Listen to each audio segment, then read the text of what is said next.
first heat. There it is, Holly Wishart. So no stranger to competition, these three ladies. They've had a lot of heats over the last few years together, and yeah, nice warm up going on there, Tezza. I like to I like to watch the various athletes warm up because I like to try and steal stretches of them. This is a really good one from Ann DeSantos. I'm going to give that a crack next time I go surfing.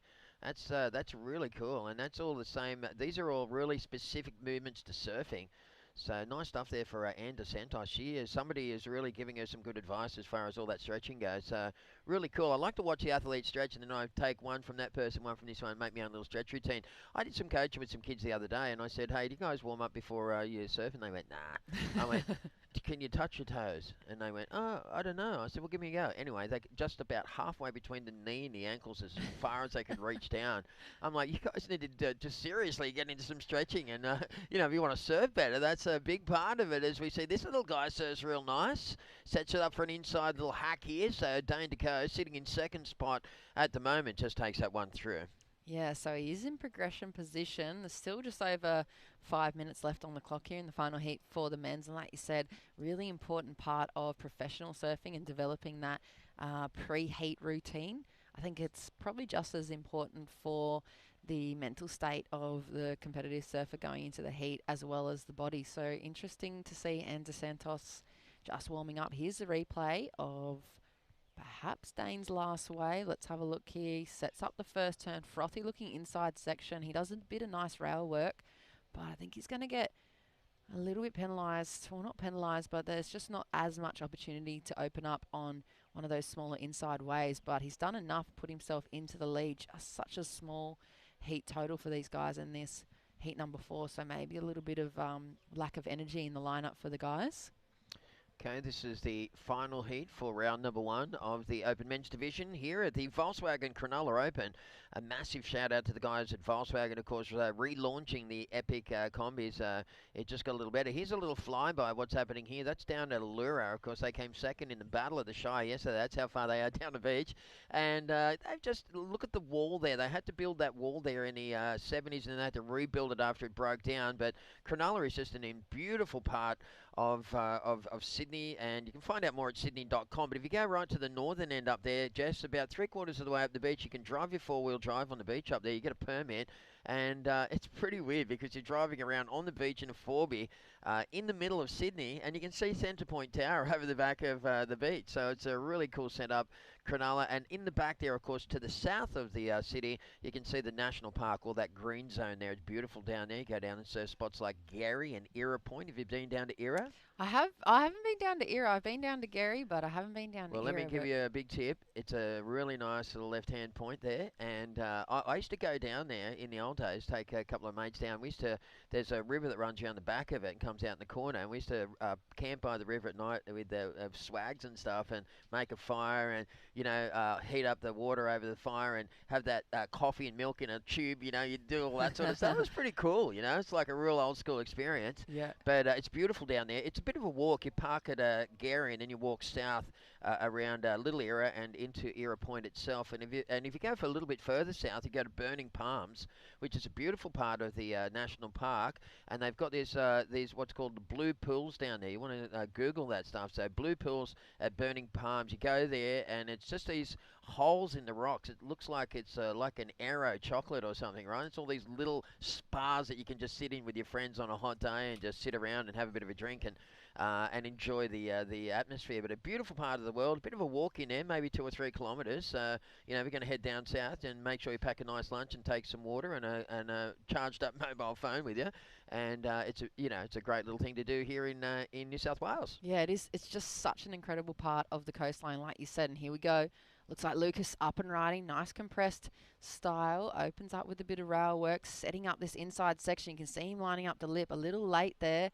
Manages to crouch down right out in front. So see what he needs to move into progression at the moment. Dane DeCo out in the lead. Just 7.64 total. So last wave for red, a 3.47, and white's looking for a 4.07, and I think he's going to come very close to that. And here we go, heat leader in the red, up and riding, goes to the rail, stylish little carve down the face. Has to wait for this thing to wall up again, jumps on the front foot. You can see how tricky the conditions are here, still under the bump, but he's looking for the link all the way through to this inside shorey section. We saw it come well into play yesterday. Nothing else on offer on the end of that wave. So just over a minute on the clock. Lucas moves into second position in the white, so last wave enough for him, Tezza. Yep, 4.50. So Lucas jumps up into second. He's got a great little technique here. Look at these guys; they're all on sevens. Dane Dakota in the lead with a 7.64. This is a two-wave tally. Lucas with a 7.37, Emmett with a 7.16. So there's less than half a point separating all three surfers at the moment. Real tight heat, this one. And safe to say, when you look at all the competitors in the water with similar numbers like that, there hasn't been too much opportunity. Here's the replay of the heat leader. Dane opens up with a nice down the face carve, jumps onto the front foot, waits for this thing to wall up, and it looks like it almost wants to do the shorey link, and then it kind of just fizzles out at the moment. So still probably a little bit of a hole there, and like you said yesterday, Tezza, as the tide comes up during later point in the day, we're going to see those links starting to happen a lot more and probably some bigger scores. But like I was saying, with 30 seconds left in this heat, the similar scoreline between all three athletes is kind of pretty indicative of the conditions. So generally when you see one person with a lower score like that, you can see a couple of other bigger waves coming through. And here we go, 20 seconds on the clock. Yeah, Emmett Street, really important wave here for Emmett. He needs a 3.25. Great goofy footer, this kid. He's really unpredictable. Jams it up there. Beautiful single maneuver. And that, in fact, could be enough to maybe lift him up in the second spot. So let's just wait and see what the judges thought about that. But a nice little finishing move there for Emmett Street. And there's the hooter in the background. So let's see what happens here. Dane Dakota was in the lead prior to that. Here's the replay for yellow. And this is probably the nicest wave and nicest turn. Perfectly timed lip line on the forehand. He likes the feel of it. You see that subtle little claim there in the body language. I think he's got it. Yeah. He's only looking for 3.25. yeah, he gets it. 4.27. Moves straight into the lead and progresses on through with the surfer in red, Dane. So stick with us. We'll be back with the first heat of the opening round of the Women's Australian Open of Surfing Volkswagen Cronulla Pro. And it looks like we might be joined shortly with True Styling. So stick with us after this ad break. Have faith in me, I have faith in you. Still so many miles we can leave behind. And how we learn to fly, the way we move and time. Let me hold you close while we're here in this room.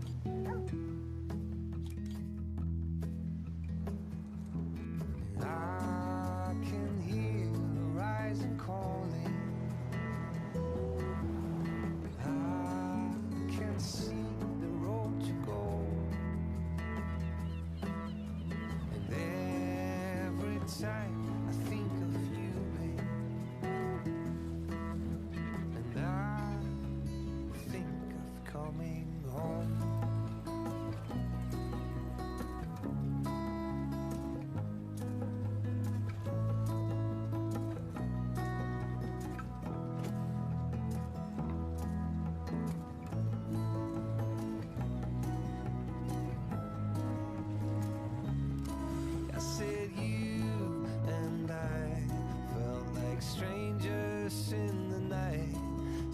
I found you, I found my reason why.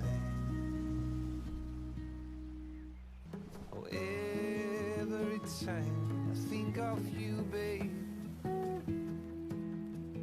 I think of coming home.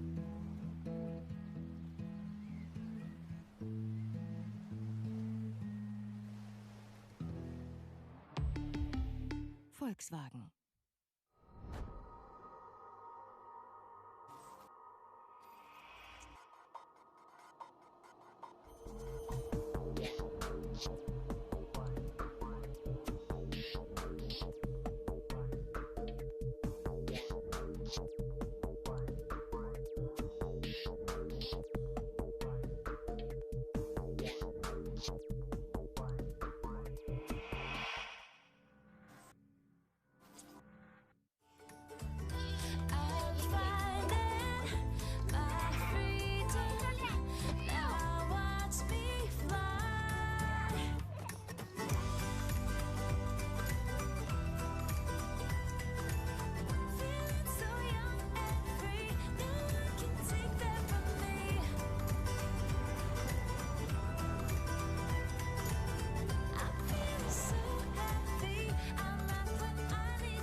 Volkswagen. And a very good morning. Welcome back. Live action here at the Australian Open of Surfing Volkswagen Cronulla Open. Sunday morning, we are into the first heat of the Open Women's Round. Myself, Jess Grimwood, taking you through the next few heats, joined in the booth by none other than True Starling. Good morning, True. Morning, Jess. How are you? Very good. I'm very happy to see you back in action here on the webcast with us. Yeah, it's good to be back. It's been a while. It has been a while. I feel like I've had a chat with you most days, though. I've been tuning into yours and your sister's project, the Mema Mag, Yeah. on socials. So it's nice to see you guys keeping up to date with women's surfing. Yeah, it's very exciting. I mean, growing up, that we kind of felt there wasn't really a platform for females, especially whether they're surfers or athletes, to kind of express themselves and feel like they're in a safe space and feel empowered and inspired to do good things. So we thought we would start it up and see where it goes. Yeah, well, it's been really great to follow that journey as you've kicked it off with your sister as well. And Yeah. she's coming up in heat number 2. Yeah. And you'll be coming up, what you said, seeded into the next round for the women's? Yes, quarterfinals. Oh, that'll be good. And so you had a little free surf this morning. How did you find the conditions? You know what? It was actually really fun. I mean, it doesn't look it on the screen, but the waves, they actually offer a bit of a wall, and you can get a carve in and then hit that end section as well. So I enjoyed it. I mean, I managed to get a couple amongst the crowd. Kind of reminded me of the QS days. Went out and I was like, oh my gosh, this is how it is. I remember now. So it was exciting. Yeah, it is pretty reminiscent of a QS competition. Like a lot of those top seeds in both the men's and the women's are here. Yeah. And there was that vibe and that really ultra competitive buzz in the water this morning. I mean, I wasn't in the water, but I watched all the surfers warm up and was watching you out in the lineup, and I thought, oh, here we go, we're back into action. And we're back. yeah, and it does include, like you said, those free surfs before the competition, usually shared with at least 100 other QS competitors. So very interesting to be back into action at the moment. And DeSantos out in the lead. So her opening waves are 4.83, Holly Wishart a 2.33, and Gabby Spake just a 1.17. So just an early little lead for the lady in red. Coming up, we do have your sister Jessie Starling going to be taking on Nixie, Ryan, Talina Wilson, and Grace Gosby. So nice looking second heat lining up for the ladies. I mean, it's a pretty stacked draw on the women's side. I think there's like maybe 24 competitors in the female section, but it's stacked. There's so many good surfers, and you kind of just, when you stay in your little bubble, you forget everyone else, and then you come here and you go, oh, that's right. Yeah, okay. Everyone rips at the moment. Yeah. Better bring my A game.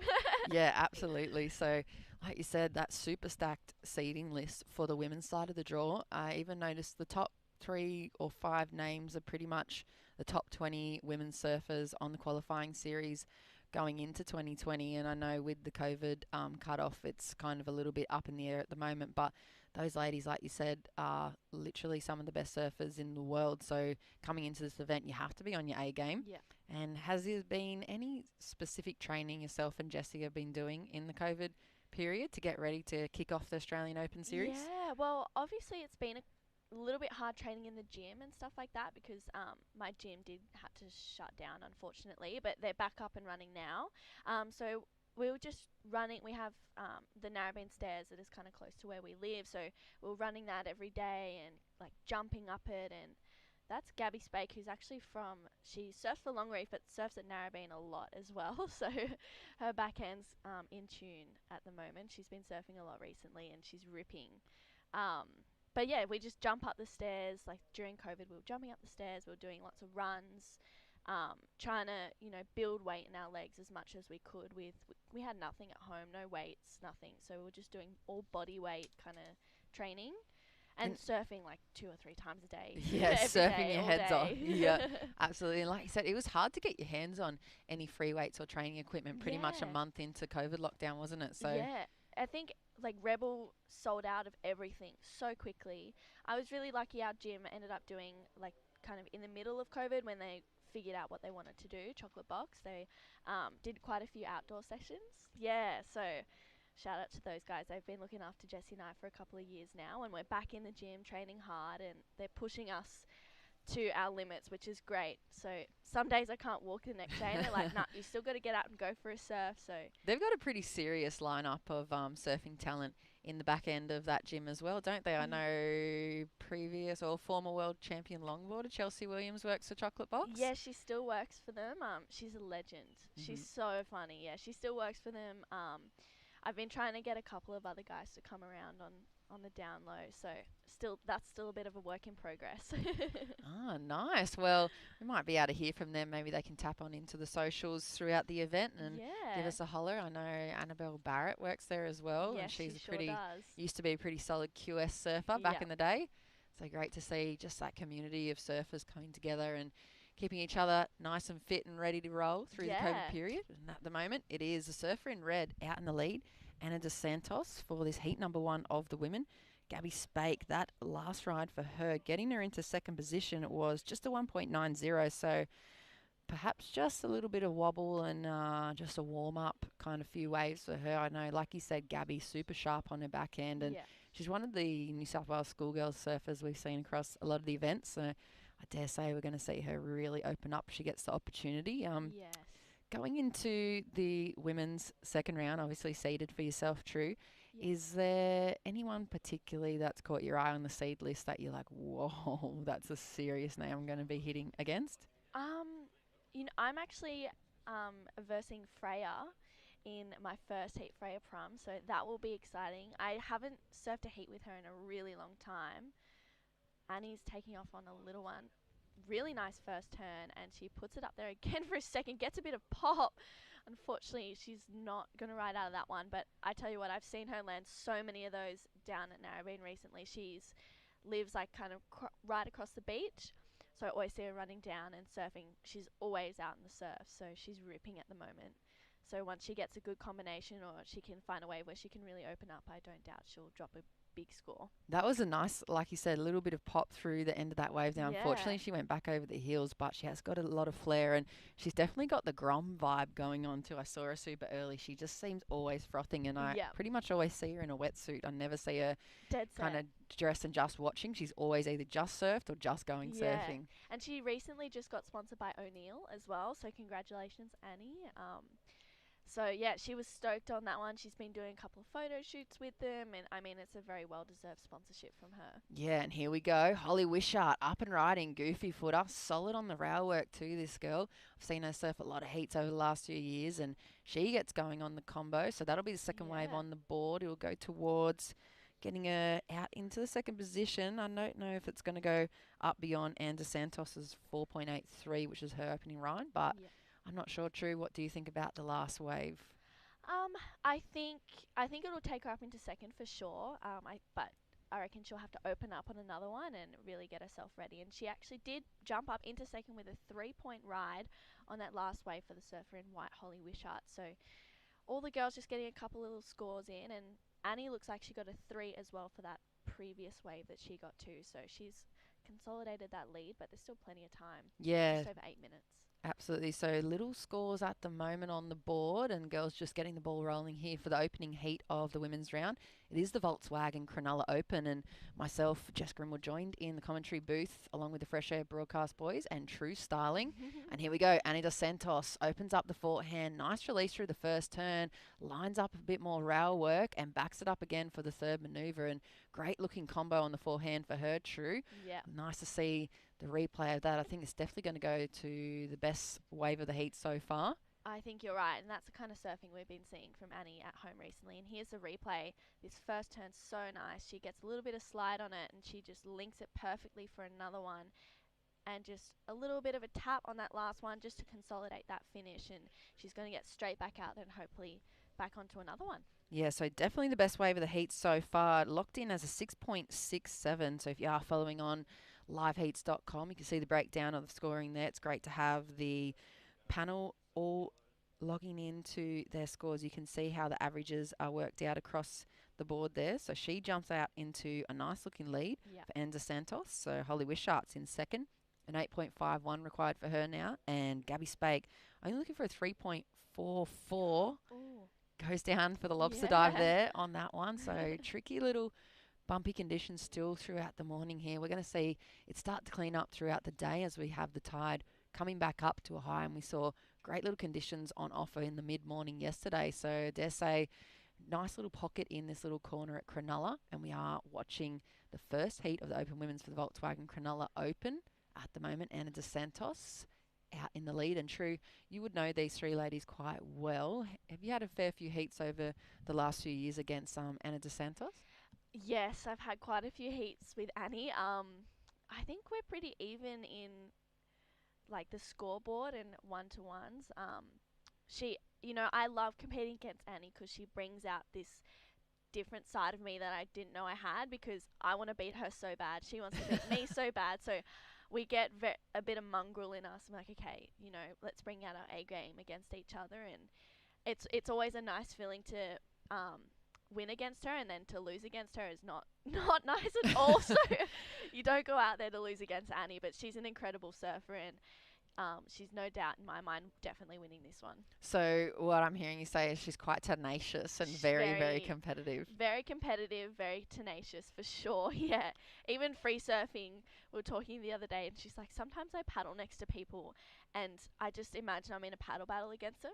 And she goes, they don't even know it. I just am like, I want to beat them. I want to get out there before them. And I'm just going, okay, I got to bring it. Like, She's just seems like she's on competition mode a lot of the time. yeah, 100% of the time it's contest mode, and which is an amazing thing. And she's so focused, and she knows what she wants. And she was saying the other day she went to a 2-week meditation or weekend meditation camp or something, and she goes, it was the hardest thing she'd ever done.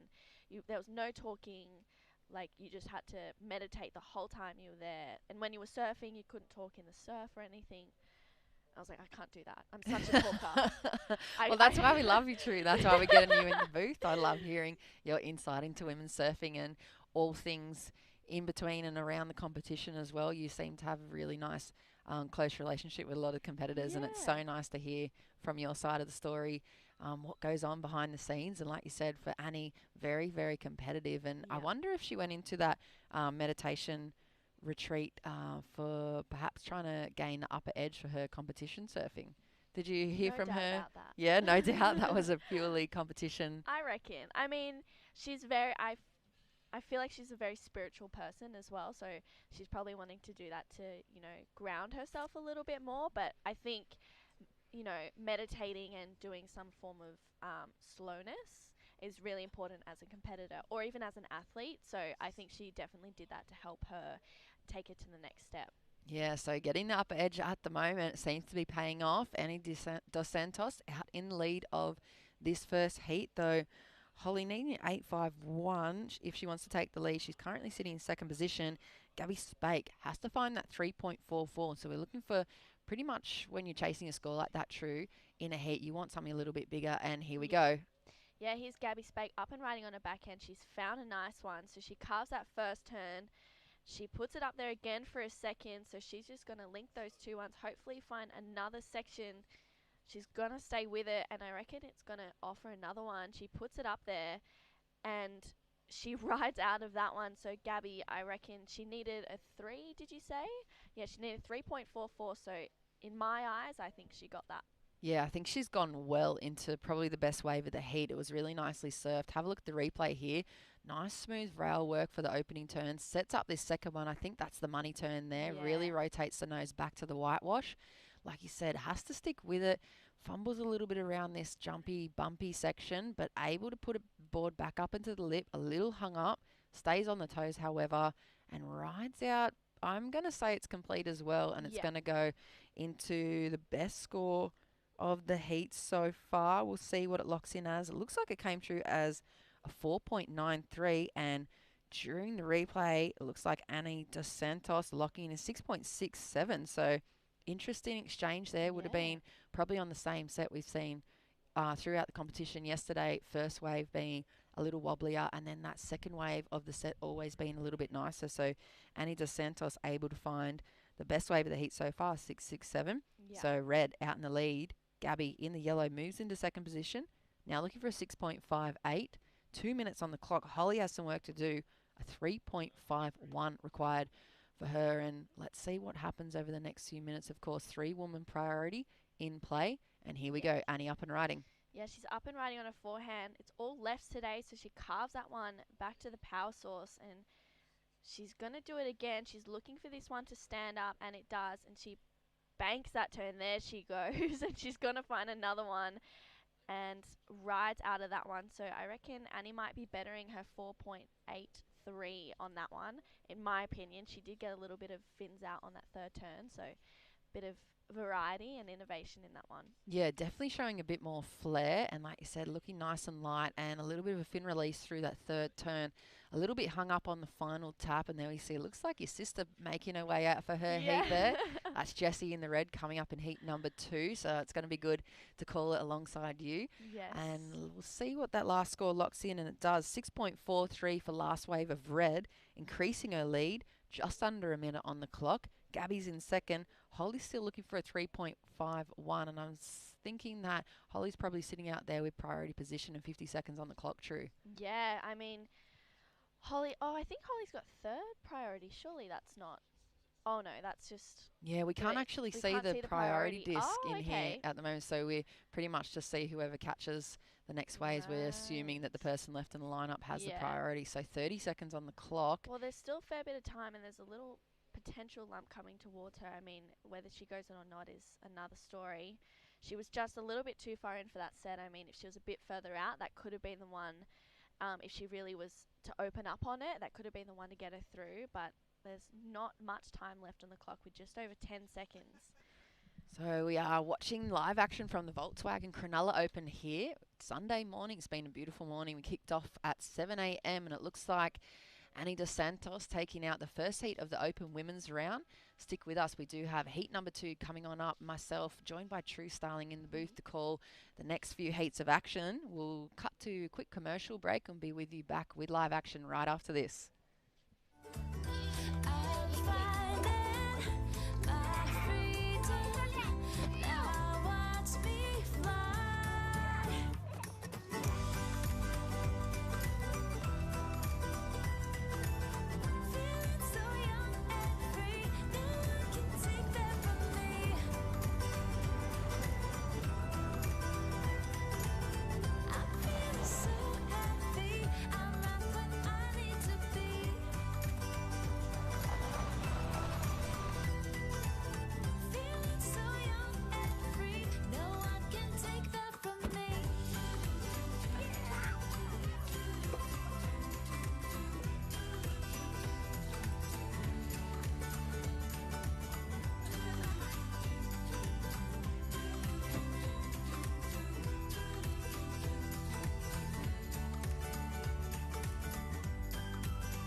Volkswagen. COVID-19 is very contagious. And even one case can have hundreds of contacts. Contact tracing alone can't stop it. Please help us by distancing, even with friends and extended family. By doing this together, we'll stop the spread. And a very good morning to you. It is the Volkswagen Cronulla Open, part of the first instalment of the Australian Open of Surfing events. And we are straight into heat number 2, Open Women's Round 1. Myself, Jess Grimwood, joined in the commentary booth with True Starling. Very good morning, True. Good morning, Jess. Oh, here we go. Nixie up and riding straight away on a nice looking right, but she doesn't like it. So up and out. I love that pink board. She's so easy to spot. I mean, you can pretty much tell it's her without even knowing what colour rashi she is. Yeah, pretty particular style too as well. So it is a 4-lady heat. You can't see on the widget at the moment up in the left-hand corner of the screen. There is actually a surfer in blue out there as well, Grace Gosby. If you are following on liveheats.com, Open Women's, it is heat number 2. In the yellow is Talina Wilson. In the white, Nixie Ryan. In the red, Jessie Starling, so sister of our commentator here in the booth. Yes. And in the blue is Grace Gosby. So talk to us a little bit about Jessie's pre-heat routine, perhaps, True, without giving away too much. Yeah. It's so funny. Oh, speak of the devil, and she shall appear. Just on her back end. I don't know if she got any turns before that one, but pre-heat for Jessie, she's so funny. She's a very she's a very nature-focused person, so she loves, you know, meditating and being connected to the sand. So she will like lie in the sand, have her feet and toes and like hands and whatever in the sand, and she just like meditates for a whole 5-10 minutes. And she has I don't even know what songs, she won't even tell me what songs she listens to before her heats.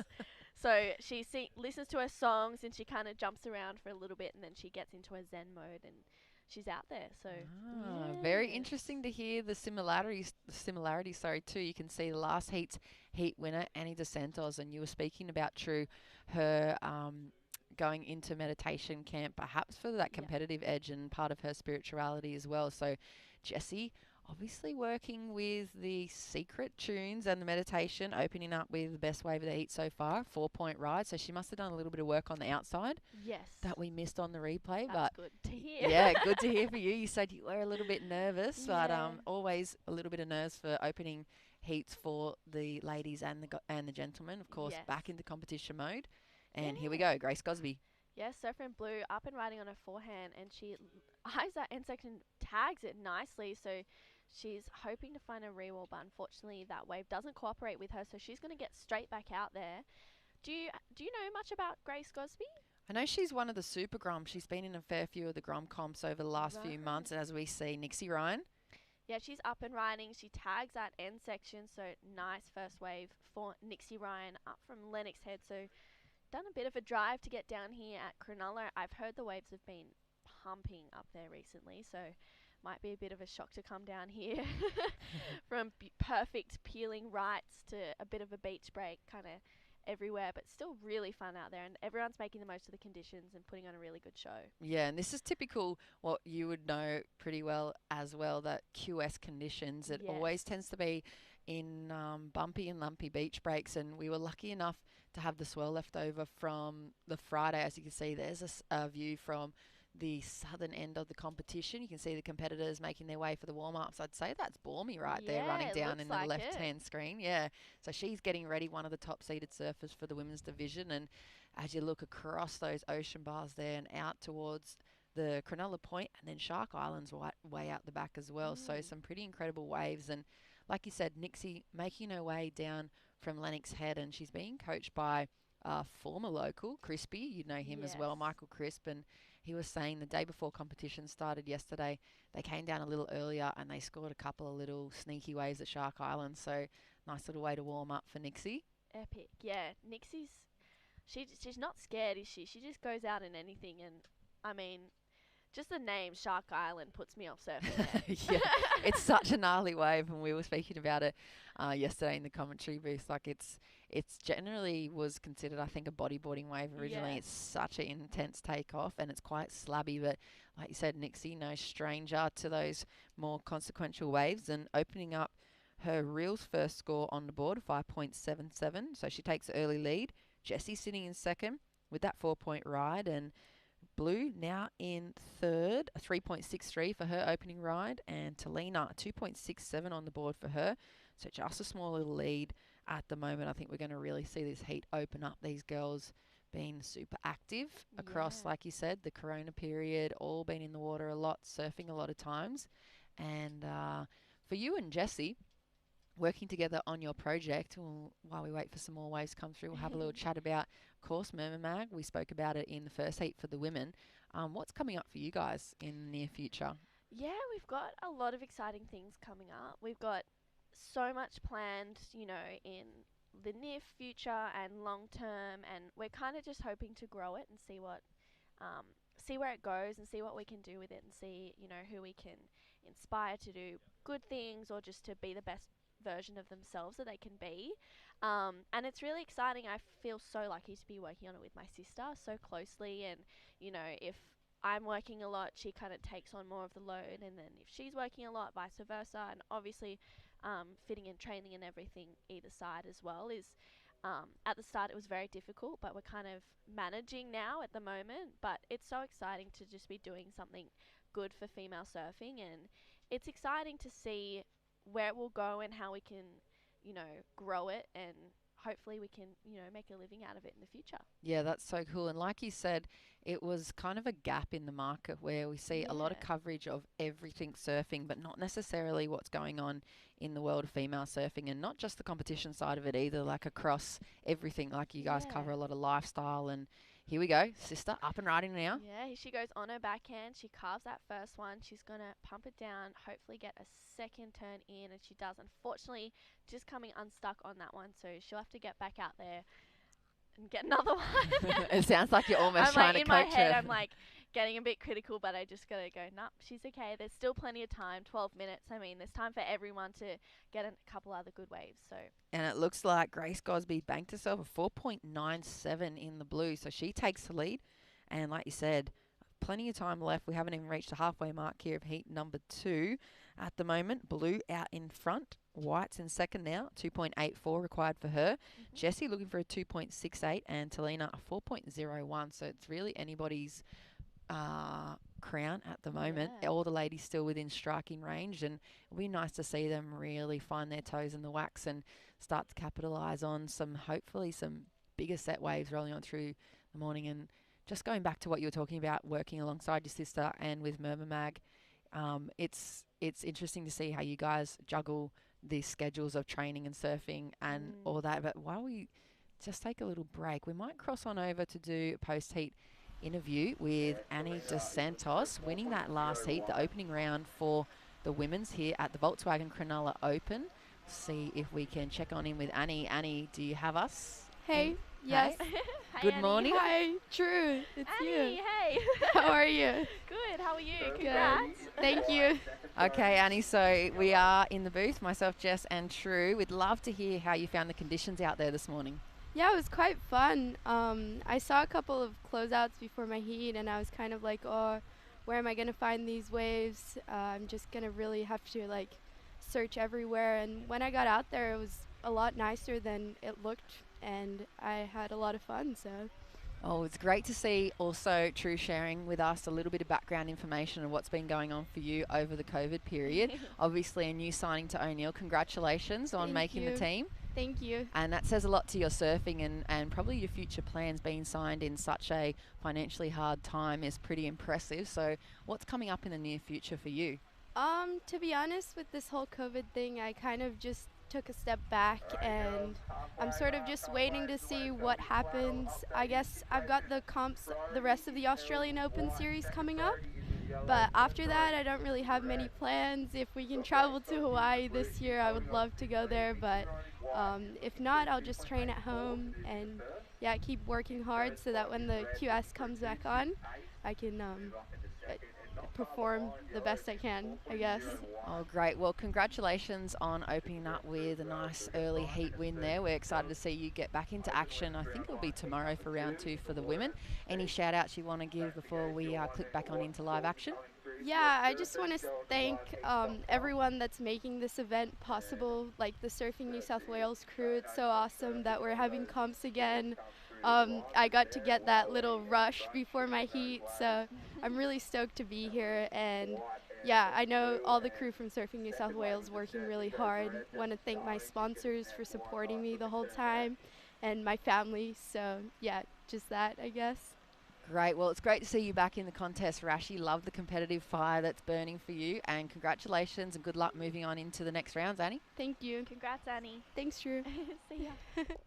And that was a great little post-heat interview from her, and it's nice to see the insight that she has, and just so happy to be back into action. We saw, whilst we're having a chat to her, True, looked like the girls getting a few waves under their belt. Yeah, it looks like potentially all of the girls grabbing a few waves in that couple of minutes, so we'll see where the scoreboard lays after this one, after all the scores lock in. So it looks like Jessie has jumped up into second with a 3.30 on that last ride. So blue is first, red second, white up and riding is in third. Nixie Ryan, nice carve, and again for a second one. And she's going to hopefully try and find this link up. And it looks like all these lefts are providing a finishing maneuver for all the girls out there this morning. So that was a good ride from the surfer in white. So I reckon that will lock in as a really nice second scoring right. She's only got a 0.90, so that will definitely better that. Yeah, it's definitely going to help her. At the moment, she's sitting behind Sister Starling, only needing a 1.54.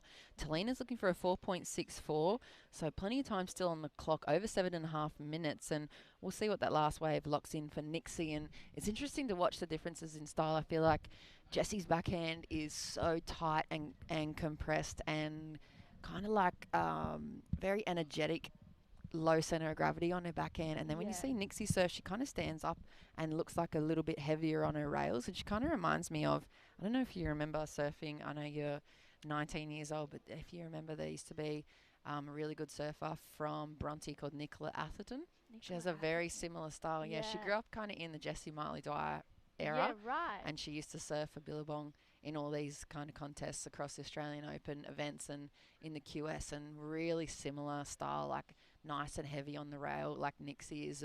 Obviously hard to find the opportunities when the waves are a little bit smaller, and at the moment it's done well for her though. She's got a 4.63 and has moved into the lead in the white.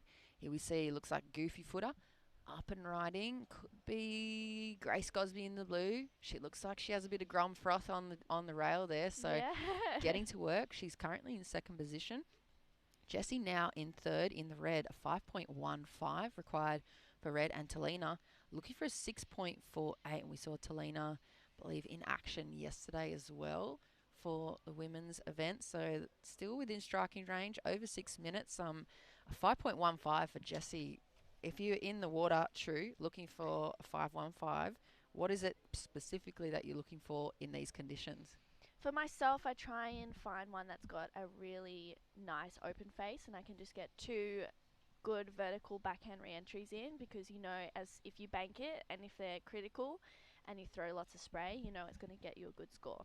Oh yeah, and great mention of the spray too. We were speaking about that yesterday and the benefits of surfing along with the wind, so you can throw a lot of spray up into the air and having the wind exaggerate it a bit and make your turns look a little bit bigger, especially when it's a bit mismatched, disorganized conditions like there are this morning on the beach break. Yeah. So it's interesting to see the girls opting to go left at the moment. I did see this exact same bank change on over into a right-hander yesterday at around about the 10 or 11 a.m. mark. So we might see that switch with the wind as well, just still puffing. We are pretty protected, but we might see, like you said, a bit more spray being thrown with the wind as we switch on over into those right-handers. Yeah. And at the moment, 5 minutes on the clock. Nixie Ryan from Lennox Head out in the lead. Yeah, well, it's interesting. This morning I was going all rights, and it was like I came in at maybe 7:30ish or whenever the first heat started, and it was all rights, and now they're going left. So it's crazy how quickly a bank can change and how you have to just adjust with that and just go, okay, it's not lefts anymore, it's rights. So it's pretty sick. Nice point to make too. You have to stay super dynamic in the heat, and I think that's something that a lot of competitors get stuck on. They come out into a heat with an exact plan, and like you said, in the space of 10 or 20 seconds, you can go from going all rights to all lefts, and you have to stay super, super light with that plan. Yeah, 100%. You also have to have that ocean awareness as well. I mean, I'm sure you know, you've competed as well. You just got to have that ocean awareness and be like, okay, the lefts aren't they're only offering me cutties, whereas the girls that are going right are getting 2 critical turns. I'm going to have to go rights, you know. So I always found that such a tricky part of competition surfing. I feel like I'm more inclined to stick to a plan personally, and I know there's a few competitors, I see it with the boys a lot too. It's like you kind of get locked in and focused on, this is my plan, I'm only going less. And when you get into the water, even as you're hearing the other surfers getting these big scores, like you said, on the rights or in the other parts of the bank, you just completely ignore it because you've already stuck to a plan. And so I mean, sometimes it does work and you luck into a good wave and get through anyway, but a lot of the time, like you said, being able to stay dynamic is going to get you through heats, especially in conditions like this. And at the moment, for Sister Starling, she's only got a requirement of a 5.15, so not needing too much. It looks like she's kind of put anchor down and might be holding one of the first priority positions out there, I think. Nixie and Gracie had the last few waves, so perhaps her and Talina are out there with that first and second priority. Yeah, I think that's the case. I know that Dad's probably on the beach signaling go this way or go that way, or, you know, so it's we're so lucky and so blessed to have Dad around, and you know he's very insightful, and he's like, okay, this is the plan, but if the plan doesn't work, this is your backup, you know. So so lucky to have him down here with us. And yeah, but Jessie's definitely, as you said, she looks like she's got anchor down and she's waiting for a wave to come, but I think she might need to start getting a little bit busier because there's only 2.5 minutes remaining. So still a fair amount of time, but not quite enough maybe for another set to come through. And welcome if you have just tuned in. It is the Volkswagen Cronulla Open here Sunday morning. We are into the Women's Open round. We kicked off action here at 7 a.m. sharp with the first round of the Open Men's, and some big names already taking to the lineup, back into competition mode as part of the first stop for the Australian Open of Surfing. Of course, equal prize money as well across every event for the Australian Open. So congratulations Surfing New South Wales and of course Volkswagen for bringing about this event, and the equal prize money too. First place $1,500, so nice little cash boost for the competitors. Yeah. And I know obviously you're in that mid-range for the age group. You started surfing really young, competing in your early teens, and now 19 years old. True. How does it feel to be part of that group when we were announced to have equal prize money across the board for surfing? I think I cried. I was with Jessie, my sister. I was with Jessie and Leilani McGonigal when she was down here, and we all found out kind of around the same time, and we all just cried because it's just such an amazing thing to be, you know, a part of the era where, you know, it's equal prize money. You know, we're recognised for the talent.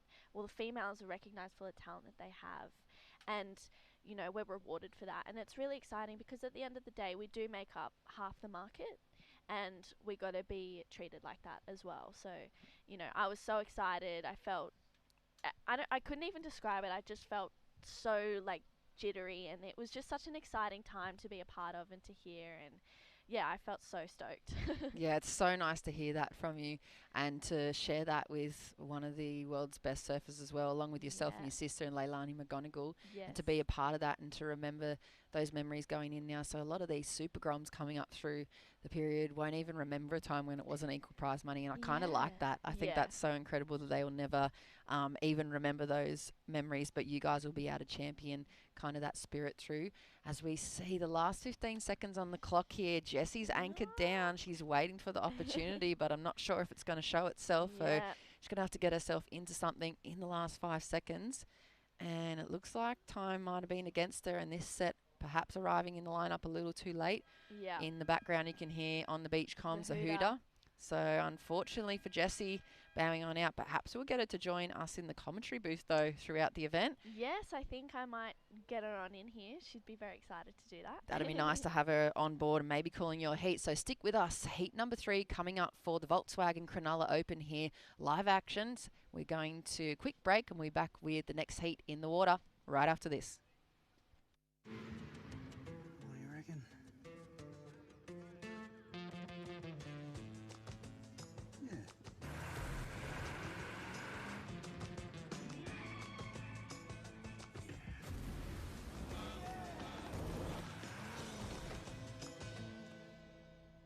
Say yeah to more power with the Amarok V6.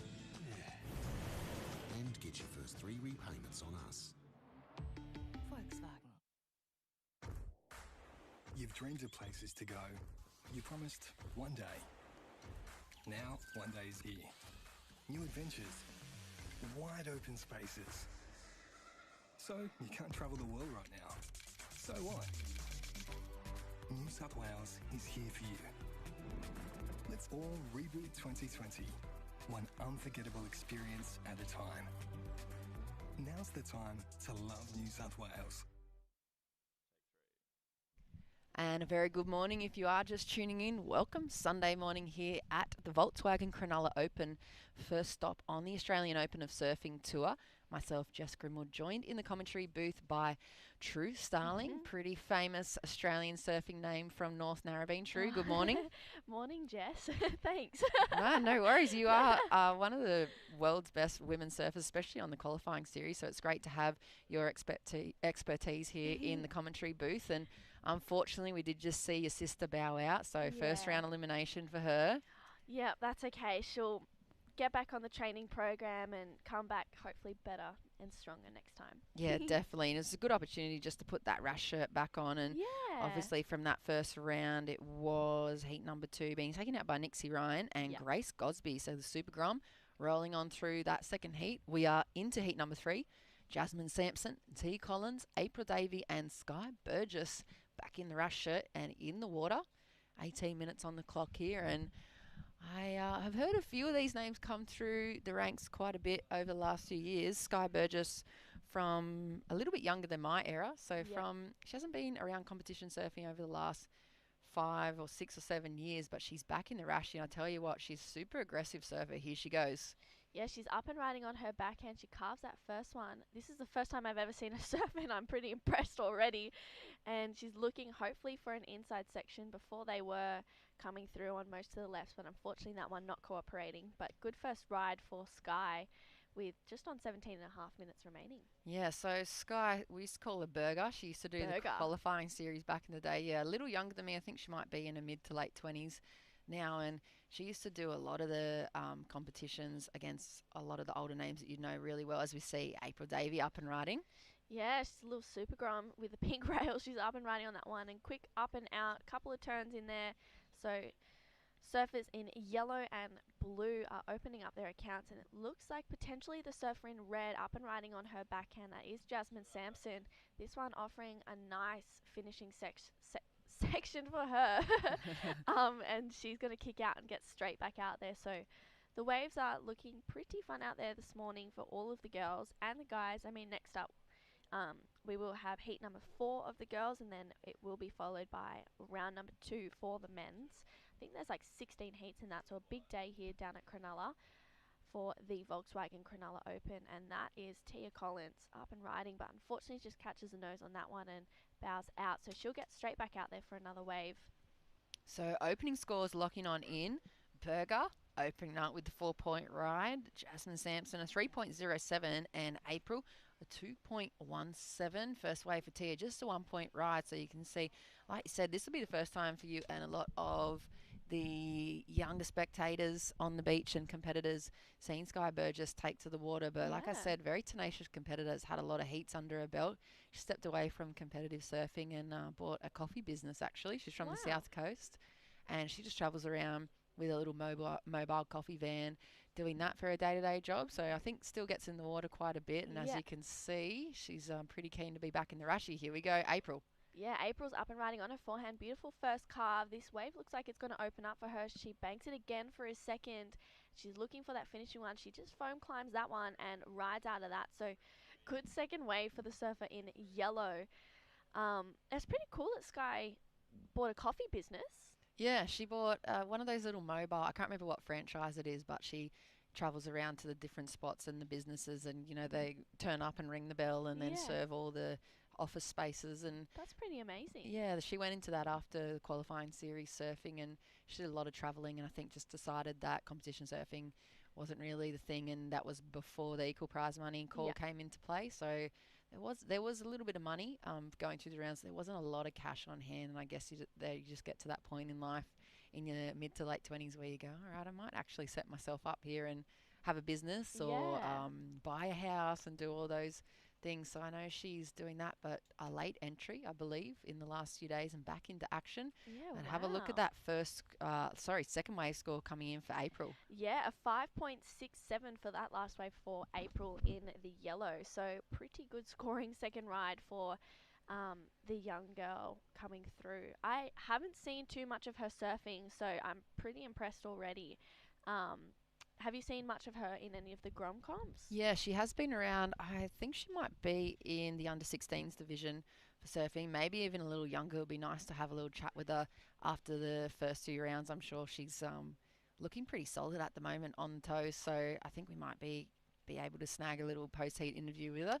But so. yeah, you can still see she's quite young in her surfing, and but looking really excited and being able to put those two turns together and earn herself a 5.67. And it was a really nice combo to get started. And of course, like we heard, a lot of nerves, but here we go. Sky Burgess up and riding. Beautiful first turn on her backhand. This is a really nice looking wave, so great wave selection from Sky Burger. Wow, nice finishing turn, and she's going to bring it around for a little bit more. She's taken the juice out of that one, and I tell you what, I wouldn't want to be that wave. Yeah, and that's what we're talking about. Perhaps a little bit of an underdog story here for the women's surfing. So we've got the Groms coming up and facing up against the big time qualifying series ladies in the top seed positions. And then we've also got a bit of a resurgence here. And at the moment, Sky Burgess putting a bit of, like you said, taking the juice out and putting a bit of work behind those rails. And I think that's going to be a nice score for her second wave. We compare it to April's. Her 4.67 probably had, or 5.67 probably had more critical sections on offer for April.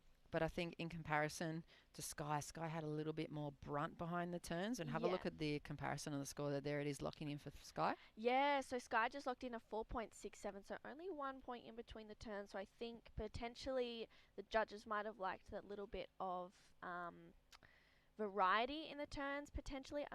I think because Sky maybe went a little bit more vertical in that one, they might have preferred to like that a bit more. But in saying that, Sky she was a powerhouse. She's so strong in the legs. She's throwing so much spray. So I'd love to see her on a bit of a bigger wave and really open up. Yeah, definitely. So at the moment, she's taken the lead. Yellow's in second, needs a 3.01. Jasmine in the red, looking just for a 4.78, so an opportunity. She's only got one wave under the belt at the moment. And Tia Collins, just the 1 point ride, hopefully going to be a throwaway right into this heat for her. Needs a 6.85 to take the lead. Coming up, we will have the final heat of round one of the ladies. And I'm going to let you take us through the last heat's winner. True. We've got Nixie Ryan on tap. Good morning, Nixie. Good morning. Hey, Nixie, how are you? Good, how are you? Yeah, good. Talk us about the waves out there in that heat. Yeah, they were pretty tricky at the start. Like, there was like a big rip that was kind of hard to get out, but yeah, it was good. Couple fun ones, good for a comp, I guess, like good swell, and yeah, it was fun. And what was your warm-up before that one? I mean, it looks a little bit tricky out there. Maybe it doesn't have a lot of push in there. So what was the warm-up leading into that? I was pretty cold because I stayed in my weddy from the free surf. So I was just like getting moving, some sparky warm-ups to get moving fast, and yeah, just jumps and stuff. And, you know, what kind of boards are you riding out there in those waves? You're on an epoxy or a PU? What's your quiver like for this event? I'm just riding my normal board, just a PU, and yeah, it's kind of like more of a grovel wave board, but yeah. And you've come all the way down from Lennox Head, so is there anyone you'd like to say hi to back at home? I'd like to say hi to my mum and my parents and my brother Denby and everyone watching at home. Well, thanks so much for coming on, Nixie, and good luck in the next round. Thanks, guys. Cheers, Nixie. See ya. And there we have, she was heat number 2 winner, Nixie Ryan. Moving on through to the next round. I think we'll see that in action tomorrow, True, and it's nice to hear her shout out to the Ryan family. Of course, they're a really solid surfing family as well. Oh, yes. And here we go, April up and riding. Up and riding on another one, and we lost her for a little second there. Hopefully we'll come back. We may see a replay of that one. Yeah, maybe gone so fast down the line that the cameraman just lost her quickly, but we've reached the halfway mark here. And she was sitting in second position, so we'll wait to see what that last wave locks in as. As we said, final heat of round 1 of the Open Women's coming up for the Volkswagen Cronulla Open next. Lily McDonald, Kyla Whitfield, and Layla Rich. So another nice looking 3-woman matchup. And at the moment, it is Sky Burgess out in the lead of this heat number 3. And scores coming on in for last wave of April. Looks just like a 1.10, so perhaps not much on offer there on the forehand for her. Yep. Looks like a few more sets rolling on through. Hopefully we'll see Jasmine and Tia able to open up their accounts. And Tia looks like she's banked the highest wave score of the heat so far, a 6.50. So wow. Only looking for a 1.35 if she wants to move into progression. Here we go, April up and riding. Up and riding on a left. She was caught a little bit behind that one. She just kind of puts it up there, but unfortunately not riding through, and that was Jasmine Sampson. What I believe was a quick up and out. I feel like the girls are sitting maybe a little bit too far in. They keep duck diving those sets, so I'd love to see them sit a little bit further out maybe and capitalise on those ones, because they do have a bit of a bigger wall, and it would be good to see them really lay down some good turns. Yeah, I think that's a good point. I think there's that shift in the conditions happening as we speak, with the water moving back across the bank. We've passed, I believe, the tide mark this morning. I'll have to check with Tezza if it's low or high. He is the forecast tide man. master. Yeah, he is the tide master. He's always onto it and always onto the surf reports. But like you said, that looking for those bigger set waves, of course, with competition surfing, judges always rewarding the biggest and nicest looking waves that are available in the conditions with the biggest section. So if you just think about that simply, if there's a bigger section on a bigger wave with the biggest turn, you're going to get the biggest score. Yeah. So like you said, focusing on that. And at the moment, Tia Collins has the best wave score of the heat so far, and her second wave, just a 1 point ride. So she's really going to need to work on getting rid of that. I dare say probably sitting in a priority position. I feel like sometimes you can really tell from the body language, like we were speaking about with Jessie, they just throw down anchor and they're just sitting in their spot, and a lot of the time on the inside of the rest of the pack. And talk to us about that strategy, True. You surfed a lot of priority heats over your career so far. What would you do with that first priority position and 7.5 minutes on the clock? Yeah, it's so hard. I mean, Tia's in such a good position. You know, she only needs a 1.35 to move up into second. So if it was me, I would just wait for a decent size one. I mean, she's got 7.5 minutes remaining as we see April, current second position surfer, up and riding on her forehand. Puts it up there for a second one. Wow, that was a really nice wave for the surfer in yellow. So if I was Tia, I'd probably get a wriggle on now if I saw that. Yeah, that's a fight. That's a warning shot from the surfer in yellow. April Davey, really nice forehand combo for her. She has a fair bit of weight on the back foot, and here we go, Tia up and riding. Oh, sorry, Sky Burgess up and riding. She's up and riding on her backhand, floats that first section, brings it around for a second one. She's hoping to find the connection in the shore on that one, and she puts it up there for a third. So that is current. She's moved down into second place. So bit of a situation change in that one. April Davies' last wave was a 7.83, so that puts her straight up into the lead. And this looks like Tia Collins up and riding. She tags that first turn. Unfortunately, she doesn't get another section to really open up on that one, so she did use her priority on that, only needing a 2.51. So there has been a bit of a jumble in the situation. So yellow is first, blue second, white third, and red in fourth. White only chasing a 2.51, and red, Jasmine Sampson, looking for a 6.91. And as soon as I talk, it changes again. Here we go. This is the replay of April's 7.83 two-turn combo. She's heavy on the back foot and lays a lot of spray through that first rail turn, backs it up with a nice bottom turn, top turn combo. Just 2 turns on offer, but really nicely executed from her, earning the 7.83. Like you said, it's all just changing up as we speak. Last wave for Tia, 3.47 for the single maneuver. She kind of reminds me of Annie DeSantos with that goofy footer kind of flary, fin loose approach on those little sections. Unfortunately, I think that, I mean, she's got herself into second position, but I think holding down that priority position, she's kind of made a bit of mistake. Hopefully she still moves through with her strategy, but picking a wave with only 1 turn on offer, even though she only needed 1.35, I think that with her surfing, she's already proved that she can earn 6.50. I think she needs to be looking for something that's going to offer her up a similar score and not just surfing to the requirement, rather like focusing on what she needs to build the heat. Totally. I mean, I think when you're sitting out there with priority, you probably shouldn't go an insider. You know, you want to wait for one that's got a bit of a bigger wall, that's probably a bigger wave, and as you said before, if you do that, you're going to get a big turn, and then that's going to lead to a big score. So I think potentially going a little insider, only offering one kind of little turn, was definitely a mistake on her end. But you know, there's still 4.5 minutes remaining, so you know, still plenty of time. There's 4 girls, there's plenty of waves coming through, so she might roll around with priority in no time. Yeah, and she did capitalise. It was only 1 section on offer for her, but she was able to earn herself 3.47. We saw that last wave for Sky Burgess, 4.33, and here we go, Tia. Up and riding on her forehand, unfortunately catching her rail on that one, so she'll have to head straight back out there.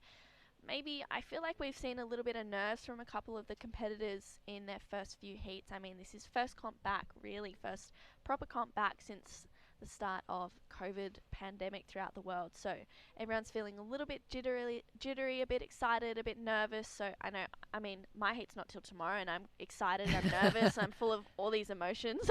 Yeah, well, the pressure's on, especially down here at Cronulla, at the boardwalk.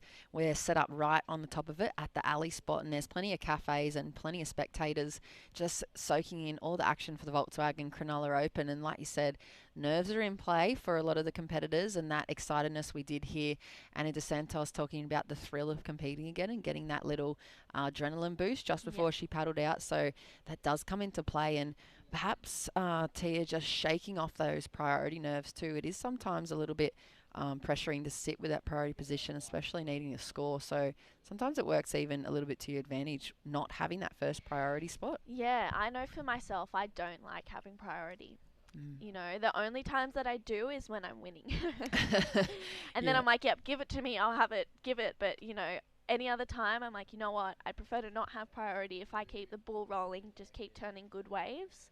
You know, my theory is if you keep catching good waves, you're going to keep catching good waves. Yeah, exactly. And of course, we're talking very primitively when we're talking about heat strategy and competitive surfing and just trying to really cut back to the core of it. Of course, us in here, or myself just commentating, but True, obviously still the competitor, the coaches, obviously going through the last few months, breaking it down for these athletes and really picking apart every little bit of competition surfing. As we see, looks like the wind's starting to pick up. That's a little shot to the north of the contest area. And of course, the Cronulla Surf Club have their nippers on Sunday morning here in Australia. It's a pretty common occurrence. So all the super grums from the local area joining the surf club and getting to work on their surf and ocean skills. You can see them all frothing out in their little pink rashies. And there's all the little rip banks on offer up and down the beach and the stretch here as well. So plenty of waves on offer, and interesting to see that the wind's picked up a little bit out there as well. Might push around the leftover pulses in the swell as we go into the morning. And at the moment it is April Davey in the yellow. Really solid looking heat from her. She has a 5.67 and a 7.83 out in the lead. Tia Collins is sitting in second position. Needs a 7.01 if she wants to take the lead. Sky Burgess has been relegated into third. Got a couple of mid to high fours in the score belt, but needs a 5.31. So wave choice is going to be particularly important for her. And Jasmine Sampson really looking to open up on some open face as we see current heat leader up and riding. Yeah, that is April Davey. She's up and riding on her forehand, carves that first turn again for a second. Hopefully she'll be able to find a little inside link up. She brings it back again, has a little tail slide on that one, and just kicks out of there with just on 1 minute remaining. So, and who is that? I believe that is Jasmine Sampson up and riding on her backhand. So I think that's her second or third ride in that one. So she's going to hopefully get straight back out there and potentially have another opportunity. But I mean, Sky and Tia, second and third place, sitting out the back together. Here's the replay. And April, current heat leader, getting to work on the rail. You can see her relax into the second turn a bit more, loosen up the torso and open up the shoulders, and slides the tail out a bit more there. So perhaps really trying to gain some momentum and really feeling the confidence of being out in the lead. She's got a solid heat score ahead of her already and looking pretty home and hose with 20 seconds on the clock. It looks like Tia going up into the lip. So a bit of a flurry of scores to lock on in for the surfers as we reach almost the 10-second mark. Yeah. It's going to be interesting to see if there's a toss-up between second, third and fourth. I think April might have consolidated the win here because the girls needed some pretty serious scores to take over as we hear the hooter in the background on the beach, closing out that heat number 3 of the Open Women's. It is the Australian Open of Surfing, Volkswagen Cronulla Open. We did just see, it looks like officially April Davey taking out that heat number 3 and Tia Collins. Moving on through, stick with us. We're coming up with heat number 4 live action right after this break. Have faith in me, I have faith in you. Still so many miles we can leave behind. How we learn to fly, the way we move and tight. Let me hold you close while we're here on this road. I can hear the horizon calling. I can see the road to go. And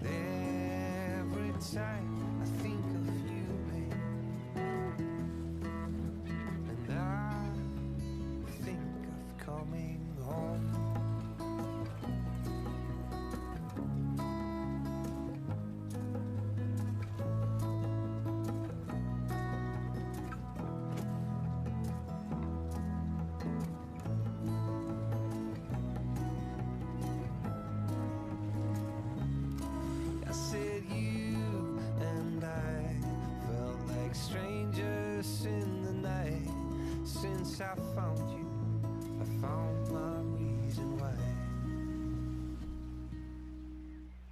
Oh, every time I think of you, babe, I think of coming home.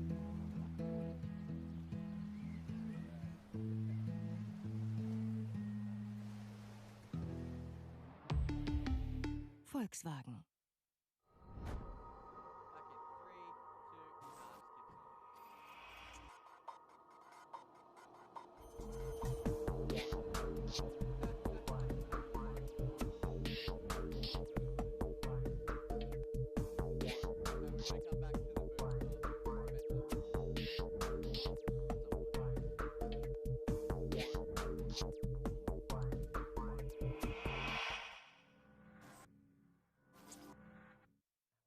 Hey, welcome back. Live action here for the Volkswagen Cronulla Open, Australian Open of Surfing, the first instalment for the 6-part series and back into competition mode. Myself, Jess Grimwood, joined in the booth by True Starling. Very good morning, True. Morning, Jess.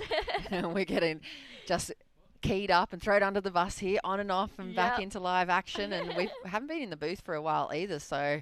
You know, dusting off the cobwebs. Yeah, dead set. And it's been a while. It has been a while, but we're so happy to be back into action. There we see in the red, kicking off her campaign heat number 4, getting the toes stuck into the wax. It is Lily McDonald.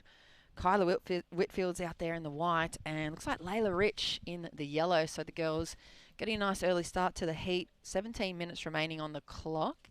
You are tuning in to Sunday morning here at Cronulla, and here we are, myself, Jess and True in the booth, calling the live action here this morning. And we've had a massive morning of surfing, True, on the cards. And what's been your highlight so far? Gosh, I really liked the first heat of the women's. I thought it was really exciting, but mind you, that last heat was super exciting as well. There was some really good surfing going down. So yeah, some fresh people making their debuts, or perhaps resurgence into competitive surfing, as we see surfer in white, Kyla Whitfield, getting a little wave on the forehand. So first few scores running on in. First wave for Lily was a 3-point ride. Layla's opening ride was a 2.83, and we got a score coming in for Kyla. So these three ladies, of course, Kyla coming from your area at North Narrabeen. North Narrabeen, yeah, she surfs all day, every day. Like, she has improved so much since when she first started. It's incredible to see how much time in the water can actually improve someone's surfing. And, yeah, she's on fire at the moment. We had a team training the other day, and, I don't know if I was allowed to say that, but sorry, Maddie. So, well, hang on. So, let's give the listeners and the viewers a little bit of a background. So, of course, North Narrabeen, very notorious and famous board riders club, and somewhat of... pretty gnarly rivals with most other board riders clubs. I feel like you guys have had a target on your back for a long time, and we're talking decades of history of board riders competition. And you've got is he your head coach or your manager, Matty? Matty Cattle's our head coach. So he's like coach, team selector. Like, he pretty much chooses who's in the team. So I'm not going to tell you how he's going to choose the team this year. That's not going to give away too much. I mean, you are one of the rivals from North Shelley. Yeah, so we have a long-standing competitive history. We sure do, yes. But, you know, we're getting ready for the ABB down at actually our home beach, Narrabeen, at the end of the year in December. I think it's the 13th of December is when it's on. So just getting ready, getting the team prepped, and, you know, just making sure they were on point to make it through to the big board riders battle in Newcastle next year. Yeah, so there's a lot on the line there for board riders clubs. And Kyla, part of your institution there in North Narrabeen, as we cross down to the last heat winner, I'll let True take you through this post-heat interview. Congratulations, April. How did it feel out there to win your first heat? Oh, felt really good. The surf was definitely challenging, but yeah, I think I performed the heat decently. I got a good first wave and then backed it up within the last 5 minutes, I think. So yeah, I think I did all right. Yeah, and you got a 7.83 for that one really good left. So talk us through that one, and how are you feeling after getting that good score? Oh, I knew I needed a score because I fell on my wave before, so just trying to stay centered, you know, be in the moment, don't think about ahead. Got a little carve, and then I saw the lip, and I knew I had to hit it to get the score, and I hit it, and Got low. My coach is always telling me to get low, so I did that. Pulled it off, and yeah, it felt pretty good. And I mean, first comp back since the start of the whole coronavirus pandemic. How are you feeling coming back into this event down here at Cronulla? Oh, definitely missed competition. Like, COVID kind of stuffed it all up, but yeah, Cronulla's my home break, so it's good to get in the water with a wave I know, especially to kind of kick back competition season. But yeah, I'm just stoked to be in Arashi again.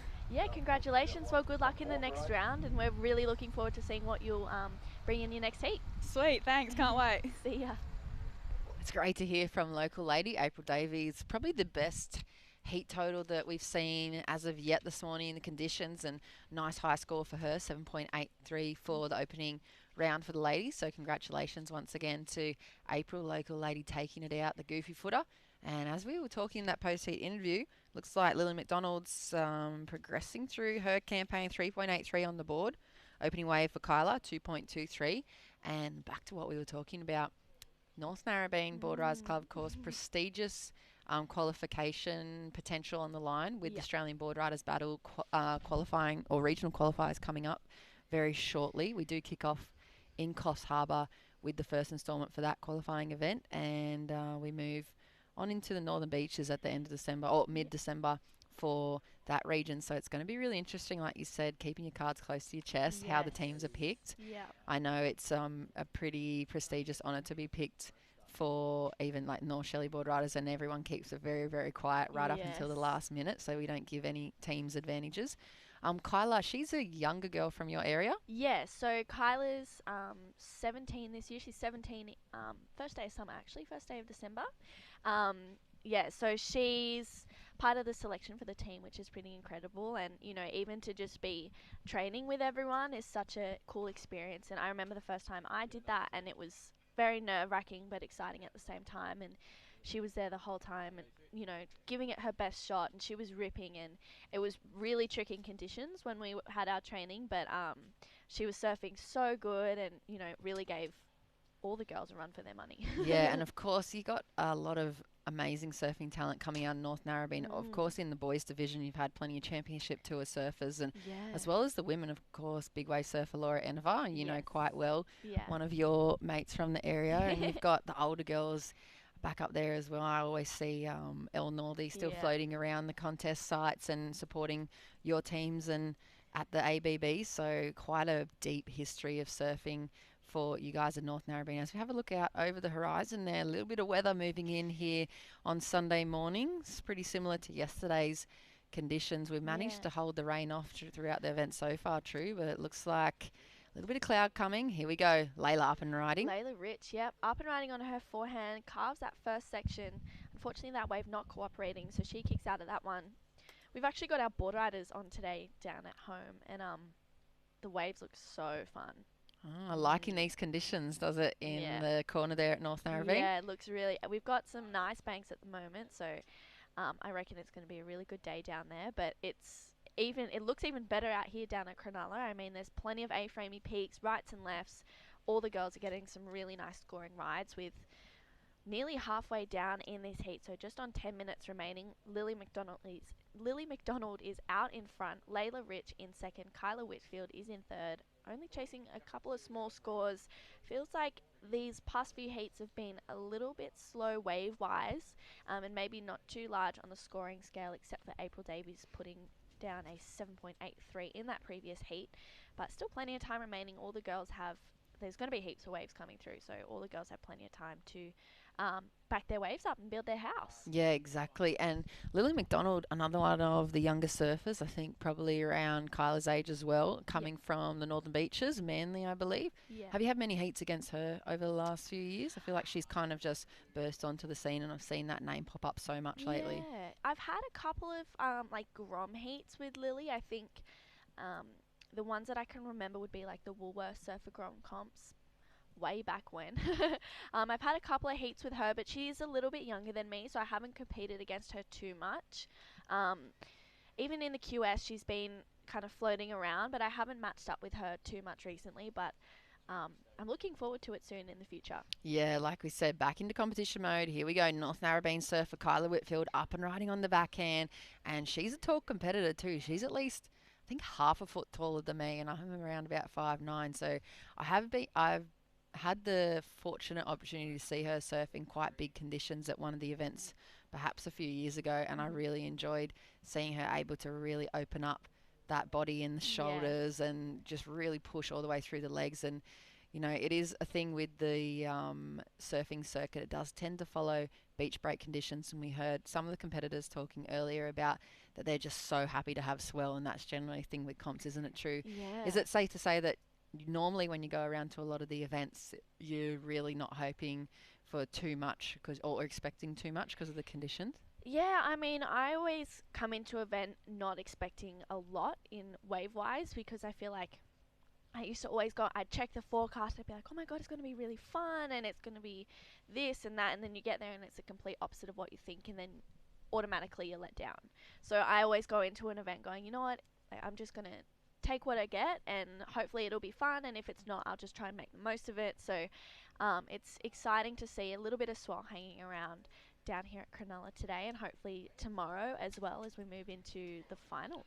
Yeah, and it used to be a thing that we just hope there's breaking, I think. When I remember going through when I was around about your age group and we'd turn up to the events and you just be fingers crossed in the dark waiting for the sun to rise going, I hope it's breaking today. So to turn up here for the Volkswagen Cronulla Open and have so much energy in the ocean and still such a great sandbank on offer out in front, I think we're going to see the conditions start to improve throughout the day. We saw great rides being thrown down early into the afternoon yesterday, and I think that it just really offers itself up a great competition venue, especially with this wind. We're quite protected from that southern headland there, just really cozying on this little peak. And here we go. It looks like the next round for the men getting ready to hit the water will be round 2, heat number 1. That is Kalani Ball down there in the yellow. Ben Penny will be in the blue. Harry Phillips will be in the white. And the Bulldog, early or fresh back out of retirement, Nicholas Squires is going to be making his way into the water in the red. And here we go, Lily up and riding. Yeah, she's up and riding on a foamy looking left on her backhand, puts it up there for a first turn, and she rides out of that one, unfortunately not offering anything else. So she's going to get straight back out there. I mean, she's got 6.5 minutes left in this one. She has a couple of scores to her name, so she is in the lead, and she's just wanting to, get bigger scores and hopefully extend that lead. Yeah, and it's so interesting to see the younger girls getting a chance to step it up into this open bracket, as we saw with a lot of the Groms earlier this morning in the men's division. It used to be a thing where you couldn't even get an entry into most of these Open Pro events or any of the QS or the qualifying series events that were over 1,500 points range. So you had to just use years and years and years to get enough points through the 1,000 events to seed yourself to get a chance to get some experience against these older people. But it's been so great to see with Surfing Australia and Surfing New South Wales able to place together this 6-tiered Australian Open of Surfing series up and down the New South Wales coast here and give the opportunity in an open kind of slather to all the super groms regardless of a seeding to get an entry and get the opportunity to surf. So for these younger girls like Kyla and Lily getting the opportunity to surf against what are the top seeds for the women's division like Philippa Anderson and Sarah Baum and Freya Prum, who you were speaking about, it's pretty incredible, and it's going to really help, I think, boost the development of junior surfing here in Australia. Yeah, and I think it's so important to give the younger girls the opportunity to surf against people that are better than them, because at the end of the day, if you want to be the best, you got to beat the best. And it's important to give them, like I was saying, it's important to give them that opportunity, because if they want to be great, then they have to surf against the greats. And it's so good to see that, Surfing Australia has opened up the draw. They've allowed these girls to come in and surf against people with more experience who are older than them, who probably surf better than them, because that's how they're going to learn and that's how they're going to grow as a surfer and as an athlete. Yeah, exactly. And learning how to play those priority tactics in the middle of a heat when you've got all the pressure on your shoulders and perhaps you're sitting out there with that first priority position and sitting in the anchor position. You've got someone like Freya or Bormy or Philippa on the inside of your shoulder, breathing heavily and paddling you up and down the takeoff and trying to sell you into waves. It's a really good learning curve that you can only get from surfing against people like that. Yeah, especially with that experience as well. There's so, even for myself, I'm feel like I have no experience in competing, even though I've been doing it for so long. Every heat I learn something new. I watch like Philzy and Sarah and Freya, and I go, okay, why did they do that? What was a reason for them to take off on that wave or do this? Or, it's exciting to see, and it's so cool to learn from as well. Yeah, it is really, really interesting. And like we said, super important in developing Australian junior surfing as well. That Yeah. opportunity to step up into that level of elite surfing before they get the chance to step onto the world stage. I think it's just going to keep creating this kind of new push in our juniors. I think we saw a little bit of a gap in Australian development for a few years where we had the handful of guys that were really good, but against the people like the Brazilian Storm and the Americans, they had this whole massive pool of really, really good junior surfers, and it wasn't just like 2 or 3 guys, it was like 10 or 15 guys that were amazing. I think that in the next 5 to 10 years, we're going to see this push up, so these younger girls will come up into that Opens division and push way up through the international ranks, and we'll have this big depth pool of really, really highly developed junior competitor surfers, which I'm pretty excited about. Yeah, it's so exciting, and it's promising for the future of male and female surfing for the Australian country. It's so exciting to have more Aussies on tour in the future, potentially, hopefully, fingers crossed. But even the younger generation, again, like you've got the Ruby Trues and all the girls that age as well. There's so many, and guys too. You got Fletch Kelleher and Huey Vaughan, and there's so much talent in that age group as well. It's incredible. Like I see them surf half the time and I go, I could probably learn something from them. They're pretty incredible young competitors, aren't they? So we're just over 2 minutes on the clock. It is Lily McDonald out in the lead. Bit of a slow start to the heat for all the girls. Only some small scores on the board. It is the final heat of the Open Women's round here for the Volkswagen Cronulla Open. And here we go. It looks like Lily up and riding. Yeah, up and riding on a backhand. This looks like a better wave for the surfer in red. Beautiful second turn, and she carves it around for a third. Unfortunately, it doesn't look like she'll get the follow-up on that one. So she's going to kick out and get straight back out there with just under 2 minutes remaining in this heat. And as I say, slow start. Lily takes off on what looks like it's going to be the best wave of the heat so far. Have a look at the replay here for the Volkswagen Cronulla Open. First turn, nice in the pocket, keeps the momentum going down the line, puts a little bit more weight behind the rail on the second, and then doesn't quite get a third. Kind of a bit of just a bonus maneuver on the end of the little whitewash thing, but it's going to be the best wave of the heat so far. 6.67 consolidates her lead, just over a minute on the clock. Kyla needs a 2.54 to move into second position, so very achievable. Literally one section on offer for the young lady in white, and she's going to have to capitalise on it if she wants to move on through. Everyone seems to have been a little bit slow in this heat. I think for me, seeing the waves slow up a little bit in the previous heat, I probably would have tried to stay a little bit more busy. But everyone has their game plan that they stick to and that they want to follow with their coach. With only 45 seconds remaining, Kyla really needs to get a wriggle on in this one and take off on a wave, only chasing a small score. So she does, and I'm sure the crew at North Narrabeen tuning on in, so you ladies having to miss the Board Riders Club event, you can see her looking around, trying to maybe assess priority and hear time call from the beach commentators. Only needing a very small score if she wants to take the second position off Layla Rich, who's surfed her way into progression at the moment. Lily McDonald, best wave of the heat so far. Looks like Layla may have got another ride as well, unless that's that was her. So she's maybe got another ride under her belt, perhaps making it a little bit harder for Kyla to put down a score. There she goes at the end of her last roll of the dice as the heat counts down in the final second. It is the final heat of the opening round of the women. Looks like few scores to lock on in and confirm the result, so stick with us. We will be coming back straight after this break with round 2, heat number 1 of the Open Men's on the Volkswagen Cronulla Open as part of the Australian Open of Surfing. See you soon. What do you reckon? Yeah.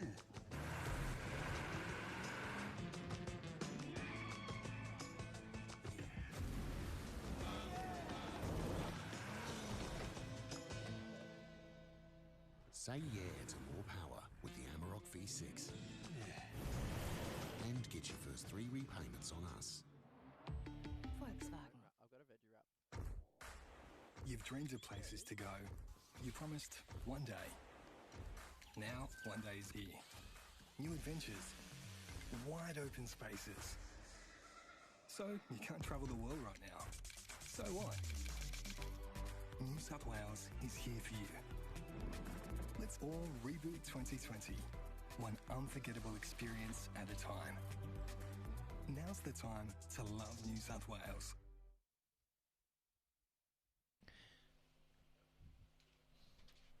And very good morning to you folks. Tez McKenna back in the hot seat with True Starling. Hey True, how you doing? Good, how are you, Tezza? Good. Seems like forever that we caught up way back in Manly earlier on this year, and a lot's changed in the world since then. A lot has changed in the world since then. It feels like it was only yesterday that I was in the booth with you, so it's nice to be back. Yeah, absolutely. All right, well, we're into, have a look at this for a busy promenade here on Cronulla. You can hear that wind blowing into their beach, Mike. So we've got a south-southeaster, pretty strong. You can hear the strength of that actually coming through the webcast, and that's looking down towards Cronulla Point. The pools there. It's got some nice little waves off the back of the pool sometimes when the sand builds up there, but that's what the contest is. It's affectionately known as the Alley here in Cronulla. Great little spot. It's always been a real cool spot to hang out. Nick Squires is in this heat along with in the red singlet. We've got Harry Phillips is in the white. Kalani Ball is in yellow. And I'm not too sure who's in blue. I just couldn't pick it up on the widget there, but looks like yellow straight into this one. Nice opening wave here. Yeah, Kalani Ball up and riding on a really nice looking left, making the most of this one. Beautiful second turn. He's looking really spicy on that board. We saw him before, Tezza, talking to his coach on the beach, getting ready to head out. So I reckon that will be a nice first scoring ride for the surfer in yellow, and it comes in at a 5.67, so he's put a really nice score on the board for his first wave. We're literally 2 minutes into this heat. Okay, nice work. Again, welcome along, folks. You're watching the Volkswagen Cronulla Open. This is part of the Australian Open of Surfing series. It's, features Australia's best surfers at some of New South Wales' most iconic locations. It's a great concept. Yeah. True, isn't it? It's an incredible concept. As we see Ben Penny up and riding on his backhand. This guy is from Manly. Beautiful first turn again for a second, and he jams it up there for a third. Unfortunately, just blowing his tail a little bit too much and coming off the back of that one, but really nice two first turns for the surfer in blue. Okay, so that's who I couldn't read on the widget. It's just only showing the top three colours there, so I'm not too sure what's happening there, but we'll talk to the guys at Live Hits, and they might have to just adjust that widget. But there's red up and riding at the moment. Nick Squires, of course, coming out of a semi-retirement. And this guy is one of Australia's most fierce competitors, isn't he? Such a great surfer and a really good tactician as well. Really smart surfer. Yeah, very smart. He unfortunately just caught his rail on that second turn, but I'm sure that will get him pumped up to get another one. Absolutely. Ben Penny straight to work with a 2.83 and a 5.27. Kalani opened up with a 5.67. Best wave of the heat so far. There's a replay there for Ben Penny just blowing the fins out on that one. So Nick Squires' opening wave came in at a 2.43. So it looks like Harry Phillips probably holding the priority there. You can see Harry in the white singlet.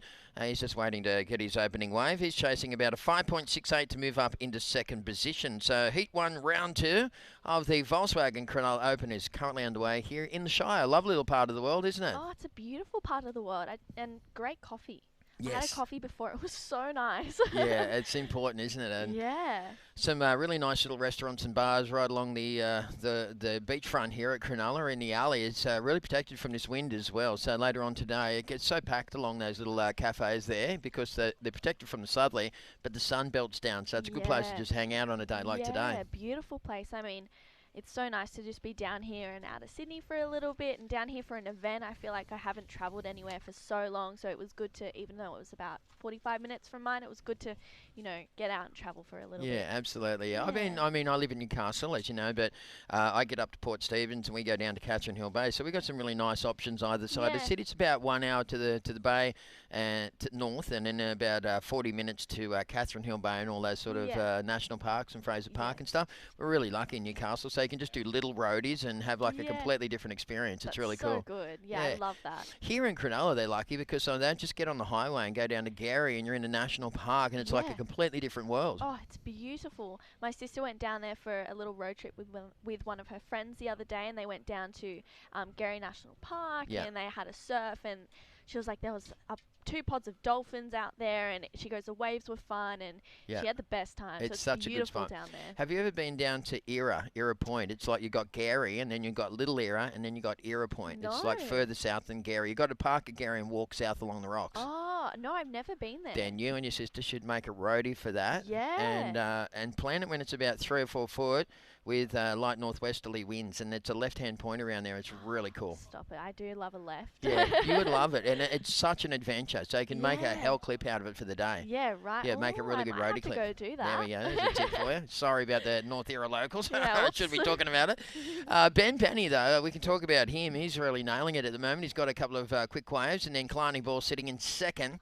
Nick Squires is in third, and here goes Squiz on this one. Looks like Squiz bang on the backhand, and he's got such a great technique, hasn't he, True? Oh, and he throws so much water. He's such a powerhouse. I mean, that his first wave, he kind of fell on that one, but I tell you what, he is back and ready for a second, and I think he's going to drop a pretty good score as well. Absolutely. We want to thank the Tradies Club at Caringbah. It's officially reopened. It actually closed down for a while there. Still in the same location at Banksia Road, but they got a completely new look and feel there at the Tradies Caringbah. Stunning views, new private function space, delicious food in the cafe, all that sort of stuff. So thanks again to Tradies. You can check out the website, tradies.com.au, and that guy's going through that wave in a tradesman-like manner. Oh, 100%. That was the replay that we saw, and it was just as good as the first, I reckon. And the score came in at a 4.67, so he has popped himself up into second spot. So Ben Petty is sitting out in the lead with a 2.83 and a 5.27. Nick Squires in the red in second, a 2.43 and a 4.67 to his name. And yellow, Kalani Ball sitting in third. He has a 5.67. And fourth, Harry Phillips, yet to open up his account. Harry is from, I think, down in Ulladulla way, down through there. I was in Worlds in America with him last year. Yeah, nice. He's such a powerhouse. When he can put it down, he really puts it down. He certainly does. Okay, well, it looks like we've got the winner of the previous heat. So we're going to get True to have a little talk. I didn't see that one, but True Starling, who are we speaking to here? Yeah, winner of the last heat, Lily McDonald. Congratulations on the win, Lily. Talk us about the conditions out there. Thank you. It was pretty tough out there today, but there was a couple of lefts every now and then, so I was happy to get a few out there, and I'm just so stoked to be competing again. And you managed to, the first couple of waves of your heat, it was a bit of a slow start, but you managed to really build the house towards the end of the heat. How did that feel? Yeah, it felt good. It was kind of a slow start, so I was kind of moved peaks a little bit, and then I ended up getting a few left, so I was happy with that. But yeah, next heat, hopefully I can get a quicker start, and yeah. And what was your game plan without giving too much away? What was your game plan for that heat today? Well, I was hoping to kind of get a quick start and get like a 5 or a 6 off the bat. That's like kind of my main heat strategy.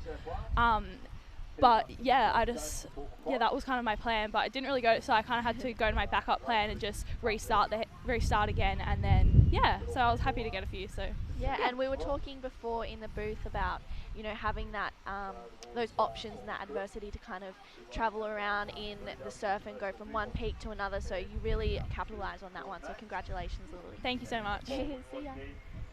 Okay, cool little interview there with Lil McDonald. She's such a fantastic surfer, isn't she, that young lady? She's got a really cool technique. I like watching her surf.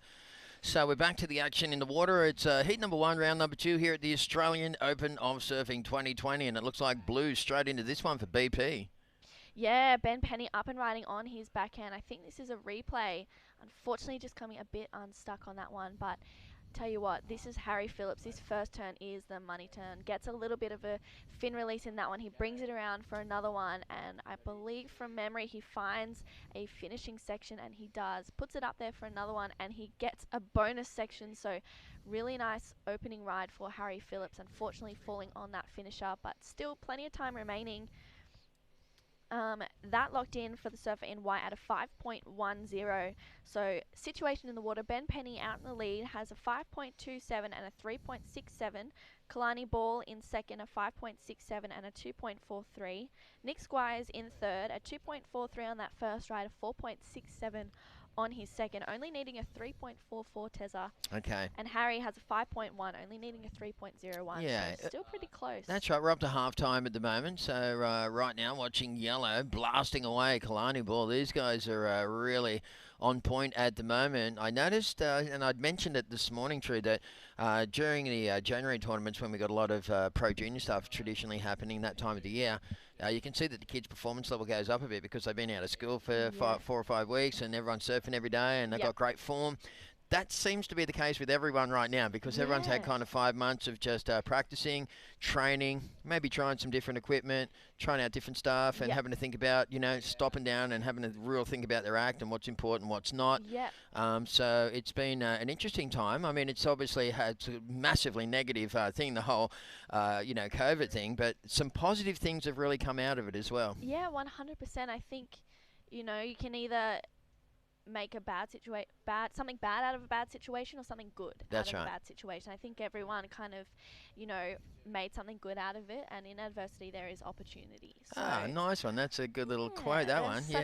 I think it was such a grounding thing, this whole situation that the world is in right now, and I think everyone needed to, I think it was a bit of a wake-up call for everyone to take a step back and just, you know, come back to their roots and ground themselves and take it a bit slow.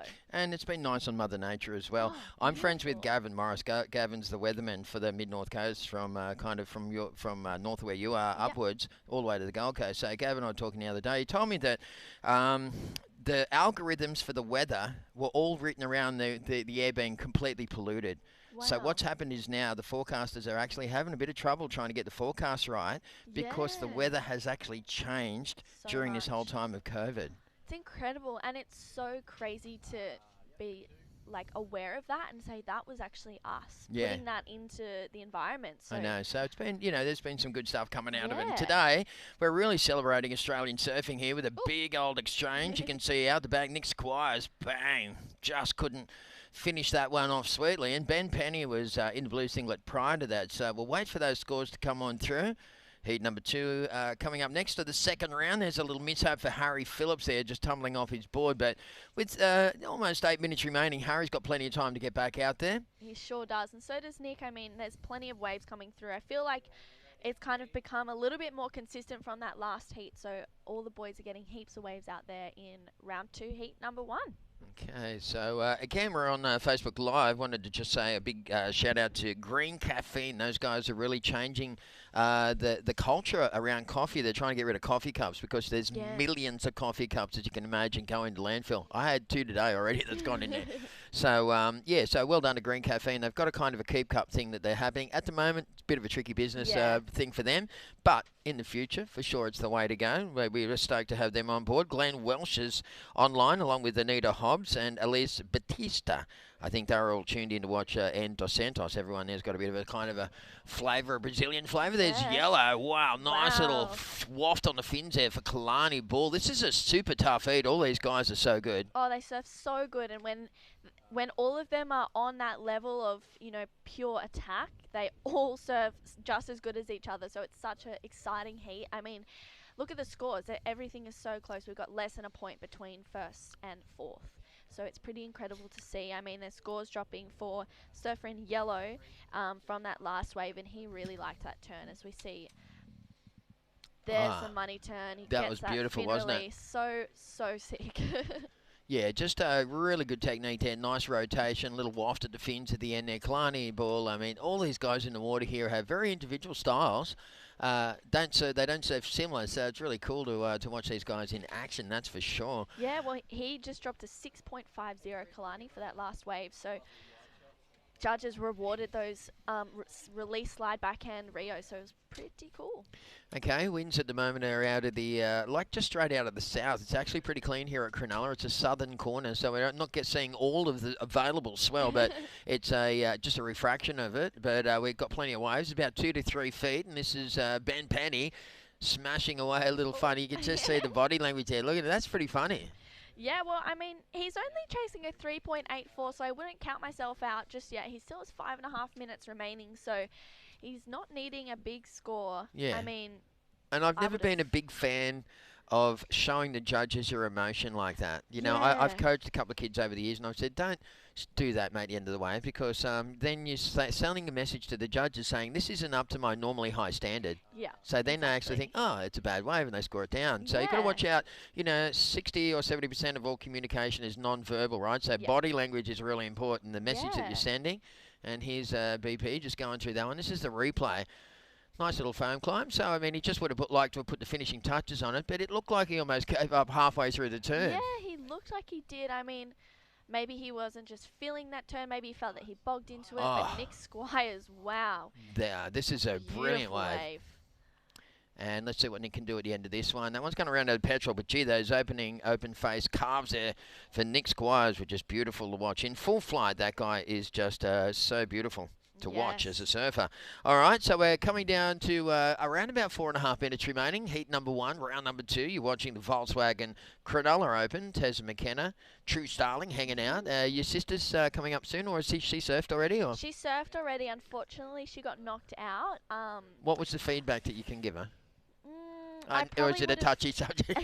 No, I haven't even seen her yet. Cool. I probably would have been a bit busier towards the end of the heat. She didn't need a massive. She only needed about a 5. Okay. And she was trying to be selective. Yeah, she was just being a bit selective. Was she holding on to priority, or? I think so. Yeah, I think. I was saying to Jess before, all the girls I felt were sitting maybe a little bit too far in, and they weren't able to get the sets. Okay. So I would have sat just maybe 5-10 meters further out. Sure. And try to get one of those sets because they really had that open face. And did she give you feedback on your heat performances and stuff as well, or do you guys help each other, or you sort of? She knows not to do that. Okay, fair enough. I get all that from Dad. Yeah, of course you do. All right, nice open face turns here for Ben Penny. Is Ben the guy that was in the movie with Samson Coulter? No, I can't remember that guy's last name, but Ben. Yeah, it was Ben something. Ben. Yeah, I got him mixed up with Ben Penny earlier, so there we go. Sorry about that. I'd talked him up as a movie star, but he could be a movie star. He could be, yes.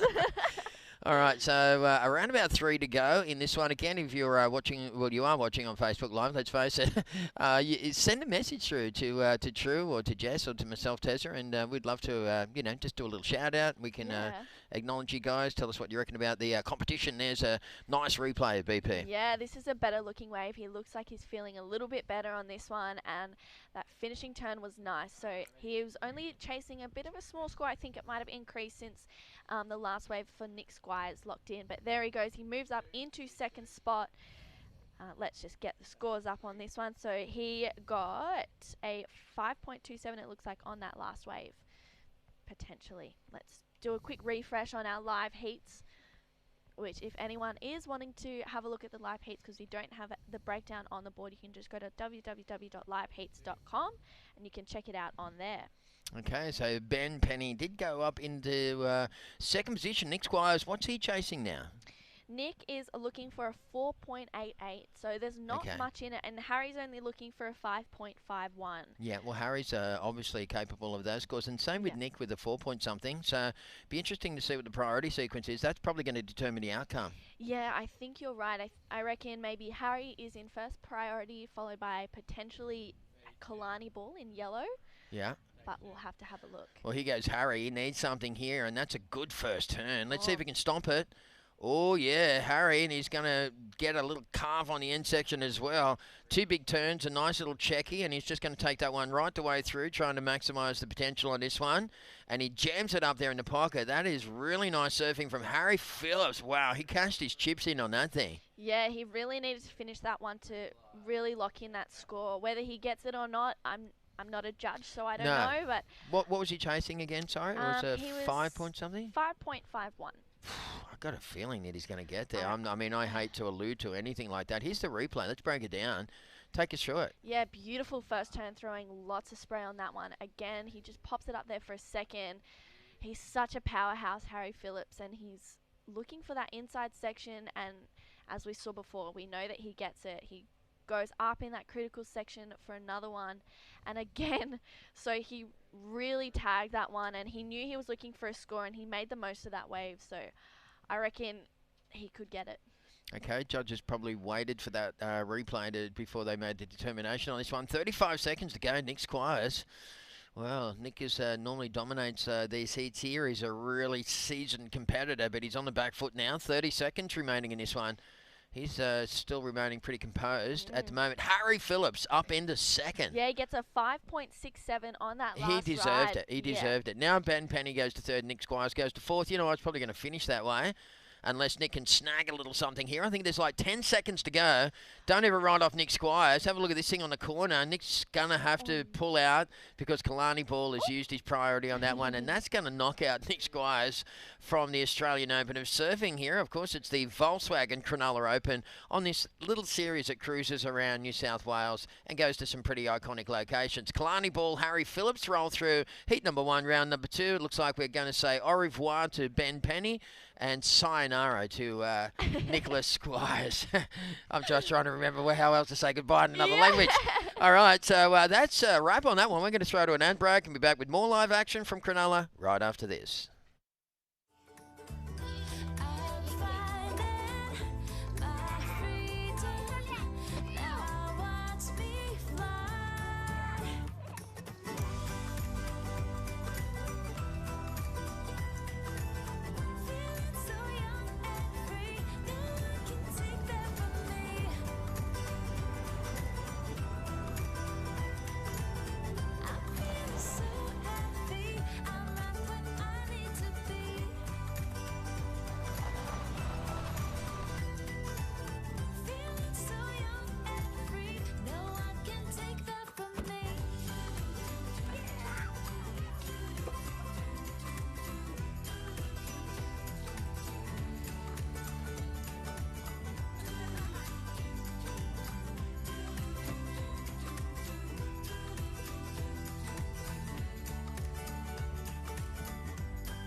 Volkswagen.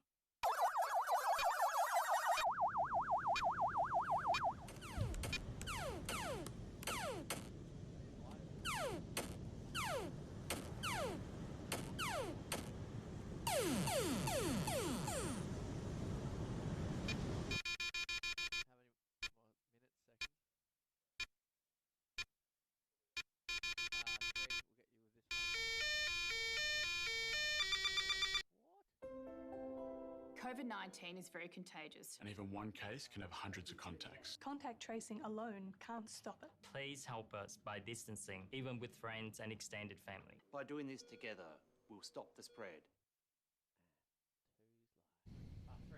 And welcome back, live action here at the Volkswagen Cronulla Open, Australian Open of Surfing. First stop on the agenda, myself, Jess Grimmaud, joined in the commentary booth by Terry McKenna. Tezza, a very good morning to you. Plenty of action on the cards already, kicking off day number 1 for the Oz Open. Absolutely. Straight to work. Zach McMahon with a 1.33. Jarvis Earl with a 0.83. Yesterday, Jarvis was in the Battle of the Shire, and oh my goodness, he dropped I think it was a 9 or something, or an 8 or a 9. He's just in all-time career form at the moment. He's really one to watch for the future. We've got James McMorland, who's a really experienced campaigner from Newcastle.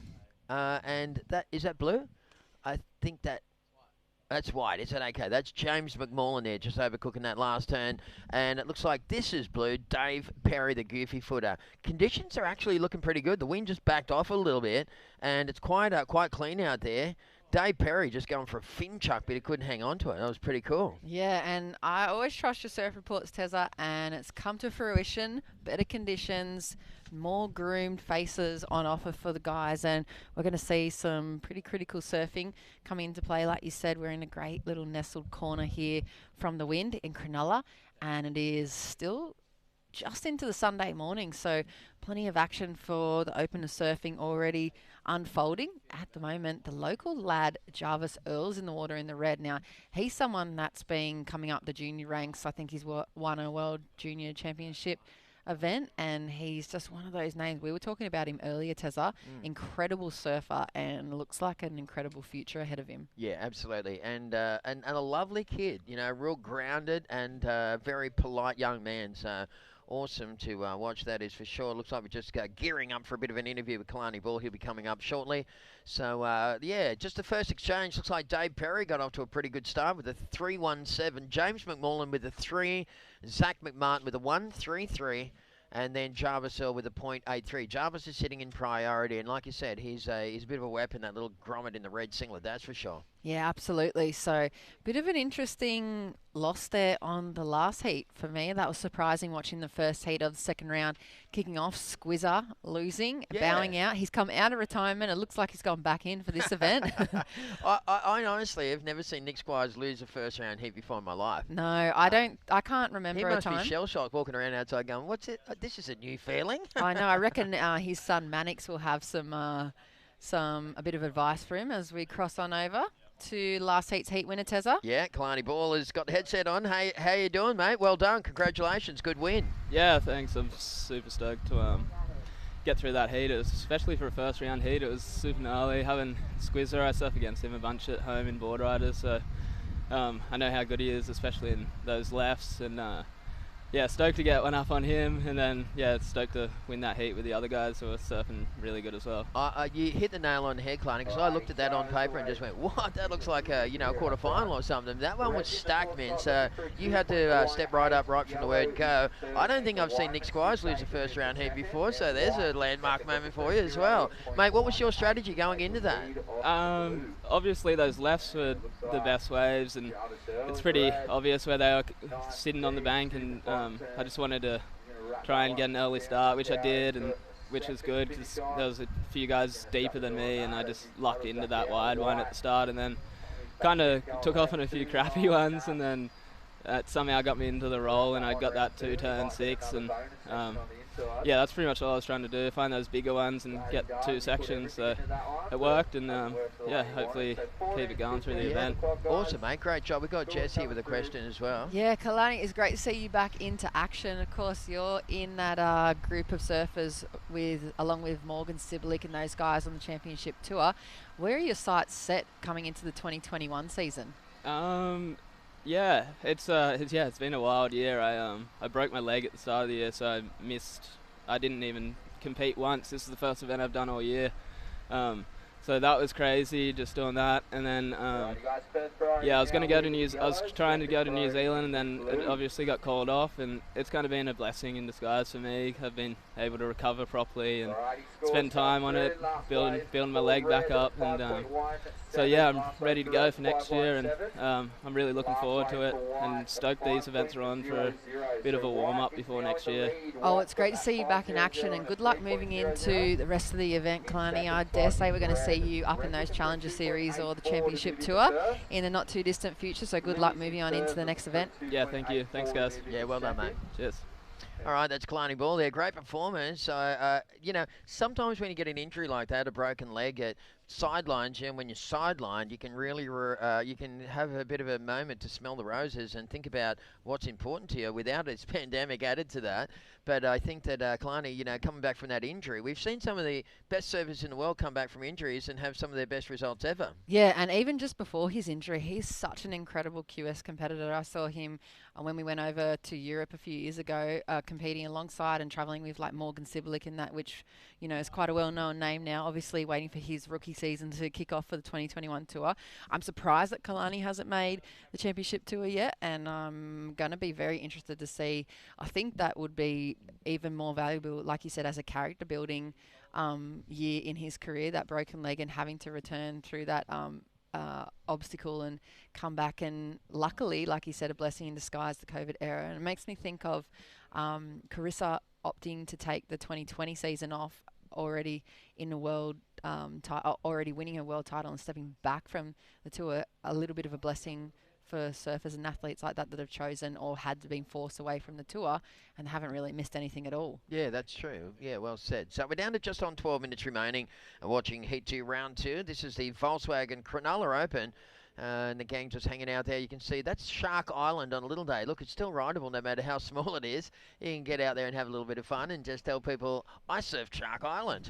That's the day to surf it. And sometimes it's a nice little left off that with the northeast swell as well. But in general, one of the wildest experiences you could ever have on a surfboard. Yeah, that's so a feather great. in the cap, isn't it, Tezza? Even just to paddle out there, look at it. I paddled out there and then I paddled back to the point.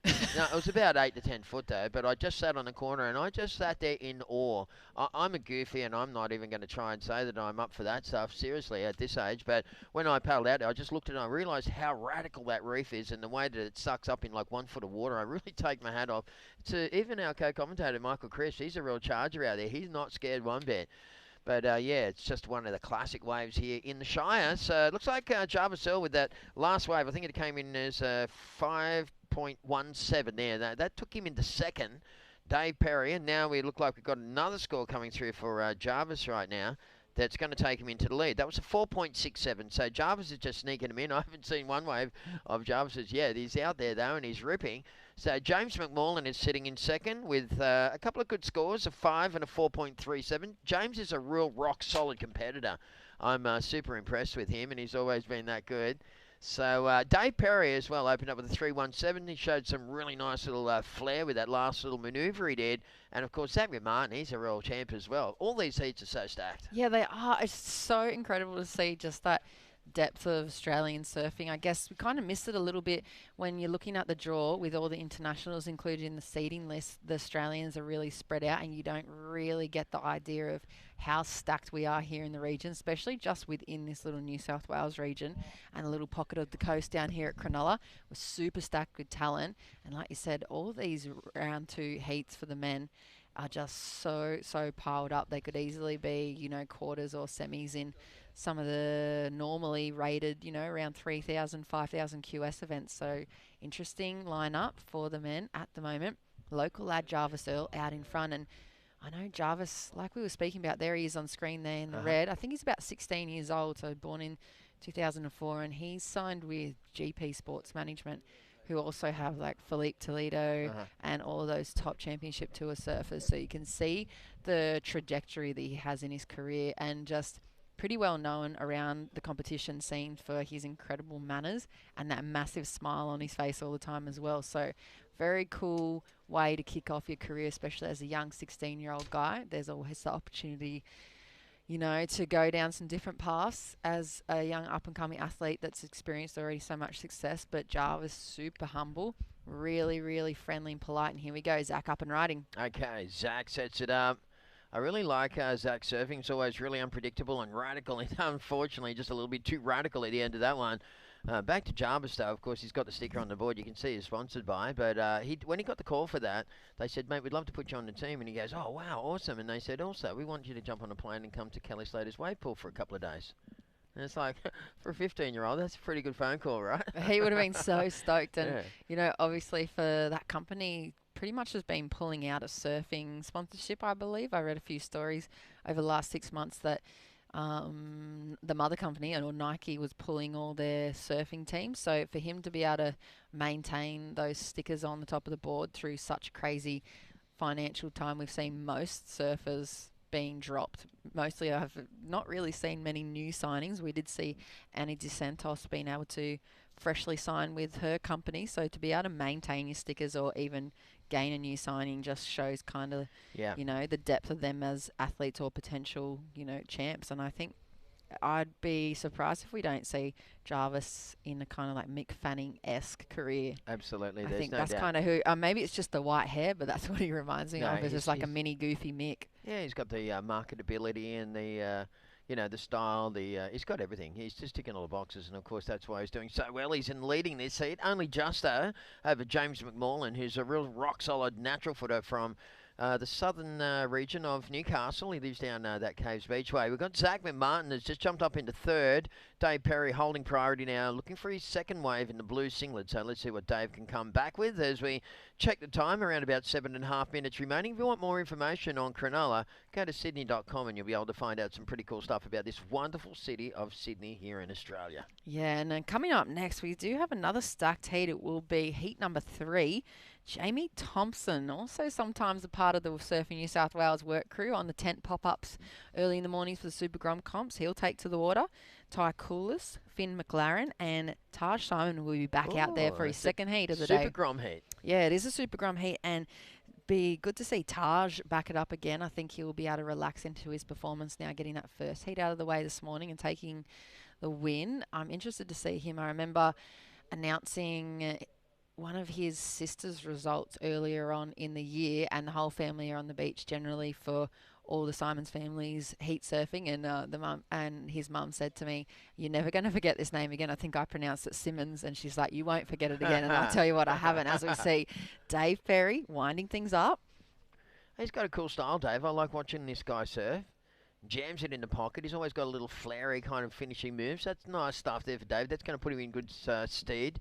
It's going to be enough to lift him in the top two, but what it will do is give him that nice little foundation to build house on. So we're down to the just under 6 minutes remaining. You're watching heat number 2, round 2. It's the Volkswagen Cronulla Open. Of course, Volkswagen continuing the legacy of the combis with the 6.1 brand new California. Check it out online.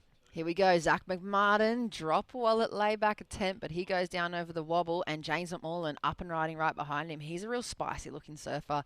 That board looks super crisp in those conditions too. It's tricky to translate how flat and soft it is, but he's able to just absolutely carry that speed all the way down the line. Nice looking combo, Tezza. Yeah, he's got a very silky smooth style, and he looks like a pro, you know, James. When I see him surf a lot. He's from Newcastle. So when I see him out in the water, I always think to myself, whoa, who's that? You know, he always has eye-catching surfing style. So here's the replay on the Australian Open. Let's break this one down, Jess. All right, so first turn, kind of a setup rail check. Again with a bit of rail work, but hits the wash on that one as he sets up this critical section. Nice release, plenty of spray, puts it up again for the second closeout maneuver. I think it's going to be a decent score, probably mid-range, I'm going to say. I'm going to throw out there around about the 5s or 6s. I'm just going to throw it up, throw it into the wind, yeah. And there we go, 5.83. So nice, girl. You might be making transition onto the panel one day. I'm dialing it in. No, it's not as fun as commentary, let me tell you. No way. That judging job looks so demanding and so hard, especially when you get the split peaks and all 4 surfers have a wave pretty much at the same time. I don't know how to do it. You've got to have the recall. The big memory thing is the big thing for a judge, you know. I hear those guys sitting there and they go, what about 3 heats ago, blue? Well, let's compare it to that. I'm like, oh, what happened then? Yeah, we're lucky to remember what happens at the start of the heat by the end. So, 100%. Yeah, hats off to the judges. They are an incredibly talented bunch, and they got a lot of experiences. We're very lucky here, I think, in surfing New South Wales and in this part of Australia to have this big depth of talent for the judging panel. And we have a lot of the CT judges that cross over. They either come from here or they come back to here. So there's a lot of talent here for the judges, and at the moment, they're on the money, I'd say. I'm going to give them that. So last wave for White puts him into the lead, that 5.83. And I think just cutting off those 2 turns, if we recall the end of that wave for James, those 2 turns at the end, the first one was really crisp, but he kind of half cut it off at the end and just did a midway or mid-face bottom hand turn to fit in another turn. And we've spoken about this earlier in the event, Tezza. Sometimes we see a lot of the competitors kind of trying to force an oversurf waves, and I think that maybe the difference between a 6 and a 7 or an 8 would have been drawing out that bottom turn and just really capitalising on that big final manoeuvre and not even worrying about the backup kind of foam climb. But that's just a little breakdown from just my own personal opinion here in the booth. But yeah, no, that's a good observation. So we're down to just under 3 minutes left on the clock. I'm pretty sure that Jarvis is in a priority situation here. The other 3 guys have all had waves, so unless he's paddled and lost it, I doubt that's going to happen. With 2.5 on the clock, Jarvis Earl is right now sitting in second position. What's he chasing to take the lead now? It'd be 5.67 required for Jarvis. Yeah, so I think that he always choreographs his heats really nicely. Such a neat surfer, you know, always buttons up his rides at the end as well. So I wouldn't be surprised to see Jarvis take the lead here if he plays his cards correctly. And of course, if Mother Nature gives him the opportunity as well. Yeah, and he's not one to crumble under pressure either. We've watched him across all the Grom series and events over the last few months. I haven't seen him crumble at all. I have not seen... I'd actually mentioned this to someone this morning. Funny you should say that I went down and interviewed Jarvis and someone else from Allura yesterday, and we had the Battle of the Shire, and Jarvis was actually about to run. Like the other runner was coming, and I'm like asking him a question, and he was so casual about it. I said, oh, sorry, man, they're coming now. And he's like, oh, I don't care. You know, he's just and then like, he posted himself a and 9. then he went straight out and got a 9. It's like, what? The kid was just like under pressure. He didn't show 1 ounce of it. This is how you really perform, is when you're relaxed, you can really do your best performances. So, Jarvis Earl into the lead. He got that one. 8.33. Again, I haven't really seen any of his waves in his heat. Here's yellow. Zach McMartin jams it up there. Probably could have accentuated that manoeuvre a little more given the fact it was only the one turn. And there's Dave Perry. Dave's also going to kick out of that one. So right now, Jarvis Earl has gone to the lead. He's knocked James McMullen back down into second, and James is chasing a 7.68. Try and take back the lead. Dave Perry is sitting in third at the moment. He's chasing about a 6.97. And right now, Zach needs a 7.24. But we are into the final minute of Heat 2, Round 2 here at the Volkswagen Cronulla Open. Yeah, and last wave for Zach, locking in at a 3.23, so not enough. He's still going to be looking for the 7.24. James McMullen increasing that need once again, 5.83 on his last wave. So, as you said, Jarvis out in the lead, and we didn't get to see the 8.33, but safe to say he's just exactly what you said. Very tidy, very organised surfer, very good at choreographing the heats, and here we go. Currently in second position, James up and riding. Okay, sets it up for a big reverse into the wind. Unfortunately, couldn't ride out of that one. Just kind of overcooked it and landed in the backseat. So we're down to just on 10 seconds remaining. Looks like it will be Jarvis and James rocking on through this one at the expense of Dave Perry and Zach McMahon. So that's a wrap on heat number 2, round number 2. And stick with us. We will be back with plenty more live action coming up. Heat number 3 of the Open Men's Volkswagen Cronulla Open right after this break. We'll see you guys soon.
Volkswagen.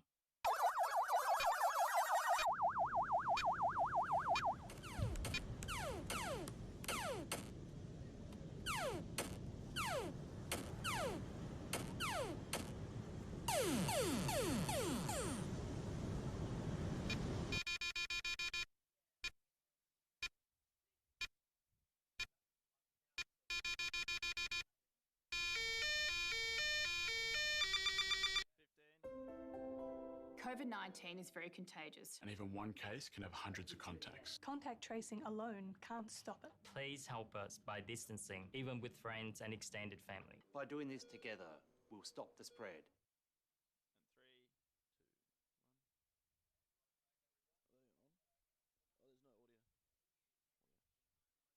Overview shot there. You can see Cronulla Point in the background. Straight out off the point is Shark Island, about 200 or 300 metres, not even 100 metres off the headland. So one of the world's craziest waves. The island's radical. Have you ever ridden Cronulla Point? I have a couple of times actually. I got a mate that is lucky enough to live in an apartment block just behind the one that's on the screen on the right there. So right on the point, pretty much, or on the front of the bars, and we've run down a few times with foamies. It's a good wave. Yeah, and surf that wave. Just when it's been junky like this and there's not been many people around. It's been quite fun. On a good day, it's a pretty wild wave. But we're out here at the alley at the moment. Jamie Thompson is from North Narrabeen. He's in the red singlet. Finn McLaren is out there in the yellow.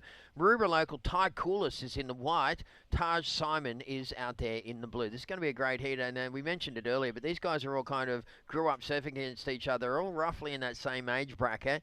This is almost like a flashback Pro Junior heat from yesteryear. Yeah, this is a really stacked heat once again, and Jamie Thompson looks like he's opened up with a 7-point ride, and I believe North Narrabeen boy, and he's quite a funny character around the comp site, and here we see Ty Clueless up and riding. Okay, nice little bottom top turn combo. Oh, Ty, a little mishap on that one. I was just about to start talking him up.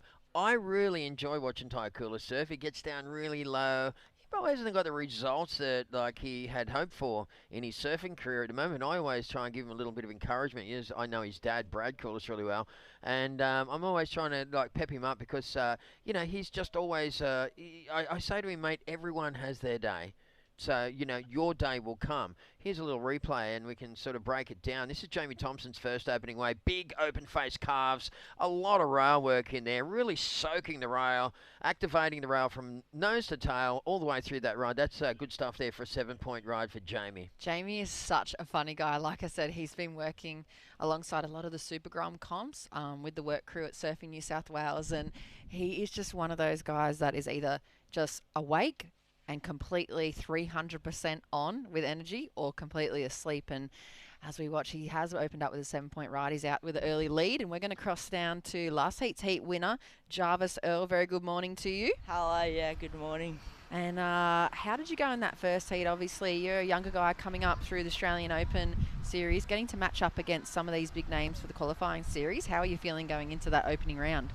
Yeah, well, it's at my home break, so I've been surfing it a bit, and knew there was just a few lefts out there, so I tried to hunt the sets, and yeah, I got a couple in the end. Hey Jarvis, it's Tezo. How are you, mate? Congratulations. Yeah, good, thanks. Yeah, hey mate, do you, I noticed in the end there, you just played it pretty cool. Do you kind of purposely choreograph your heats so you get into a priority situation in the last 5 minutes? Is that how you work it sometimes? Yeah, well, depends like how it starts, but I tried to make sure that I had priority at the end, so I could try and get a good one if a set came, because it's been a pretty slow heat. So yeah, well done, mate. I think there's a lot of guys that are now focusing on that. If you think of the heat as a clock, at 1:45, they're starting to move into that second and first priority, and that's a huge thing at the end of the heat to hold on to, right? Yeah, definitely. Yeah, it's really good, especially if you're in the lead and the other guys only need a lower score to knock you out. It's definitely good to have that priority. Do you think it's a bit more pressure when you've got comps at home and like Nana comes down and watches you and stuff? Yeah, I think so. Yeah, I got home crowd here, so it's a bit of pressure, but it's pretty good.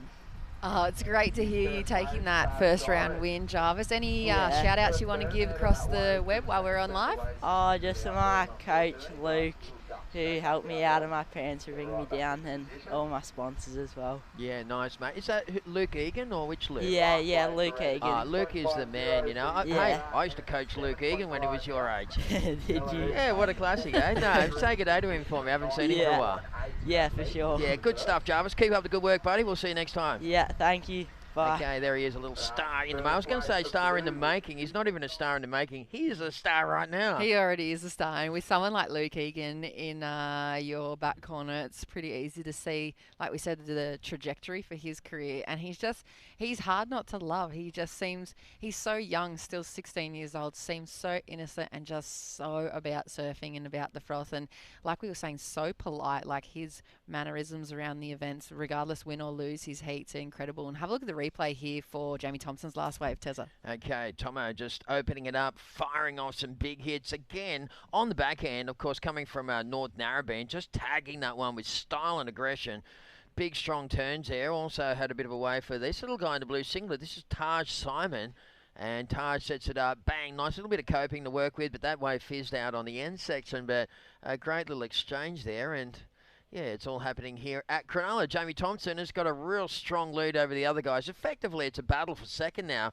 So Tomo with a 7 and a 6.50 on the back end. He looks like he's back home at North Narrabeen at the moment. He's looking very comfortable. Finn McLaren sitting in second with that 4.33. Taj Simon with a 2.97. And, of course, Ty Clueless with the 1.37. Ty Clueless would be back into a priority situation, so we should see the Maruba Goofy footy. There he is, there in the white singlet. He should be next up here at the alley.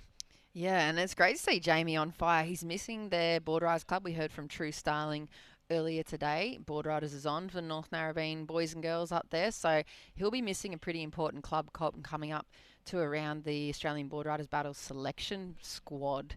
So it's good to see him just looking sharp and out in force. And like I was saying, quite a character around the contest sites. He is just all go and all froth, and there's always something funny coming out of his mouth, and he bounces around working along with the Work Cricket Surfing New South Wales on the Grommy events and helps set up all the tents. And he did get a chance to jump on the microphone one of the events, and he was kicked off pretty quickly as well, as we see Ty Coulis. All right, Ty. Oh, golly, just another little mishap there from Ty Coulis, but that's a shame. Here's yellow right behind him, Finn McLaren. Wow, look at these waves. Finn McLaren jams it up there, goes once and twice. Okay, now that's 101 good, strong meat and potatoes Australian surfer there. That's going to net him a pretty good score. Yeah, that's very hog style surfing for the goofy footer. Nice display. Let's have a look at the replay. Beautiful looking wave. Puts it up there. Plenty of spray. Keeps the momentum going down the line and really capitalises on that second turn. Okay, that's going to be an excellent score. There's no doubt about that. That was two very strong manoeuvres there from Finn McLaren.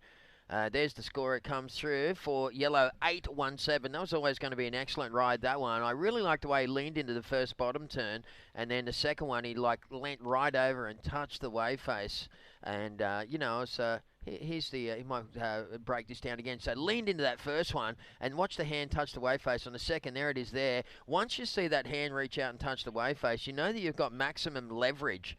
And if anybody knows about the science of surfing, the more that something leans over, the bigger the arc that thing can actually do, right? So the beauty of leverage in surfing is, and you see it in Mick Fanning and Joel Parkinson and all those guys, is that when you have good leverage in your surfing, you can go from A to D instead of just A to B. So you can cover a lot more ground and get a lot more squirt out of your bottom turns. Yeah, and what we were talking about before, trying to wiggle in 2 or 3 turns in that end section, kind of really penalises the surfers. And we saw Finn just 2 turns up into the excellent range, what we were talking about, just really, really capitalising, not trying to oversurf the section, getting the leverage. Technique is on point there for him, and just so much beautiful surfing on the end of that wave. So I really liked watching that from Finn. It looks like he might also be riding a bit of a swallowtail. It looks like Ty Coulis was on a little bit of a swallow. I saw that, yeah, when he came unstuck on that first move. I thought I saw a swallow in there. Yeah, I wouldn't be surprised if Finn's also on a little swallowtail. It kind of looks like he's getting that release through the end of the rails. Yeah, there, I was always riding swallowtails for my whole career, and then about 3 years ago I got on a good square tail, and I thought, I'll just get on square tails again, you know. And then just recently I got a board off Dylan Longbottom. It's a swallowtail again with a double diamond swallow, a bit of a different sort of shape. Oh my goodness, it goes so great. So I'm stoked. I love swallows. They've got everything. You bite off the bottom and you can release off the top. It's got the best of both worlds. So there's Ty Coulis. A nice little reset wave there for Ty, and he's just probably trying to be too hard, really. He needs to just breathe into a brown paper bag for a little bit. Just yeah, kind of he's kind of buried that rail on the forehand a little bit. It'd be nice to see him. Maybe he needs to jump on a little bit of backhand attack and just reset. I think he's going to improve his situation, though. Last wave for him was a 4.13. So he moves into 3rd position, but he needs an 8.38. And Taj is looking for a 9.54. Bit of a quiet heat for Taj at the moment, I reckon. He's just sitting out there with priority and just waiting for a serious set to approach. Okay. Here we go. Looks like Jamie Thompson again, current heat leader, North Narrabeen. Tomo just comes unstuck on that first attempted manoeuvre. So that's going to slide everybody else up the priority ladder. Just while we get a little break, I wanted to mention Ridges here in Cronulla. It's right on the beach, and it's just such a cool place to hang out and stay. And with weddings are back, you know, they've changed the New South Wales health regulations. So speak to the staff, the events team at Ridges about your beachside wedding with Ridges Cronulla Beachside. As we see Finn McLaren, another good wave there for yellow. Oh my goodness, that opening turn for Finn just looks so perfectly timed and on point. You can see the fan of spray just coming off the rail there. Be nice to see a little replay of him. I think I might move him. This will be the first time I've seen it, because I was looking down for the spiel. Here we go. Bam, and oh my goodness, nice big open face carve, and you could see just a plume of spray coming off there. He's a pretty solid kid, Finn McLaren, and he's throwing his weight around with a lot of style. So that's going to be maybe enough to take him up into the lead. We'll see if there's been a situation. Maybe not. It was really close between Jamie and Finn. Jamie was on 13.5 and Finn on 12.5. So either way, they're going to make life a bit more tough for Ty and Taj. Last one for Finn, just a 3.73, so only one turn on offer. I think I was super impressed just by the fact it was such a flat, slow section, and he was able to generate so much beautiful spray with just perfect rail work really through that, and it would have been such a hard section to work with. And was speaking to Kyla Whitfield after her heat this morning, and she's another North Narrabeen girl. She was saying it looks really good from the beach, straight out the front of the contest bank, but when you actually get out there, the waves are quite flat and they really don't have a lot of power. So here we go, Ty Coulis trying to generate some speed, releasing the tail, and goes back over the toes again on that rail. Well, look, he's pushing the limits, which is always good to see anybody see that. But you just got to dial it back, 5%, so he can ride out of that stuff. Because if he's finishing those moves, going to get some nice little reward for them. This is heat number 3, round 2, and you're watching the Volkswagen Cronulla Open. Of course, it's all part of the Australian Open of Surfing, a wonderful little series featuring some of the world's best surfers at New South Wales' most iconic locations. I tell you what, Tezza, sorry to cut you up, but look at that next heat coming up. Open Men's round 2, heat number 4. Dean Bowen, Kobe Clements, Duke Kelleher, Monty Tate. Oh, my goodness. Talk about stacked. That's an understatement. It's an absolute understatement here. These are literally quarterfinal, semi-final matchups. And Duke Kelleher, I believe, older brother of Fletcher Kelleher. Yep.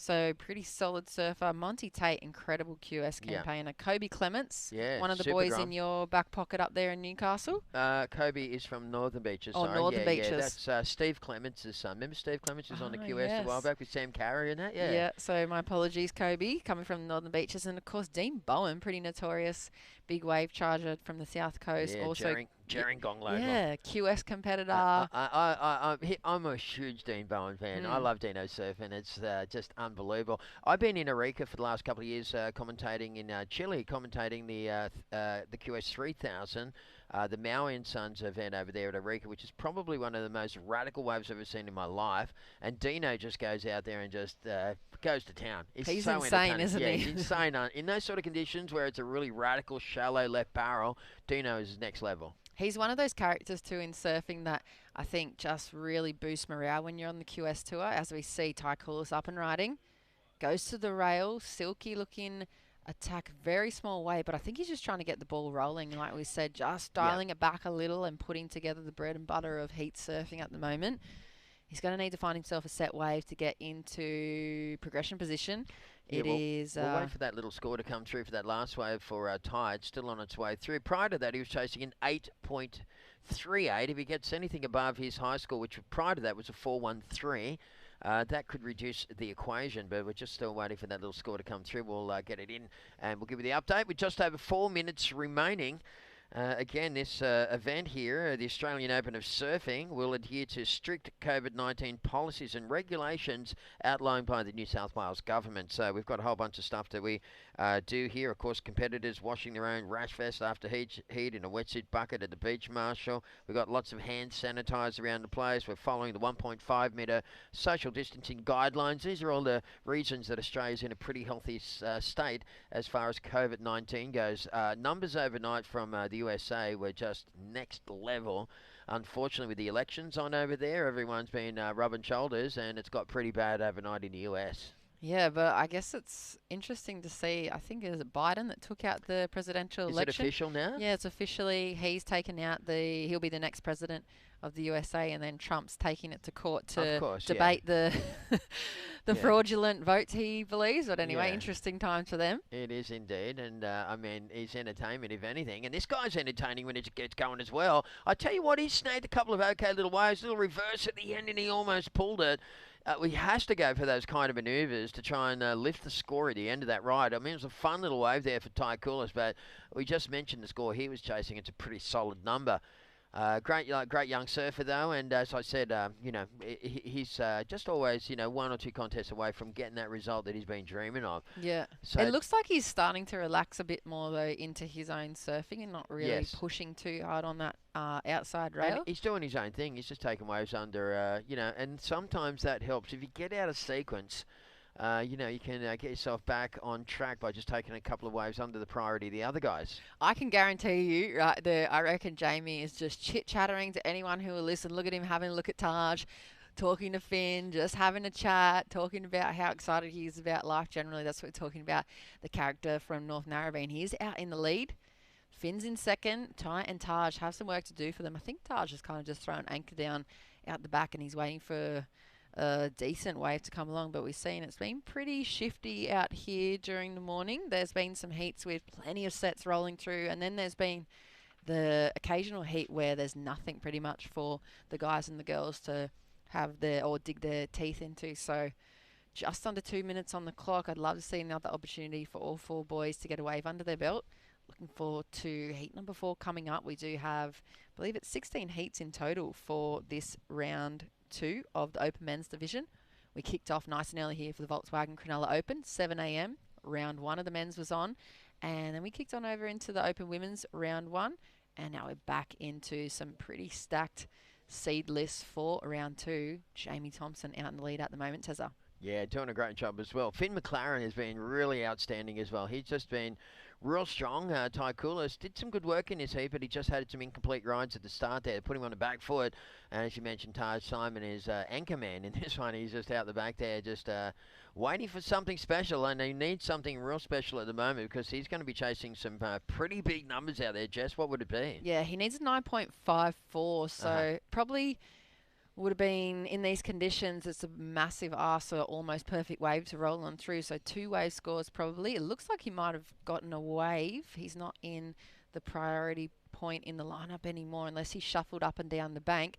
He's definitely capable of an incredible surfer. We haven't even seen him shift up into probably 4th gear this morning. We saw him with an earlier heat win, but with 30 seconds on the clock, it'll be interesting to see if he's posted another score. At the moment, Jamie Thompson in the lead. I'm pretty excited to hopefully get the post-heat interview with JT. It will be really cool to see him on the microphone, and I bet you, contest director Adam Hubert will just be wishing it's over quickly. Doesn't like to give him too much freedom on the mic. He's got a lot of energy to give. Okay, yeah. So it'll be nice to see him with a little post-heat interview. I bet you it's entertaining. I haven't witnessed any of this stuff of Tomo. I'm interested to check it out. There it is, Jamie Thompson. We'll move through in second spot. Finn McLaren. I don't know if we didn't see the start of that one, so. Finn McLaren may well have jumped up. What did Finn need to go? 5.34.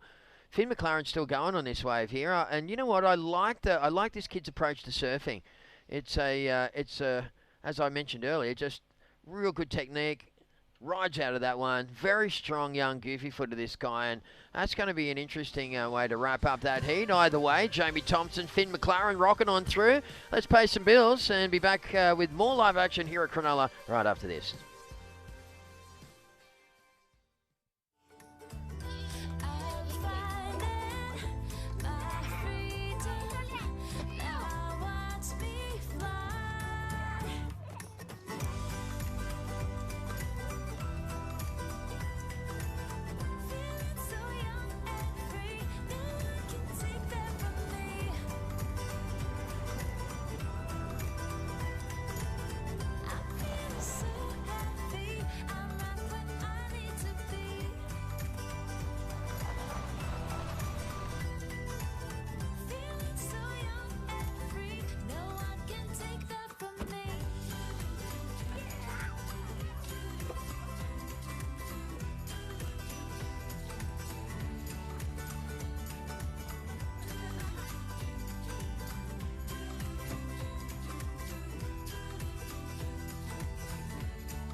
Volkswagen.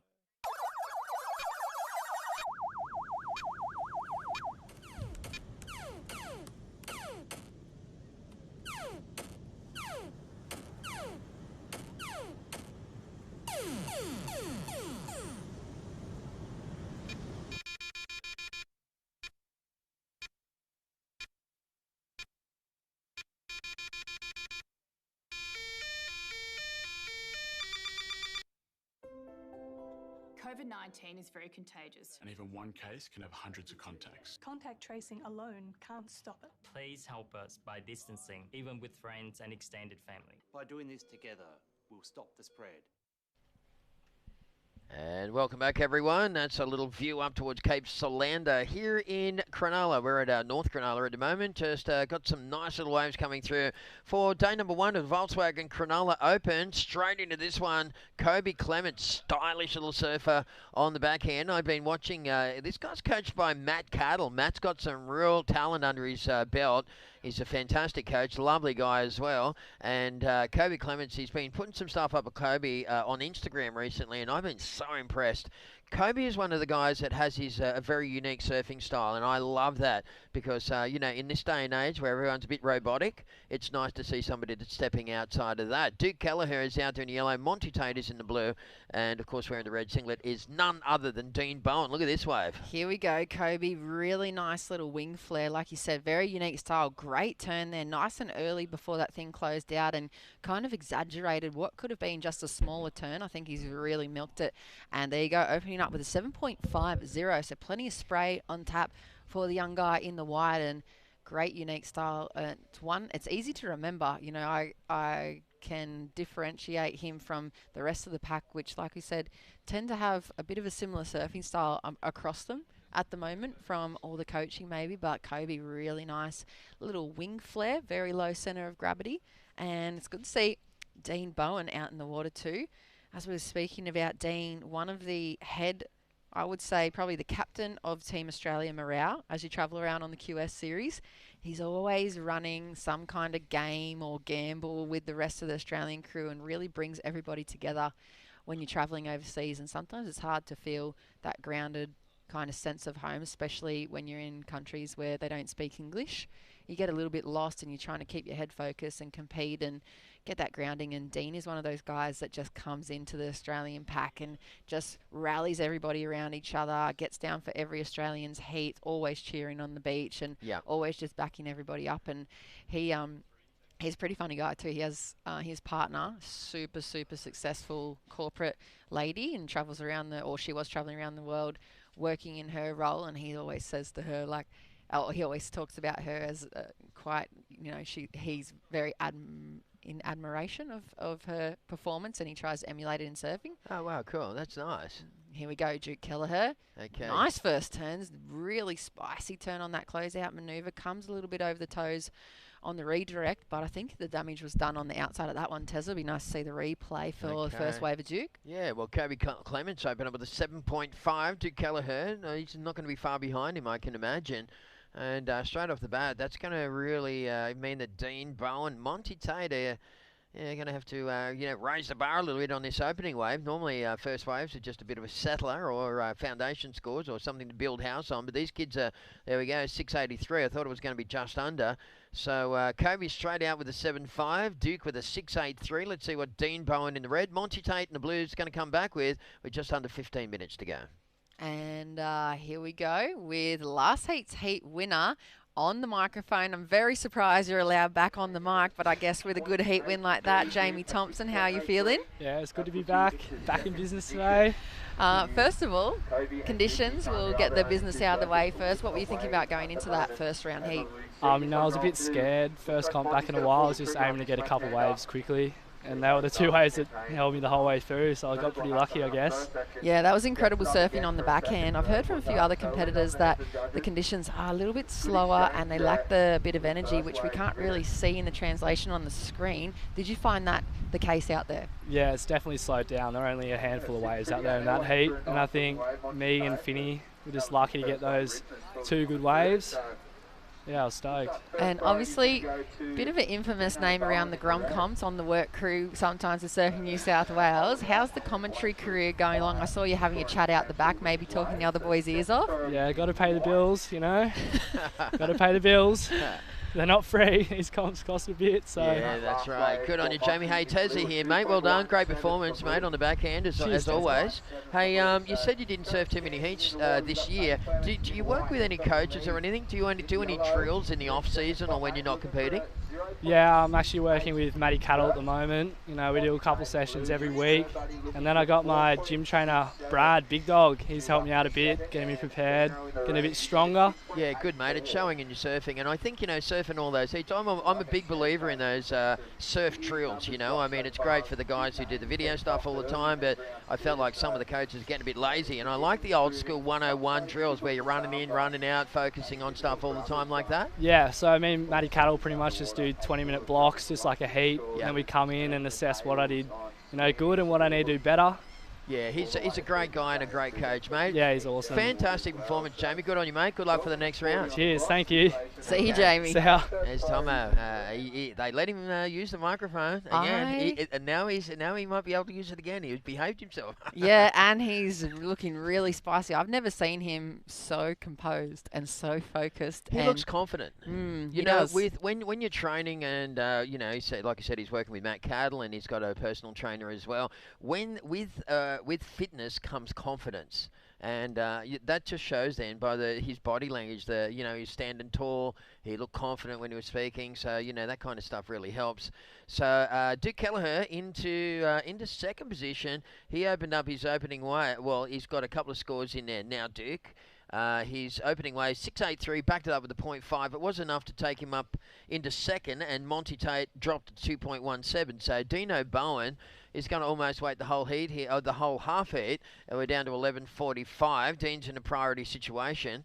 He's a super experienced campaigner, Dino, so he knows exactly what to do. But you want to watch it with these young guys. They're going to be moving around a lot. Yeah, you can't give them too much space, but I think this is a pretty typical Dean QS style heat. He's very selective. I've seen him progress through a lot of kind of pointy ends of the draw just with 2 waves under his belt, 2 or 3 waves. He's really selective. He knows what he's looking for. Like you said, super experienced. You can see him just kind of shaking off the nerves, the body language, just getting the neck moving around more. And he's one of the guys I grew up watching him when we're around about the same age. He was in that old Billabong Stepping Stones movie with all the super drums, and he was one of the fresh new faces on the team coming up through the junior ranks. And then he went into big wave surfing for a bit, I believe, and really, really charged hard down on the south coast, but may have copped himself a pretty serious leg injury, if I remember correctly. And now he's back into action on the QS Tour over the last few years. It's great to see him at the Volkswagen Cronulla Open. I'm sure we'll see him across the rest of the event. And there's a little shot there, Tessa. Yeah, so that's Cronulla Beach, and then you go right back in the back end there with the sailing club. See where all the boats are moored at the back there? Beautiful little sailing club. You can go there on a Friday afternoon, have some drinks, look over the lake at the back there. So beautiful stuff here at Cronulla Point. You can see how it breaks right along the edges of the rocks there. Of course, on that day that they shot that, there wasn't a lot of action wave-wise, but these are some of the, this is South Cronulla, where you can got some beautiful little sheltered spots where you can, in the corner there, see those sunbaking spots all there, see those beds? You have to get there at like 6 a.m. to get one of those beds. You have to like put your coffee cup on it and then just not move all day.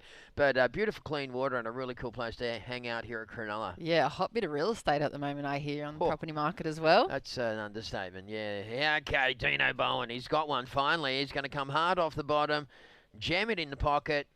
Oh, got a little caught on that first manoeuvre. That's more like it. Dino looking pretty sharp through that one. And now he starts to set his feet and take this one through to the inside, Jess. So a nice little opening wave here for Dino, and that's going to take the pressure off. Let's see what he can finish off with. And we'll go probably back to a replay on that wave and see if we can get to break it down a little for us. But that was pretty cool for Dean, as you mentioned. 9 minutes and 30 seconds to go. Right on time there for Dino's first wave. Yeah, and you can see, like you said, that experience well into play here. First turn looked a little bit wobbly, negotiating the bumps on the bottom turn. Kind of just releases a little bit of the rail. This turn here, way more what we're used to from Dino with a bit of power, and nothing super critical on offer for his opening ride. I think probably the most critical section he gets offered with is this next turn, and just puts it up there and gets on out of there. So he gets the ball rolling. Yeah. Looks like a bit of a bigger board too under his feet. A lot of flick up through that rocker in the nose as well. So interesting choice of equipment. Yeah, I noticed that it's completely void of stickers. It's a blank board, so that's interesting as well. Didn't have a brand name on it. Okay, so we're going to look while that score's coming through for Dean Bowen. There it is, 4.87. We're going to throw to a quick commercial break. Hang in there, folks. Back after this.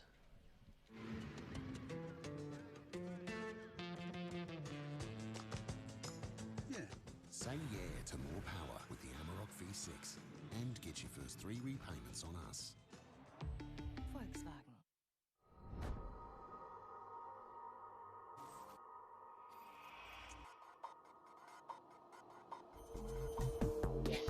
Volkswagen.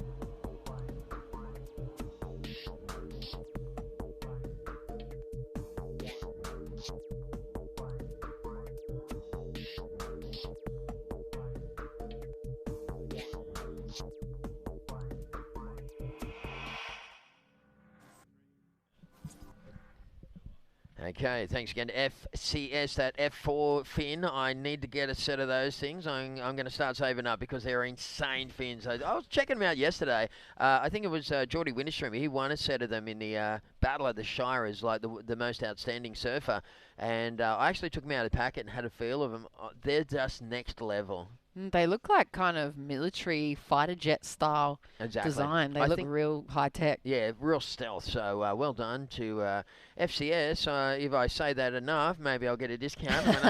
Oops, sorry. I forgot about you. I was always going to touch on. You forgot my broken knee. Your broken knee. I went to hit you on the knee like that to just have a laugh, and I'm like, oh, hang on, that's the sore leg. Here goes Duke Kelleher, just ripping off that. I like that coloured board myself. I'm a big fan of that stuff with the fluoro and then the black rails. I think it looks really cool. Monty Tate has had an extraordinarily quiet heat here for Monty. He normally turns over a lot of waves. There's Dean Bowen paddling back out after that one. So Duke, at the moment, it's Kobe Clements in the lead with a 11.0. Kobe has got a 7.5 and a 3.5. Duke Kelleher with a 6.83 and a 2.23. Monty has got a 2.17 and a 5.33. So Monty's sitting in third at the moment. Only needs a 3.74. So he's on track right there. And Dean Bowen with that 4.87. Dean only is chasing a 4.2. So the young guys in this heat, I guess you could say, are really Kobe and Duke.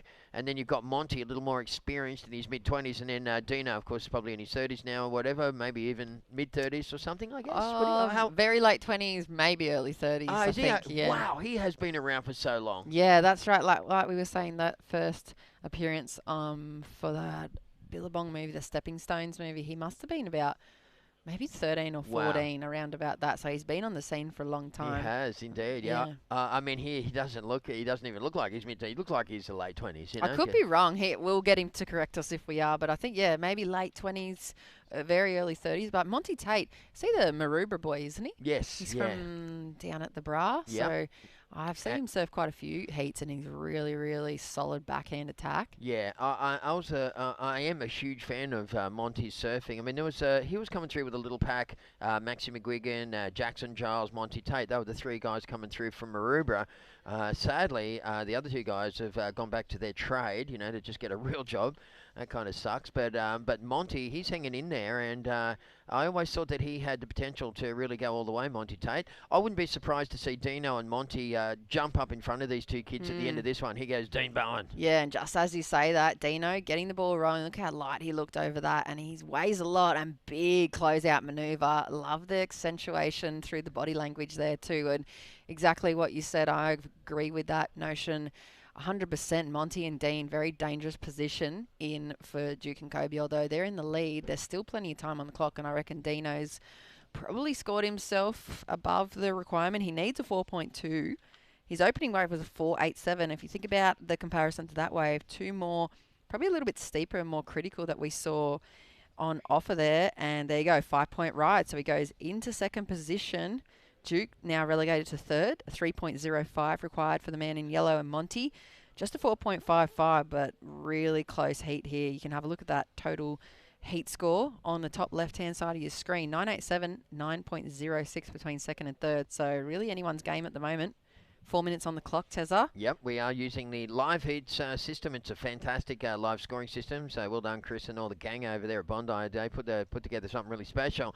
You can just go to liveheats.com and click on search for an event. Look for this one, and then you'll just have all the scores in the palm of your hand. Here goes Duke Kelleher. This guy's a very dangerous competitor. Really vertical attack on that one. Throwing it right up around midnight. Unfortunately, just coming unstuck at the end of that manoeuvre. So that's probably going to push maybe Kobe into a priority situation. Maybe either Monty or Kobe, I think, has got priority. Maybe it's Kobe. He's been a bit quiet for a little while. Yeah, he has been sitting out there for a while, but Duke only needed a 3.05. So if he had landed that last turn, I would have said definitely come through, and there goes just under the requirement, a 2.23. So he remains in third, 3.05 required. Dino Bowen's in second position, needs a 6.01 to take the lead off the heat leader, Kobe Clements. He had that first excellent ride, 7.50 to open up his account. And the Maroubra boy, Monty Tate, looking for a 4.55, but I just still think very dangerous position for anybody at the moment. Still pretty close scoreline, and there's no real gap between second, third, and fourth. Here we go. Okay, so the Super Grom, Kobe Clements, again, just really using a lot of body torque through those manoeuvres. Good stuff there from Kobe. Really cool surfing style. I like it. It's completely different than nearly everything you've ever seen before. Nice hand drive, the way it kind of curls his hand through the turns and stuff, and it's good to watch. I remember years ago I used to have an article for about 10 years in Wave magazine. It was a coaching article called Pre-Surf. And I did a whole article, a 3-page article on hand drive. Yeah, this is in the 80s, right? Well, it's making a comeback. Yeah, maybe it is, you know. But anyway, go search online. You might find that hand drive article. You know what? Swellnet ran that hand drive article as a retro piece a while back. There's the replay for Kobe. So nice stuff there from Kobe. Yeah, and he dealt with a little bit of backwash on that one as well, and he's ridden out of it and chucks it up there for a little love tap to finish off. So good stuff there from the Northern Beaches surfer as he takes that one through. We're down to about 1 minute 40 seconds on the clock. That may well strengthen his position. Yeah, he reminds me a lot of MR, actually, that really drop back knee and that full wing flare as we see Dino trying to push through to the inside. 1.5 minutes on the clock. Last wave for Kobe goes into his top 2, Tezza. Yeah, and Dean had that sort of ominous look on him, his body language as to go, oh, I hope that's enough to get me through. Because when you got Duke Kelleher and Monty Tate sitting in 3rd and 4th, anything can happen. Here goes the Duke. Here he goes on the backhand. Nice smooth bottom hand turn. Connects with a bit of rail work and negotiates the lump and bump. Bit of a check snap on the face.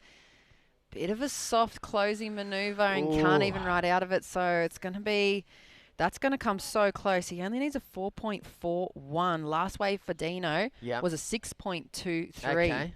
So it's increased. Monty's need. Here he goes again on the inside, winding up and goes down. Monty took that one through. He reversed on the outside section. He may have done something prior to that. I'm not too sure. We didn't really catch the start of Blues Ride, but either way, with 40 seconds to go, Monty, that's probably going to be the last blast for the Maroubra local. Big shout out to all the gang from the Bra. I was hanging out at the pub over there at Maroubra last night. That was a bad move, wasn't it, boys? Okay, so we're down to around about 30 seconds left on the clock. There's a score to come in for Blues, so it looks like he's having a look around too. I'm not sure. He might have done enough. He needs a 5.91 and locks in, and the last dying seconds of this heat, 4.93. So he moves into 3rd. Yeah. Still requires a 5.91. Duke needs a 4.41, and it looks like last roll of the dice, Kobe Clements and Dean Bowen looking pretty good to get through this heat, Tezza. Yeah, there we go. So Monty just falling short. Looked like it was only that one reverse that didn't get him across the line, but in either way, great surfer for both, great surfing, I should say, for both Duke and Monty, but it will be Kobe Clements taking that one over Dean Bowen. We're going to throw to a commercial break. We're going to be back with more live action from the Volkswagen Cronulla Open right after this.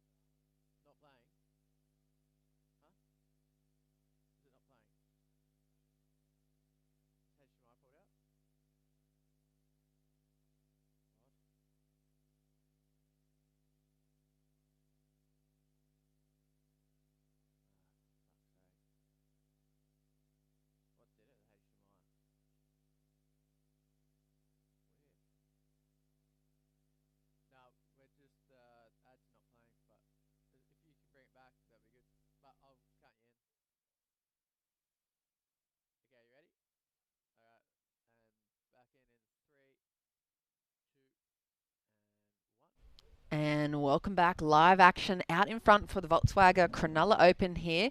We are into the first stop of the Australian Open of Surfing. Myself, Jess Grimwood, joined in the booth again with True Starling, competitor on the Open Women's Division for this event. True, very good morning once again. Good morning again, Jess. How's it been in here? It's good. It's been pretty exciting surfing for the men's. It's been nice with Tezza walking through some pretty high caliber open men's surfing. Some of the best surfers, definitely from Australia, and if not around the world, out there battling it out for $1,500 prize money in this event. Of course, equal prize money for the women's as well. In the water, we are into the open men's round 2, heat number 5, and up and riding Ed Aubrey in the yellow, looking to get things started. He's looking aggressive on the toes there, but nothing much on offer. In the red jersey, Jolie Vaughan from North Shelley, of course. Arch Whiteman's out there in the white. Ed Aubrey, we saw him kicking off in the yellow, and Lennox Smith out there in the blue. And what have you been up to over the last few heats, True? Maybe getting some warm-up in, or...? I actually had something to eat. I was very hungry, so I was like, you know what, gonna go grab a couple of muesli bars, have a coffee, have a chill out. Spoke to Jessie about her heat, and now I'm here. And give us a little insight. What was the reflective nature of Jessie's heat? Obviously bowing out, unfortunately for her. I think just staying a little bit busier and just finding ones that offered 2 turns rather than one was definitely one of the key things that she took out of that, which was good. And how did she handle the loss? Was she really upset, or she bounced back pretty quickly? She was kind of bummed, but she bounces back pretty quickly. She gets hungry and she's like, I'm keen for the next one. And yeah, so she's with one of our favourite Northie locals, Kai Warner, and his girlfriend Nikki. So they're having a chat down on the beach as Kai gets ready for his heat coming up in, I think he's heat 7, so he's coming up pretty soon. Oh, that'll be nice to watch him. He's an incredible surfer. I think he took out one of the events at the end of last year. Yeah, the one in Boomerang. Yeah, that was incredible surfing from him, and be great to see him coming up next. Opening wave for Surfer in Yellow, just 2.17. You are watching a little bit of live action from Cronulla here. Still Sunday morning, just past 11 a.m, and it is the Volkswagen Cronulla Open.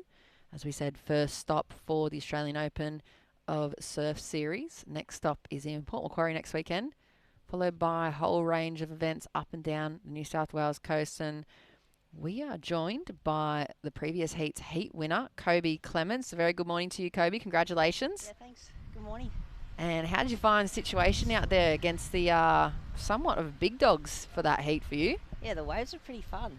I was psyched. I wish I had another bomb like that first wave, but yeah, that's how it goes.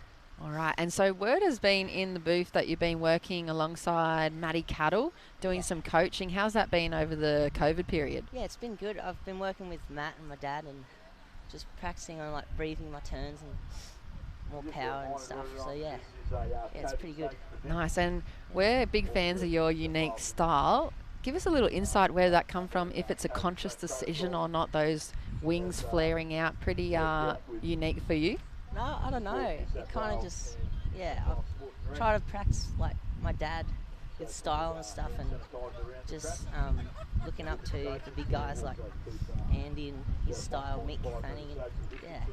Oh, well, really nice. Congratulations for the heat win. Looking forward to seeing you light it up for the next round. Any shout-outs whilst you're on the live webcast? Shout out to my mum for driving me here, and yeah, stoked. Dad's probably watching, so yeah. Great. Well, congratulations, Kobe. Good luck moving on into the next round, and we'll see you coming up tomorrow in the action. Yeah. Cheers. Thanks, guys. No worries. Clemo would be stoked on that. So he's from up towards your area, is he? Yeah, so surfs at, surfs for Longreef, but I surf with him a fair bit out at Narrabeen. Yeah, always see Kobe and Clemo around heaps, so yeah, he's been ripping surfing with, training with Maddie Cattle. Saw him get a wave the other day, and Dad and I were like, that's like a 10. It was crazy. I was just I was like, wow. I didn't even know he could surf like that. It was incredible. Yeah, I love his style. I think it's so unique. Tessa and I were talking about it during his heat, and it kind of reminds me of Mark Richards. They used to call him like the wounded gull, and he has the full wing flare going on. I just think it's cool that it's something a little bit different. I think we see a lot of the same style of surfing over and over again across a lot of different age divisions at the moment. So something like that to come through and like freshen up and be able to watch is pretty cool. Yeah, it's incredible. Yeah, and have a look at that opening ride for Jolie Vaughan in the red, an 8.50. So it goes to an early lead, and we saw a little bit of hustle and tussle for the takeoff priority position. Of course, at the start of the heats, no priorities allocated, so the inside position gets the draw, as we see Lennox Smith up and riding. Yeah, up and riding on his backhand. He carves that first section. This one looks like it's going to stand up for him. He tags it again for his second, and he brings that one back to the power source, hoping to get the most out of this wave, which it looks like he might, but unfortunately that one just not offering what he was expecting. So he kicks out of that one. There's just under 14 minutes remaining in this one. Everyone now has a score on the board, but Joel leading the pack with a 8.50. I watched that wave while you were having a chat with Kobe, and it was it was sick. It was pretty good, Yeah, was it? It was so good. And it looks like Arch was having a look at that one. There he goes. Projects out into front of the whitewash, but can't keep the toes stuck to the wax. But nice looking intention there. I think we might see him landing one of them, knowing he has to bring the big guns, because Jolie Vaughan opened up with that excellent wave, as you said, True. Pretty impressive surfing. And he has just released a new edit I saw along with Kookley Media. I think it's called Blade, and it's just a little recap of surfing around his home breaks over the last few months. So it's nice to see Jolie getting a bit of recognition coming obviously from the Vaughan family, you know quite well as well. Yes. And those boys are really incredible surfers. Huey Vaughan, obviously pretty well known around the junior series. Yeah. The youngest of the Vaughans. And then there's Joel. Curtis is an incredible surfer, and he hangs out. He's the second oldest brother, and he hangs out with Wade Clemens and a few other big wave chargers around the Central Coast. So he's an incredible surfer. And then the oldest brother, Zachy Vaughan, he's a builder at home, but also just absolutely ripped. So the Vaughan family is just all about surfing. And at the moment, Joel and Huey really into competition mode. So it's good to see Joel being able to open up with a nice early excellent score. Yeah, 8.5. I wish I could hear us, because you could see him waving for the scores and a time check. He's like, what did I get? Yeah. Yeah. I think this is going to be a very exciting heat. All of the men in this one have great surfing ability. Ed Aubrey is from Curly, or Curl. Do you know where that is, down in the Northern Beaches? Yeah, Curly. Yeah. I was going to say, it's a very non-spoken beach. Yeah, they got a pretty strong border ice team. They got the Cuba, and here he goes, up and riding. Ed Aubrey up and riding, carves that first one, brings it around for a second, hoping this one will stand up, and he banks it again and rides through. Might even get a bonus section on the right. And unfortunately, he just carves that one a little bit too deep, so he kicks out of there. Arch Whiteman's from Avalon as well. I don't know where Lennox Smith is from, though. We'll have to double check on that. Yeah, research. I'll do a bit of research and get back to you. We'll do a little bit of social media stalking, but they got such a nice pocket of surfing talent up your way in that Northern Beaches bubble, from as far north as you guys in North Narrabeen and Curly and all those little spots. So it's good to see them matching up against the Central Coast lad. I'm backing him.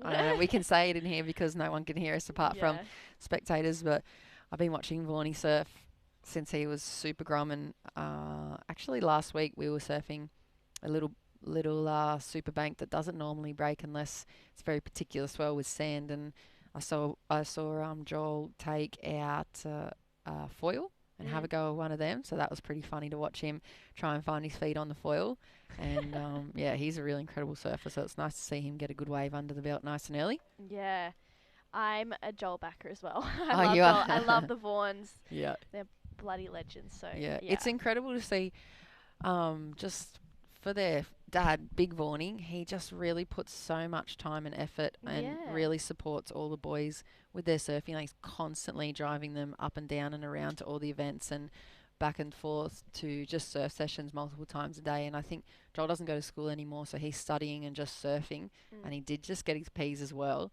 So now he's driving Huey around the Central Coast, and they're just trying to find little waves to rip on. And there's a little shot of the contest site up to the north. There's that rip bowl we've been speaking about, and you can see straight out in front in the middle of your screen is the contest pit. You can see Ed Aubrey up and riding. Yeah, up and riding again on his backhand. Has a nice two-turn combo again for a third, and he's just going to put the icing on the cake on that one and kick straight out of there, and that is Lennox Smith.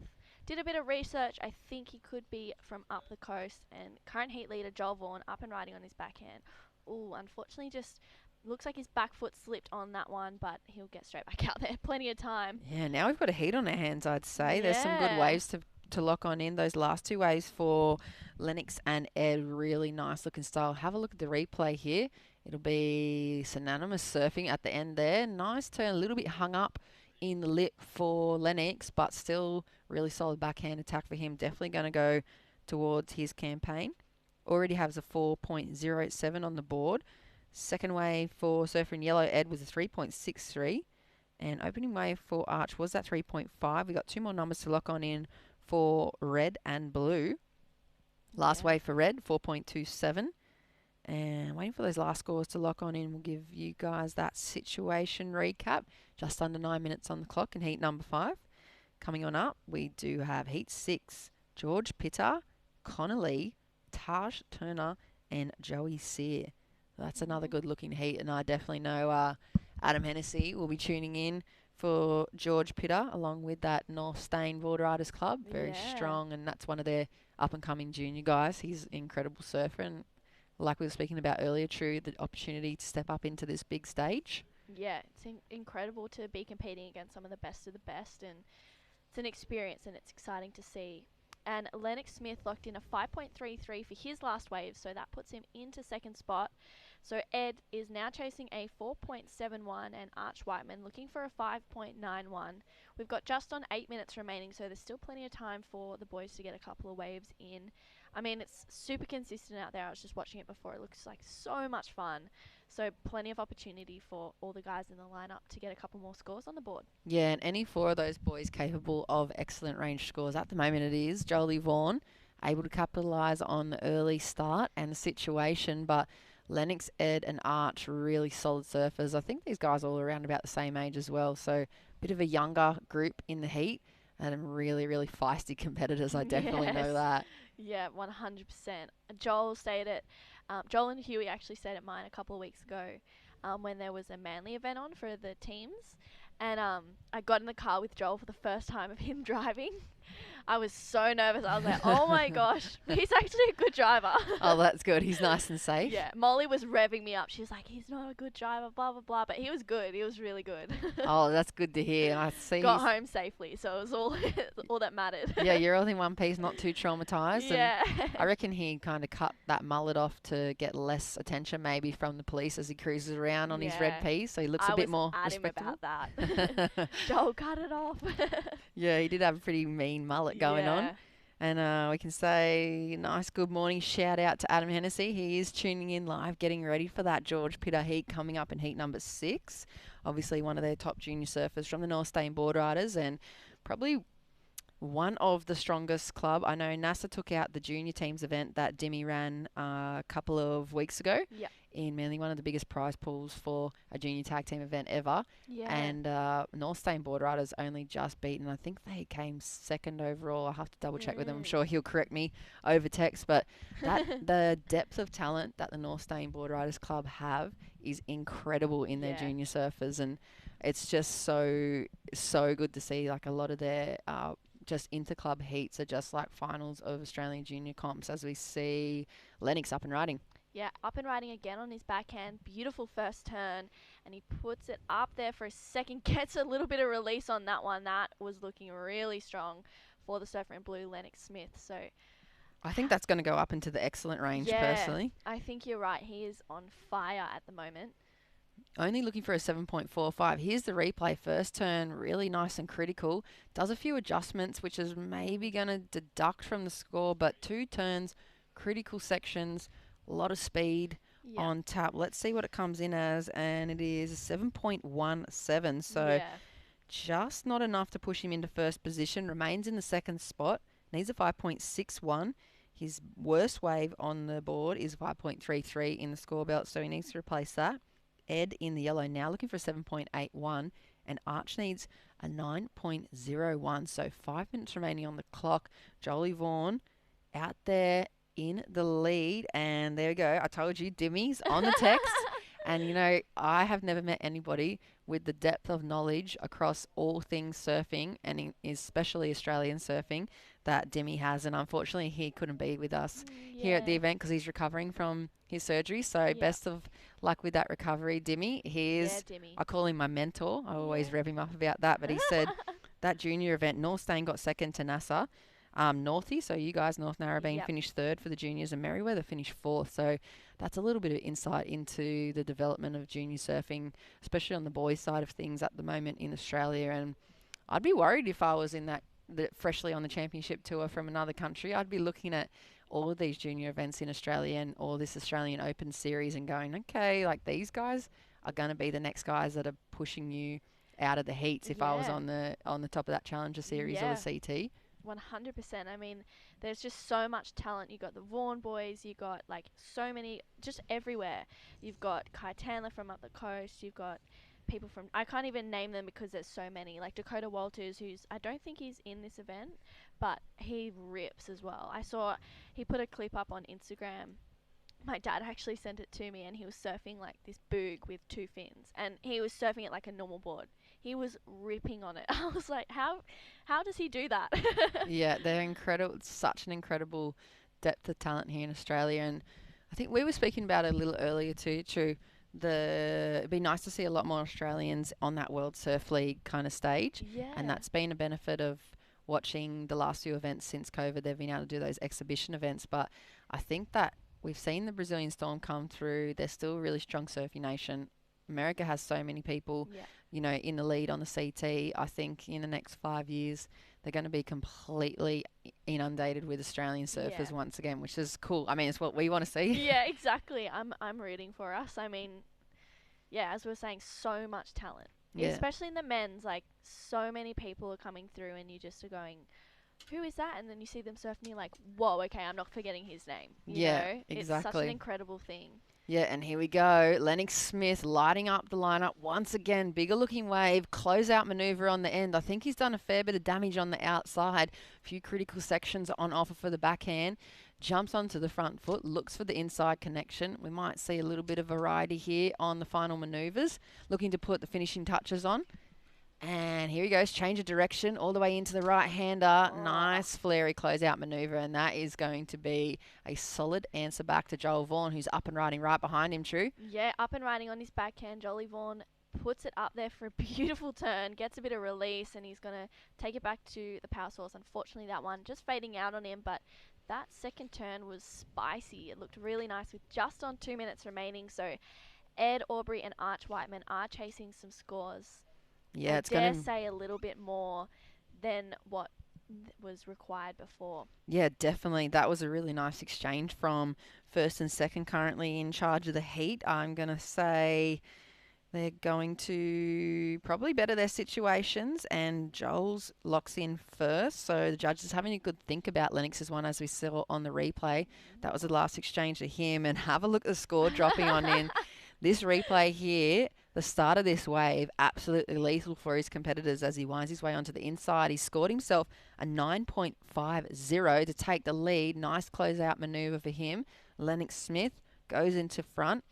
1 minute, 10 seconds on the clock. Last wave for Joel. This one, a 6.17. So nice, solid surfing for him. That wave just not really offering up any more potential as we see an answer back now from Arch. Arch up and riding on his forehand. Unfortunately, can see the frustration in his body language on that one.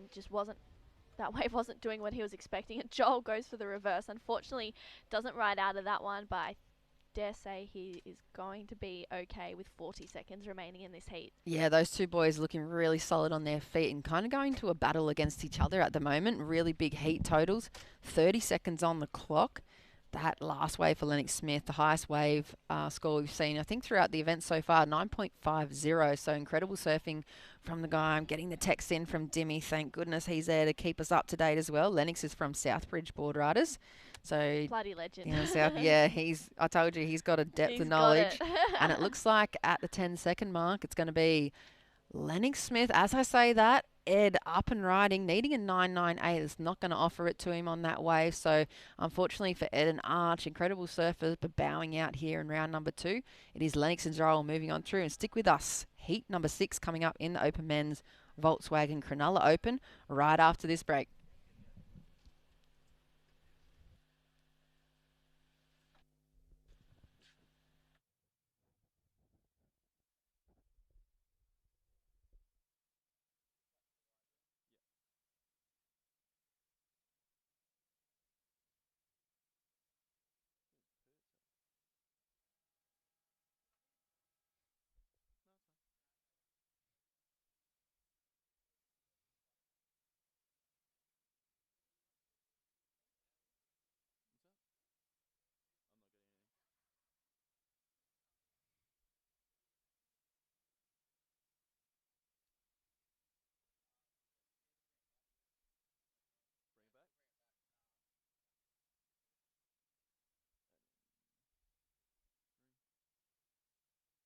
And welcome back. Live action out in front. Heat number 6 in the water of the Open Men's round 2.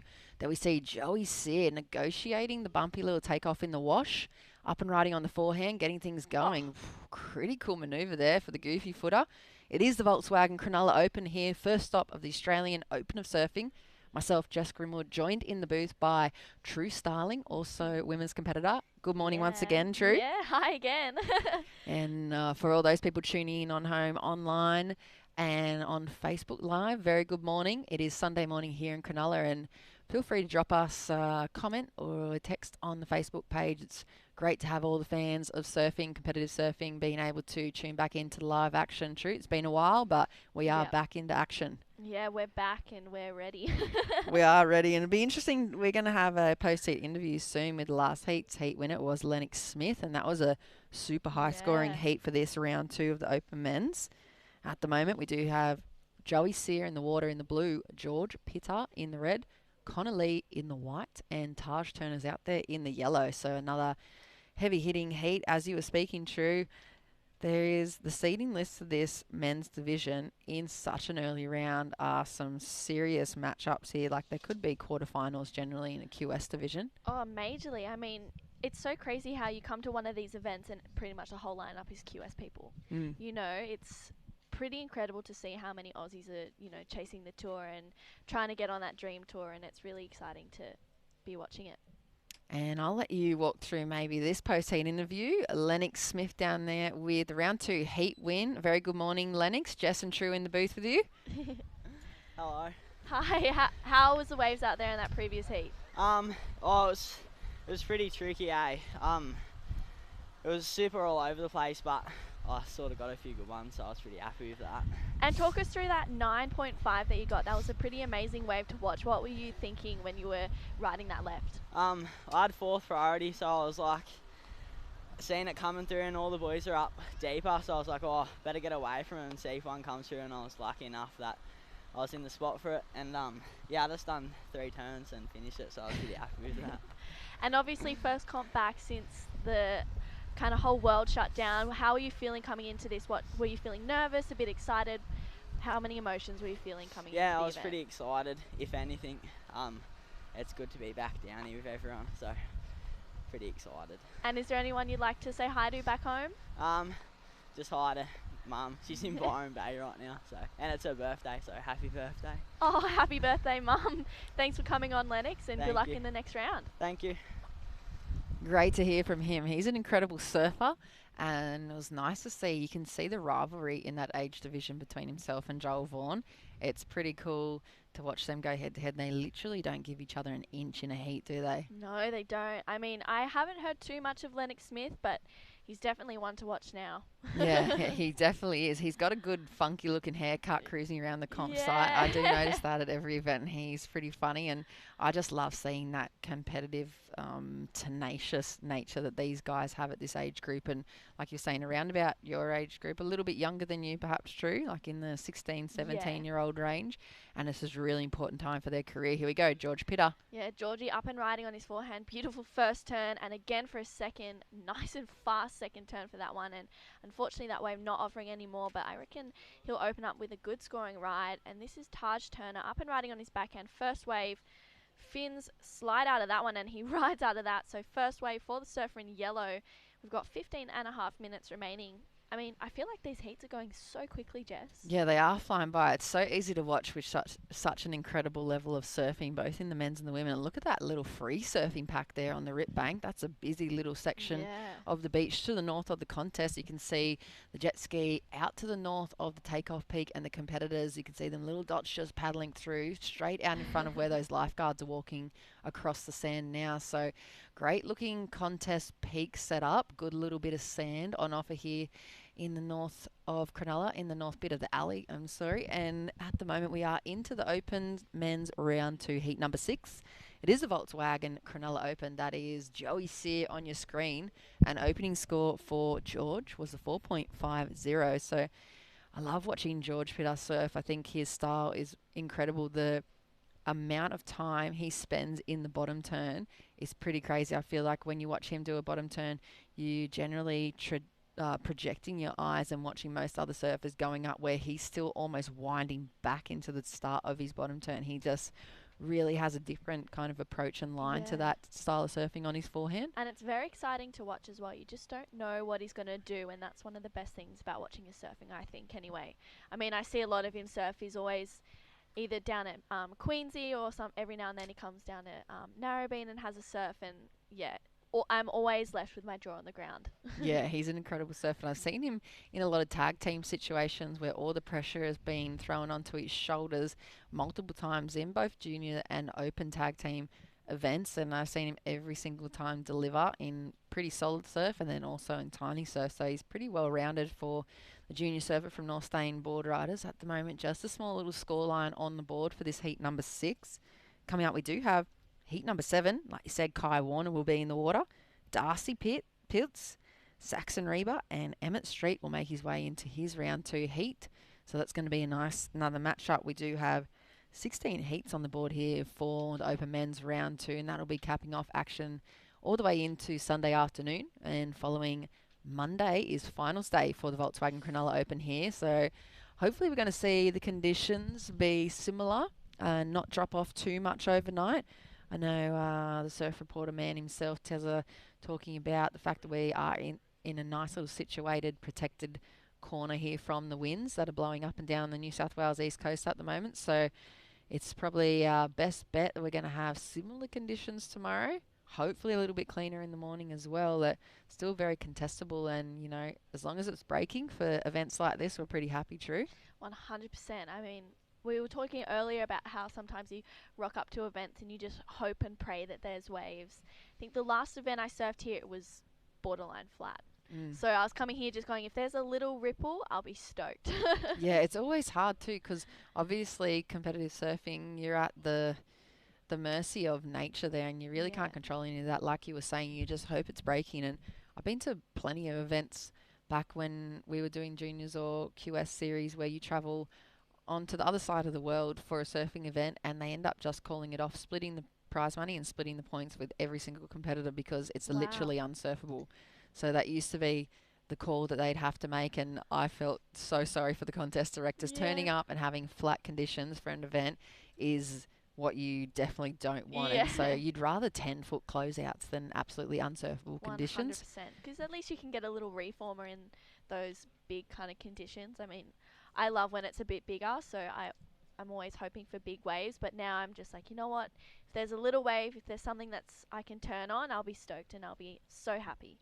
And we're getting some intel from the man himself, Dimmy. He's on the mic, but have a look. Joey Sears just having a look at this. I bet you he's got a little practice microphone in his bed recovering as well and just commentating the heat for himself there. I reckon he'd be onto that. He probably is. He doesn't miss a heat, and he's letting us know George in the water at the moment, out in the lead. He's the number 1 rated Pro Junior after 3 events in 2020. So he did win the first Pro Junior of the year on the Goldie. And safe to say he was lining up for a pretty hefty season, unfortunately for him and for most of the surfers. No one's really been able to pull on a Rashi apart from, like we were talking about, the Super Grom series. And, at the moment, George, number 1 rated surfer on the Pro Juniors. So we'll see if he can continue that form into the 2021 season. I haven't heard the official start date for the Pro Juniors to get back underway, but I would imagine it'd be pretty much straight away next year. I don't know if you've heard any word. I haven't heard anything. I'm too old for the Pro Juniors now, so I don't keep track of when that's going to come back on. I probably should, but hopefully it comes back on pretty soon. I'm looking forward to having a couple more heats towards the end of the year and start of next year, and hopefully we get it all back up and running. Yeah, I think it's going to be a pretty crazy schedule for 2021, at least in Australia, because there's already so many events lined up for the year this year that have been put on hold and haven't been completely cancelled. So for them to be rescheduling into the 2021 season, plus their normal amount of events, and at a time when surfing is so popular and competitive surfing is really, really ramping up again, I think it's going to be a really crazy 2021 season, and everyone's just going to be flying event to event to event and just not a week off. Yeah, that's the exciting part of it, though. I love the traveling. I love, going from A to B, and I get so excited. I didn't realize how much I would actually miss traveling. Like, I hate being on a plane, but I miss it. Like, I miss being on a plane. I miss the journey of it, and then getting somewhere and being like, oh my God, I'm here. And, you know, I get to go and surf this cool new wave and experience these new things, this culture and the food. And I'm so excited to hopefully very soon get traveling and competing again. Yeah, and you kind of get used to living out of your backpack and your bag. It Yeah. becomes like a little comfort, like it's your own little home grounding space just within your own backpack. So it is going to be cool to be back on the road soon. And I remember the first time running into you and your sister and your family down in Phillip Island. You used to travel in that combi, in the V-Dub, Yeah. with your dog. Yeah. Yeah. What's your dog's name again? Bill. Bill. Yeah. Bill the bulldog? Bill the bulldog, yeah. Yeah, so you guys used to cruise around in that V-Dub. What model were you driving around in then? Or It was just a multivan. So cruisy. So speaking of those, Volkswagen, of course, our naming sponsor here, bringing about the Cronulla Open, and pretty synonymous with Australian surf culture and surfing. Was speaking yesterday. I grew up in an old 1980s Caravelle combi van. My dad driving that up and down the coast when we were young, and of course you and your sister getting carted up and down the east coast and down around through Victoria, I'm sure, as well, in the multivan. So pretty perfect for surfing. And now coming out with that new luxury California model. I was having a little scope out yesterday. There's some pretty fancy little additions in there that are built in. I saw the driver's seat and the passenger seat swing around to face the back, so it kind of sets up like an office. No way, that's pretty cool. Yeah, did your multivan have that? We had like our two passenger seats do that, but not the driver's seat. So they're stepping it up once again. Here we go, George Pitter up and riding on the backhand, getting ready to line up a few more sections. Really spicy looking surfing. That board looks super nice under his feet. Doesn't get the opportunity to put the third turn on the board, so will increase his lead. Let's have a look at the replay, True. Yeah, so he takes off on a left that doesn't look like it's going to offer much, but it just walls up nicely for him. Unfortunately, catching a bit of rail on that first turn, but puts it up there for a second nicely and just comes unstuck on the third. So I think maybe getting a little bit too ahead of himself on that finisher. He probably could have taken it a little bit slower, but I think his score just dropped in at a 4.0. So George is in the lead with a 4.5 and a 4.0. Joey Sia is out in second with a 3 and a 1.17, and Taj Turner is in third with a 1.5 and a 1.23. Where I don't know if Connolly is out there or not, but he needs a 4.17. No, Tez has given me the no-go, so Connolly is not out there in this one. Yep, no man in white, so it is up to Taj Turner. Only chasing down a 2.68, so been really quiet for this heat. You can tell, having a look at the total, the heat total on the left-hand side of your screen, there hasn't been too much opportunity, or the guys have been super selective. As I say that, fans are spray from George Pitter throwing across the screen and grabbing the attention of the cameraman. Here he goes, winding up the inside section of what's going to be probably a pretty lethal wave. I don't know if he loves that or if he's not feeling great about that with a little bit of body language there, True. Yeah, it's hard to tell. Tez and I were talking about this earlier. We're just, you know, you don't pull off a wave that you think is kind of good with a negative energy, you know, or a negative body language. You pull off feeling good about yourself, because otherwise you're going to leave a negative impact with the judges and you're not going to get a good score. Yeah, and you've got to be on top of all that emotion as well. Like selling, just sometimes losing heats by 0.05 of a point is that difference between making a little bit of a subtle, confident body gesture as opposed to, like you said, like that negative energy and kind of being really unhappy with your performance. And it's a difference there. You can see that's the contest director, man. Rowan Out fell. of there, Rowan. Yeah, he's in his high-vis vest. He's getting things rolling. COVID Marshall. He is. And there you go. Last score for George Pitter of 5.60. So increases his lead as we reach close to the 5-minute mark here in heat number 6. It's been a little quieter. Here we go. Joey Sear up and riding. Yeah, that board looks really nice under his feet. He puts it up there for a first turn, really nice float, and brings it around for another one. Unfortunately, that left just going into a bit of deep water, so he's going to get back out there with, as you said, 5 minutes remaining. And the man himself, Dimmy, giving us some more intel. I love the constant intel. Yeah, live feedback. He's saying that's George's not happy face. So interpreting the body language there. He is currently in the lead, and he's managed to find himself 2 medium range scores to hold it out in front. Last wave for blue was 3.3. So Joey needing a 6.81 Taj now needs a 4.81, so it's still within striking distance for all these three competitors. Taj only really needing one proper section to offer itself up, and he's definitely going to be sitting out there with the priority first position. So his choice of the next wave that comes through the lineup during now and the next 4 minutes, or until he pulls the trigger on it. And I think dangerous spot for Joey and George.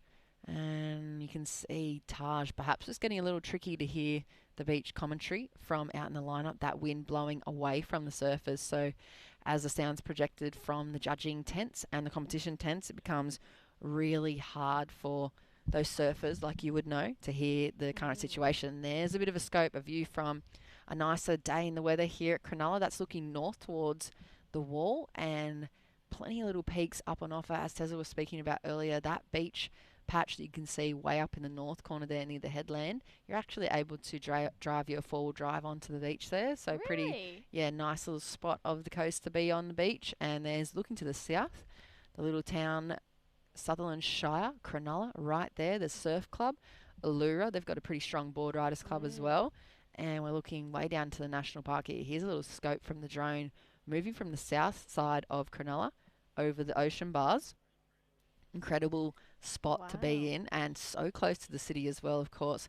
Around about 25-30 minutes away from actually the CBD, so it's pretty pristine part of the coastline to be in. And you can have a look out the back. I thought it might have been a few whales, but I think it actually might be, I think they're jet skis. Jet skis cruising around. There you go. There's a scope of where you can drive your 4Bs onto the sand here and get some, maybe some secret little peaks to yourself up to the north of the beach. And very beautiful part of the east coast to be in here at Cronulla, and super tight surfing community and big fishing community around here as well. And as we see at the moment, 2.5 minutes on the clock, George Pitter, number 1 ranked junior in the country, out in the lead. Joey Sears sitting in second position. Taj only needing pretty small score, 4.81 for the man in yellow, and he is, I believe, currently holding down that first priority position there. You can see those jet skis cutting laps out the back. True, so you're onto it there. I almost thought there might be some late whales making the south coast charge, but it is a bunch of jet skis. Of course, they've got the yacht club behind us here, and there's a little gap in the headland where they can push out into the open ocean. So this guy's enjoying a nice Sunday hot lap out there. Yeah, it's pretty cool. I'd love to do that. I'm like at my dad to get a jet ski. Would you use it for tow-in surfing?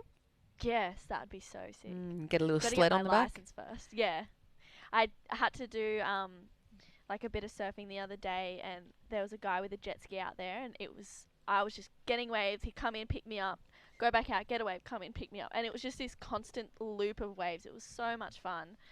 As we see surfer in blue, Joey Sear up and riding. He's in second.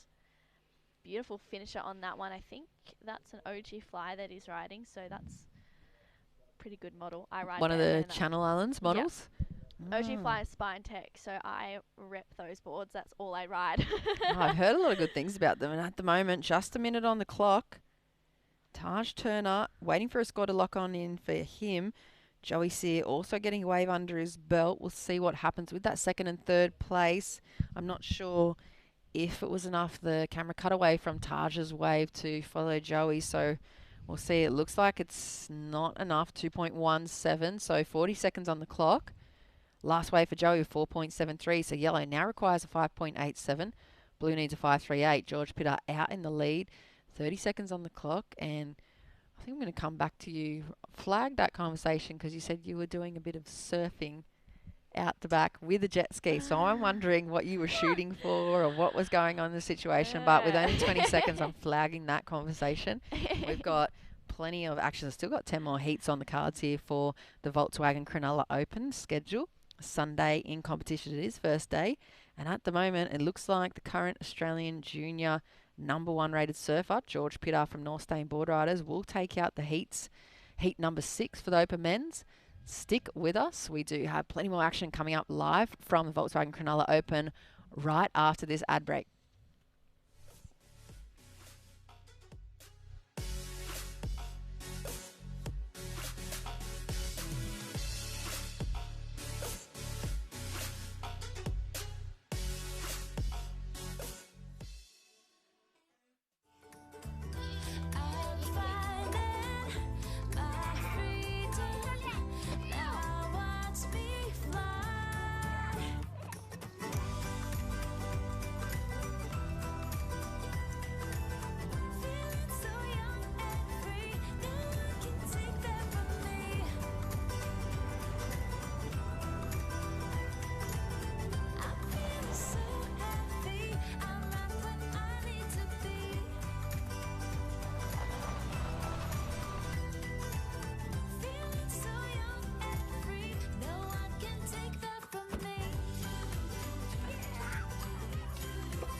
Volkswagen.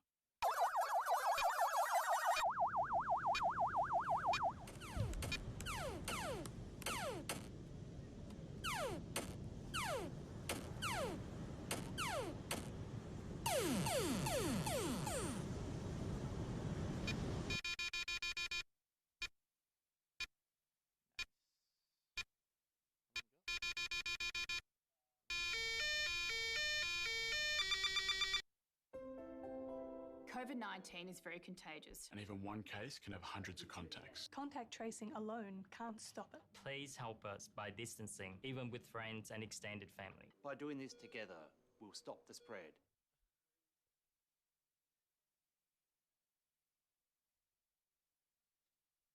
So welcome back, everybody. You're watching the Volkswagen Cronulla Open. Tez McKenna back in the hot seat, giving Jessica Grimwood a nice little break there and hanging out with Drew Starlin. How you doing? Good, Tessa. How are you? Good to have you back. Yeah, always nice to be back. And my little mate Taj in that previous heat, he just it was on Struggle Street, doing a bit of coaching with some of the little kids up from Newcastle. So cool. yeah, he's from up Nelson Bay way. Good little surfer. Just things didn't go his way. But this is a really high level for someone so young. It's good to see all the young people having a crack at this contest. Yeah, Jess and I were talking about it before, and we were saying it's an incredible opportunity for the young surfers to be out here surfing against some of the best competitors in Australia, and to get that experience and learn a bit of knowledge throughout all the heats. I mean, whether you win or lose, it doesn't matter, because you're always going to be learning something. Yeah, that's exactly right.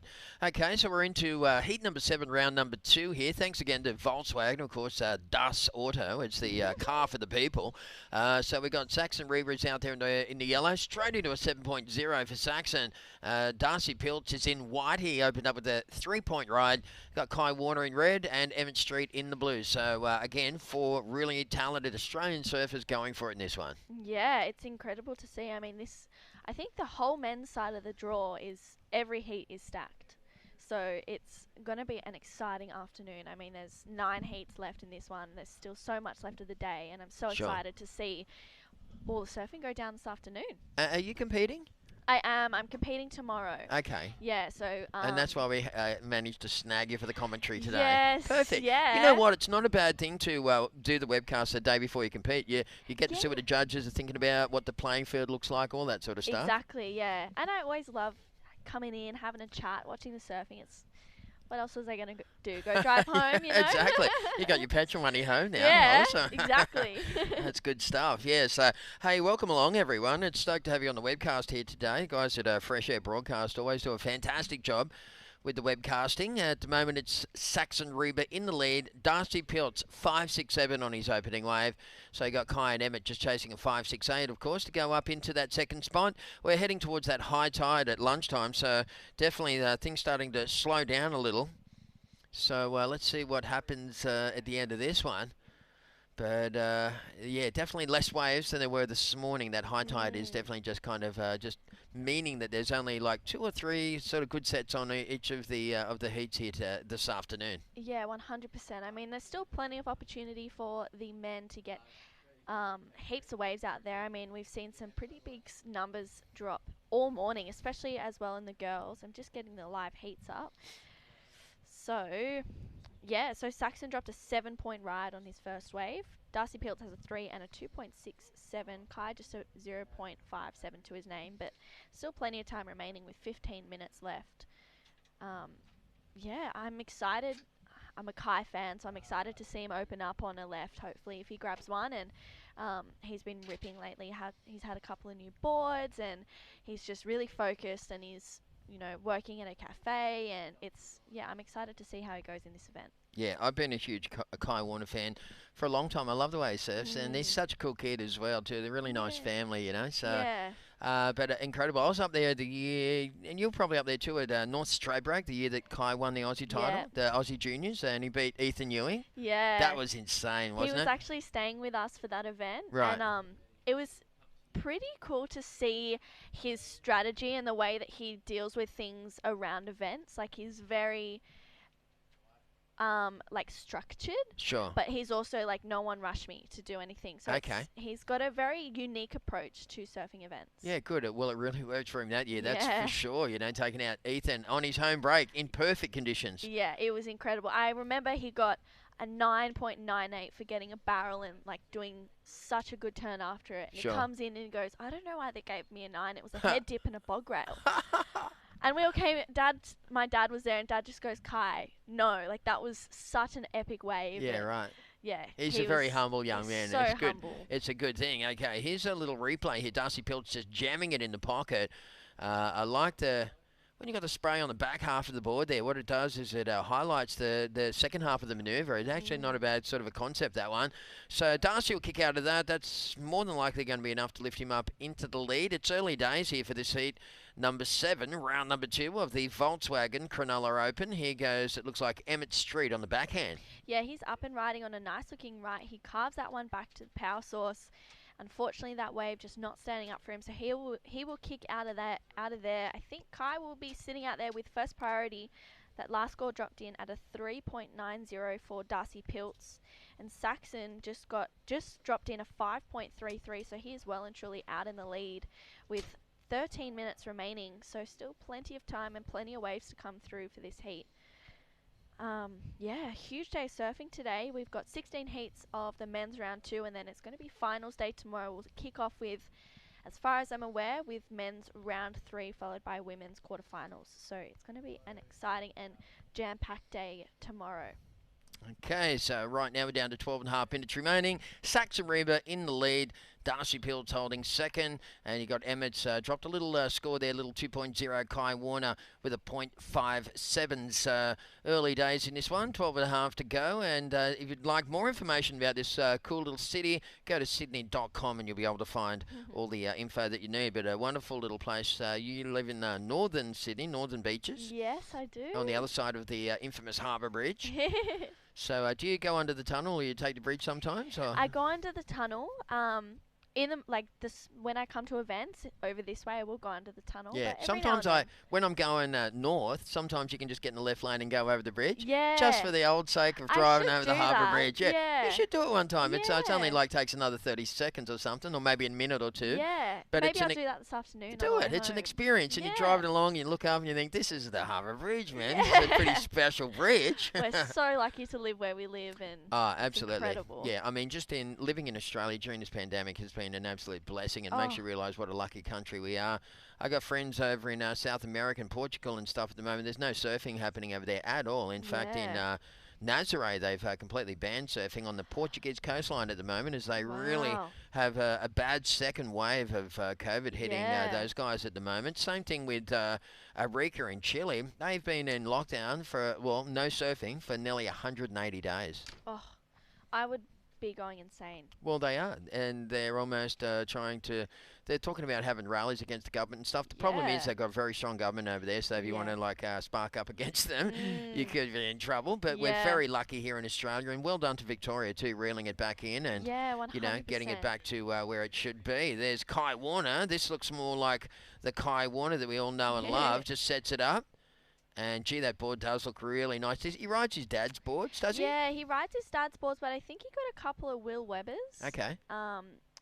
He showed me the other day. He was like, first wave, he goes, it's got channels in it, and I'm not vibing on it. And then he gets his first wave, and he goes, this is sick. I love this board. A Will Webber board? Yeah. I love Will's boards. Will's a great guy and a good shaper. Here we go. Nice little replay. Jamming it in the pocket. Wow, that was very Machado-esque. Yeah. Wasn't it, with the hair and the little whip on the backhand? 100%. Yeah, Saxon, I believe, is from North Stain or Queensy. I can't remember exactly which one, but he is on fire at the moment, absolutely ripping. I surfed with him the other day, and I was just blown away by how aggressive his surfing has become. Okay, just on 10 minutes remaining. You're watching the Australian Open of Surfing, and of course this second stop down on the series is here in Cronulla, the Volkswagen Cronulla Open. So scores coming through from that last exchange. This event, of course, adheres to very strict COVID-19 policies and regulations outlined by the New South Wales government. It's one of the reasons that we're allowed to, run the competition is because we've got some really nice systems in place to do so. Yeah, 100%. And before we were talking about no surfing in other countries, Leilani McGonigal, who's in Costa Rica at the moment, she couldn't surf for like 2 months, I think it was. And now, I don't know if it's changed since I haven't spoken to her for a little bit, but she could only surf between 5 a.m. and 9 a.m. Oh, And wow. then the That's rest of the kind of day weird. she wasn't allowed to surf. That's strange, huh? So, I mean, so strange. yeah, it's almost like they're just catering for hardcore enthusiasts, not the Yeah. average person, which maybe makes sense. Going to keep the crowds down. Yeah. Okay, here goes Emmett Street. He's a radical goofy footer, this guy, jamming it. Nice little figure eight wrap, and then he sets it up for a little something on the end section, but you can tell by the body language it's not going to happen. So Emmett's, well, may well be his best wave so far. He's only sitting on a 2-point ride. He might have just improved marginally on that with that one turn. Kai Warner sitting in third. We've got Darcy in second, and Saxon Reba with some pretty solid, like an average of 2.75s, is right out there in the lead in yellow. Yeah. I mean, he's on fire at the moment. That last one he actually dropped in an 8 on that last one. So Saxon has a 7-point ride and an 8-point ride to his name. So I think it's safe to say he's well and truly locked in the lead, but you just never know with these guys. All of them have the ability to drop 7s and 8s, and there is 8 minutes remaining, so still plenty of time for everyone to catch a couple of really nice ones. As we see Kai Warner up and riding on his backhand, carves that first section, looking for that end section, and he gets it. So Kai's going to lock in his second best scoring ride, I would say. He's only got a 4 and a 0.57 to his name, so he was needing a 2.91, so I dare say he gets that one and hops up into second spot. Yeah, that's more like Kai. Of course, all these kids, we saw Jamie Thompson on the backhand earlier. All these narrowband kids are so good on the backhand, if they're a natural footer. This is Emmett when he was a nice little figure eight ramp that I spoke about earlier, and then he got robbed of, well, an unrewarded end section for Emmett in that one. And then Kai Warner just jams it in the pocket. Really nice flow from one rail to another, and then he got it right up around maybe 11:30, so hit that one nice and vertically. Yeah, he scored a 5.83 for that last one. I feel like Kai's going a little bit easy in this one, just trying to make up the numbers, and then hopefully he'll open up towards the end of the heat, because I've seen some pretty impressive surfing from him, but Saxon Reba is well out in front with a 7 and an 8-point ride, Tessa. Okay, hope you're enjoying the action, folks. Live from Cronulla, Tessa and True Starling taking us through this one. So we've got just on 7 minutes remaining. Big shout out to the tradies at Curran Bar, officially reopened after a mega renovation. Of course, in the same location in Banksia Road, but now with a completely new look and feel. We've got some cool stuff happening, real nice, stunning views from a new private function space, delicious food in the cafe and bistro. Of course, now they've got an Anytime Fitness gym there, so they're open 7 days from 9:30, and you can find out more on their website at tradies.com.au. Thank you very much to those guys. Yeah, thank you guys. Have you ever been to Tradies?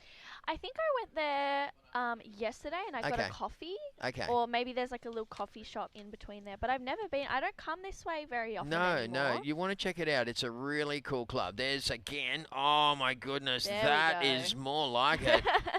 Phew, that's a big, strong combination of major manoeuvres for Kai Warner. That's going to go close to the excellent range. I don't know if it's going to go up there because it was a bit of a small wave, but he really surfed it beautifully.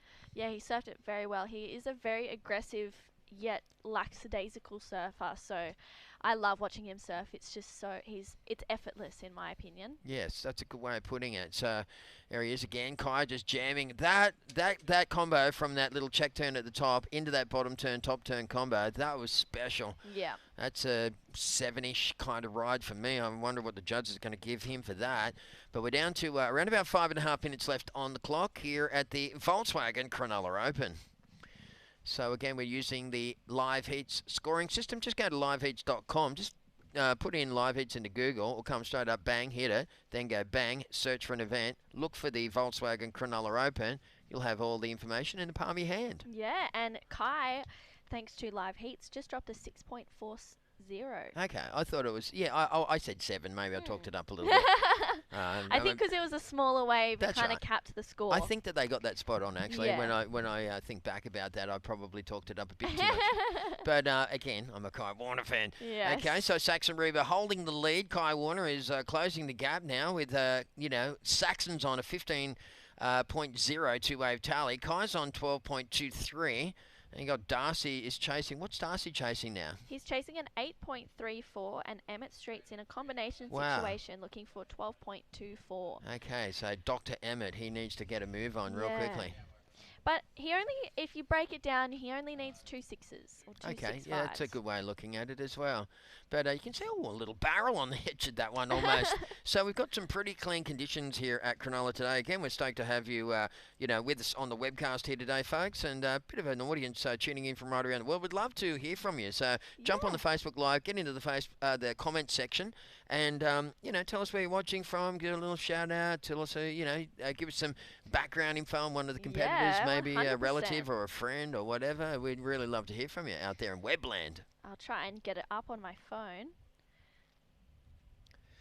So right now, time remaining is 3 minutes 44. So Saxon Reaver in the lead, Kai Warner in second, and then you've got Darcy and Emmett chasing those scores we just mentioned. Kind of hefty scores.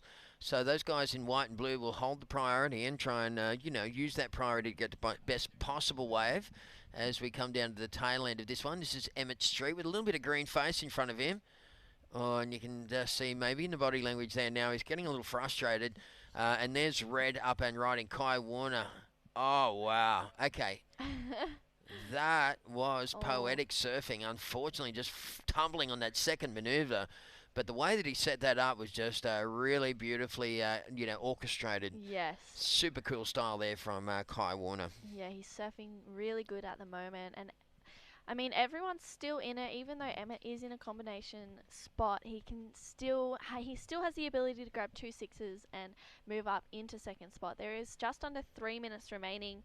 And Tesla, I'm having a look on Facebook, and it's kind of cool to see all the stats. There's 55 viewers at the moment, and it is live. So if any of you viewers have anything you want to say or any shout-outs, let us know, and we'll call it out. Have a guess what? Speaking of Leilani McGonigal, I just thought I saw a little message in there from her. Maybe I'm just... Oh, here it is. Look. Favourite commentators. Oh, Lay, I miss you. It was probably a reference to you and Jess, actually. Just clear that one up. I was trying to claim victory. So no, the good stuff there. We've got Aaron Coops also throwing it out there. We've also got Michelle and Matt Fleming. How you doing? Glenn Welsh is saying go to the Northy Clue.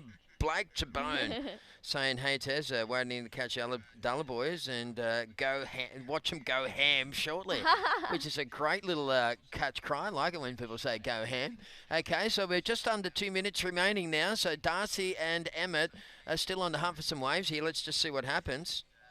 Oh, I must have my volume up. What the? Potentially. That's pretty weird. Or unless that's me. Okay. Okay. I was thinking I can hear an echo. I know. I was like, what is that? Yeah, some guy with a really over trebly voice just needs to put some bass in there. Okay, so we got just on 7. What is it? It's heat number 7. We got just over 1 minute remaining. So a bit of pressure now for what's Darcy chasing? Darcy needs an 8.34 to take second spot. And Emmett is still in combo land. Wow, he's had a very tricky heat. No wonder his, the body language was looking a little disappointed on that last wave. 1 minute remaining.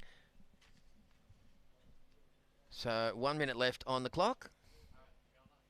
Oh, hey, we're actually going to be on television here. Hey, how you doing, Tessa and True? So stoked to have you with us here, folks, for this this competition here in Cronulla. We're really stoked in Volkswagen, our major sponsor, and we're very stoked to have you on board. Send some comments through so we can talk to you people online. It'd be really cool. Yeah, it'd be epic. Yeah, nice stuff.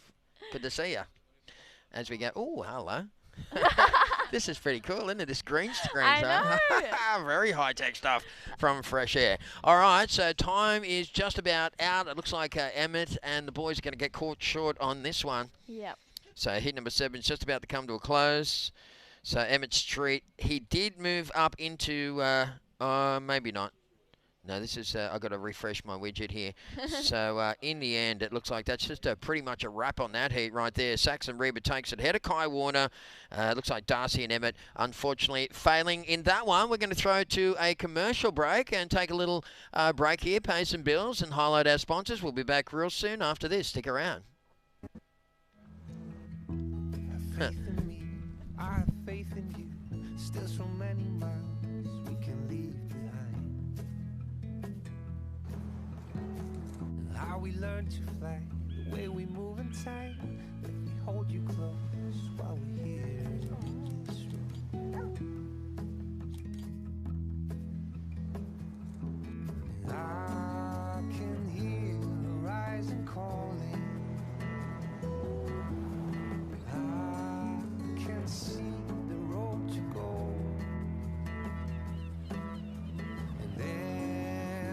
time I think of you, babe, and I think of coming home.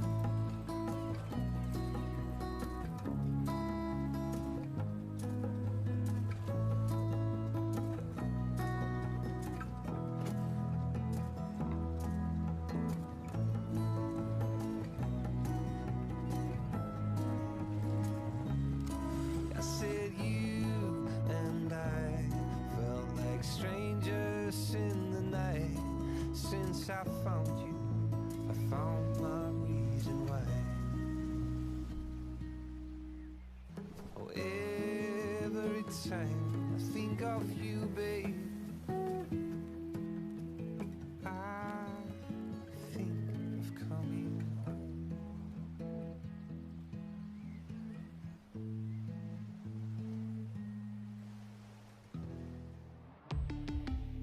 Volkswagen.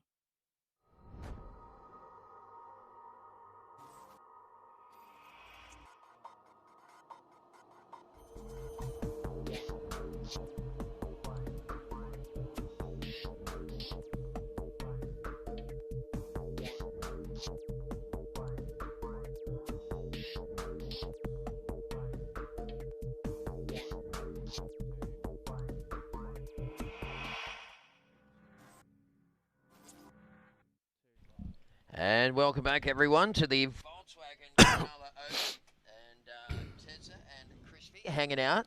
Not too sure what happened there. Oh, it was a cough button. It was cut me out, you little cheeky bugger. Hey, welcome along to Michael Crisp. How you doing, buddy? Yeah, great, Tezza, and great day one. Great weekend here at Cronulla. Great to be back. You're a bit of a super coach these days. The Jack Gibson of surfing. What's going on? How's the team going? Team's going well. So had Nixie in this morning, and she won a heat. You know, you heard her on the live broadcast, and she just did well. She got enough done. Got some turns. Got the cobwebs off the rails, as we say. Yeah. And yeah, she got a win. So she's through the quarters, and that's what you want. You want to achieve your goals step by step. Absolutely. So well done, Nixie Ryan from Lennox. You betcha. Okay, so I just realised that we've mixed up our headsets. So this is my one and this is your one. Yeah. Yeah, so when you press the cough button, you actually cut me out. Welcome. Oh, welcome everyone on the World Wide Web. This is the Tez and Crispy Show, and we are at the Australian Open of Surfing, men and women. Yeah, Ethan Stocks, boom, big full rail carve. Jams it in the pocket. Nice little one there for Etho. He's going to stick with this one right the way through. So nice to see the sun shining here at in the Shire. It's where you grew up and did most of your surfing as a young fella, mate, before moving north. Yeah, definitely. I've been away for 6 years, but I seem to gravitate towards these Cronulla Shire contests that we do about 4 times a year, you and I, and the team at Surfing New South Wales. So it's a beautiful place, you know. It's home. Yeah. And I love Lennox Head, but where you've grown up at San Susie and Cronulla surfing as a kid and doing board riders and contests, and it's just a beautiful place to be back. And lock, stock and barrel, we've seen him the last junior series now on the Open. There's a flurry of scores coming through, so check it out on liveheats.com. Follow it live. Luke O'Connell in the lead. Yep. 6.33 and a 3.27, as we say. Build the house, and then Ethan Stocks a 2.83 and a 2.87. Quick start for him, but Grayson Henricks, one to watch, a Bondi surfer. He's like an Australian champion. He even took the Worlds in the under-16s. He's got a 5.33.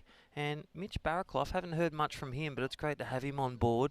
It's a great mixed bag of talent, because since COVID, as we said, in March to now we're in November, this is a great heat to have and a great contest to support surfers in the contest arena. Absolutely, yeah, well said, mate. So Luke O'Connell out to an early lead. Ethan Stocks in second. Grayson holding third. And Mitch Barraclough. He's a great surfer, Mitch. He's going to be, like you said, all these heats are so stacked, you know, in the second round of the competition particularly. So, beautiful day. You can see the sun really starting to sparkle that water up. The winds are pretty light out of the south-southeast, so it's kind of pretty clean in the corner here. It's one of the beautiful things about Cronulla, Crispy, is the amount of variety of waves here. I mean, if you start all the way around at Cornell Point, and I'm not going to name them individually, but I did count them once, and I counted 31 different waves. I don't know if there's more or less, but that's what I counted. Well, that's why, as you can see with that great little shot, we we're just surfing out there with Sarah Baum, Philippa Anderson, and Nixie. We just had a little left and right. That's just off Hendo's Reef. We love Hendo. Yes. Hendo's a great Cronulla Sharks legend, and that's his favourite board. He would be on his little, or pad. Yeah. On his firewire, and he'd just surf out Hendo's Reef. Nice little fat right.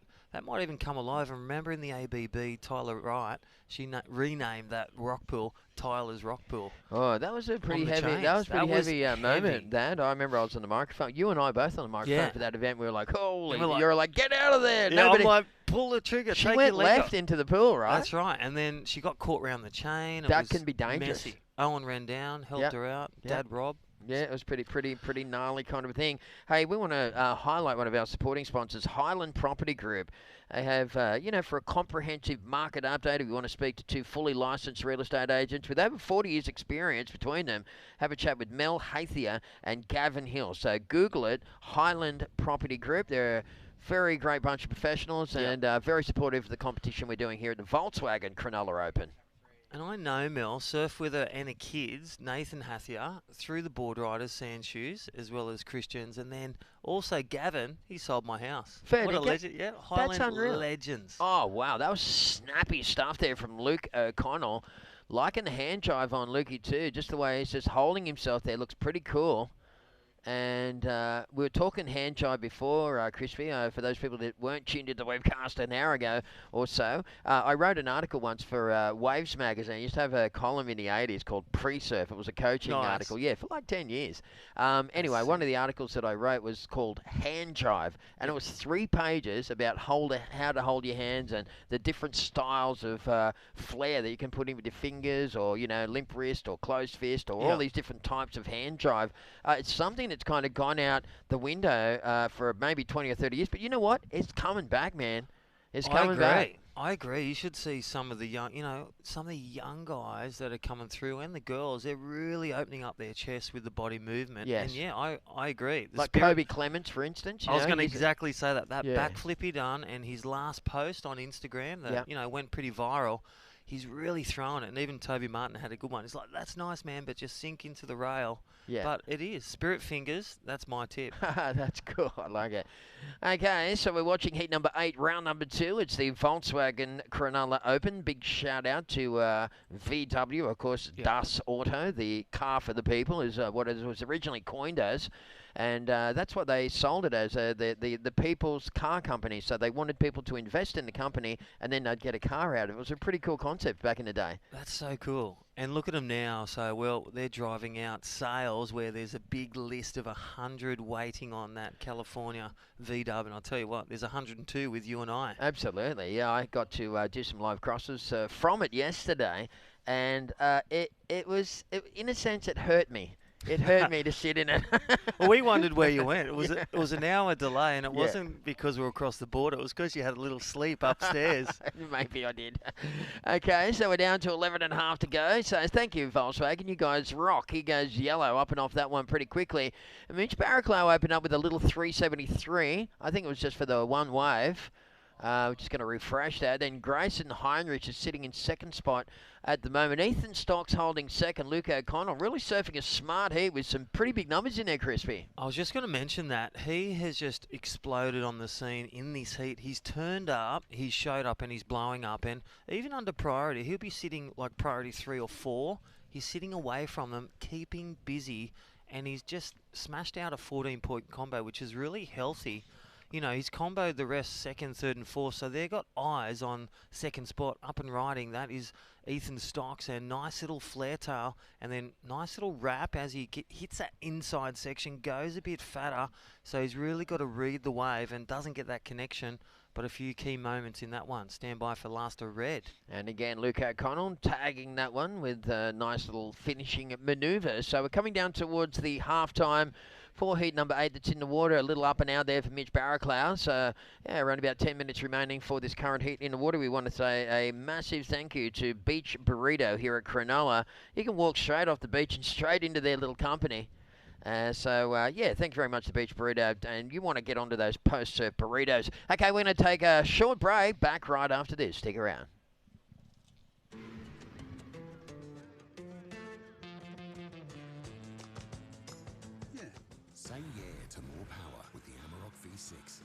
get your first 3 repayments on us. Volkswagen.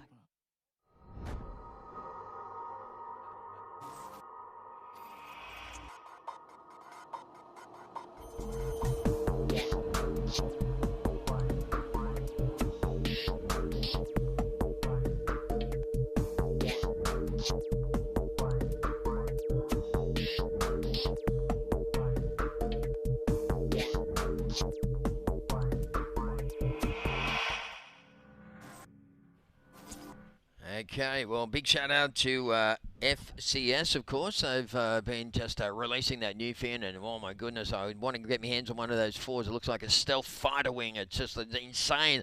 Luke O'Connell for heat number 8. He's pretty insane at the moment. He's got an average of 2.7. He's got a 14.2 wave tally. Ethan Stocks with what's? Yeah, that's just locked in. So a 493. Ethan Stocks. That last one, nice little vertical tag.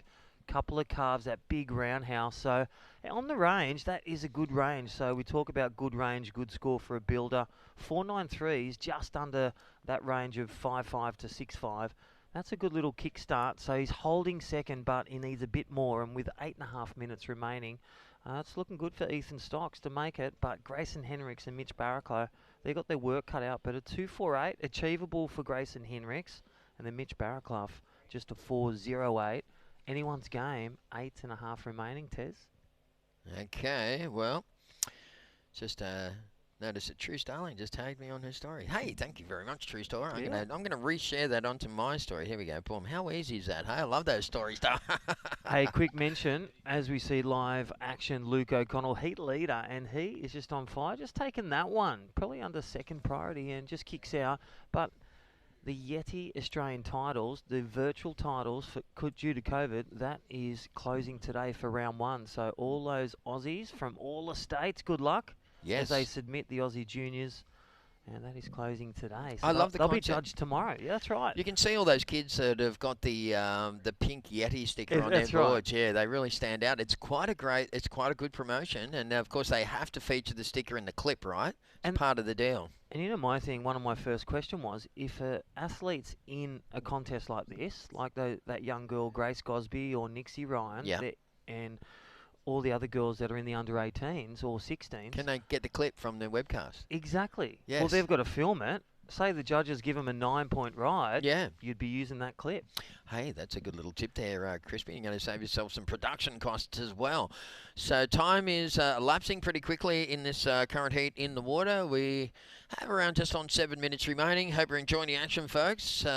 Here at the Volkswagen Cronulla Open. Nice little bit of blue sky. It's just poking through the cotton wool. It's still a bit of a mixed bag weather-wise. Winds are fairly strong out of the southern quadrant. Pretty much a south-southeaster, I guess, at the moment, Crispy. Yeah, definitely. So water's really nice. It's just that wind. It's really chilly, and you really got to pack your doona and your Ugg boots when it's like this, and just throw them on when the sun goes down, or it's hidden behind, as you said, the cotton buds out there. Okay, so Nimbus. Well, what do we got? Mitch Barraclough in fourth. Mitch is in the blue singlet. You can see his 2-wave tally there. He's only got a couple of small scores so far, but Mitch is now chasing a 4.08. Is that right? Yeah, definitely. And see, Grayson Henricks from Bondi, I'll tell you what, he's a power puncher. A 2.48. He's represented Australia at the Worlds. He knows pressure. He's won a World Junior. That's right. He's even won the Hurley comp. We've got also... Oh, nice up and riding. That's Luke O'Connell. So a quick one. How's that little clap then?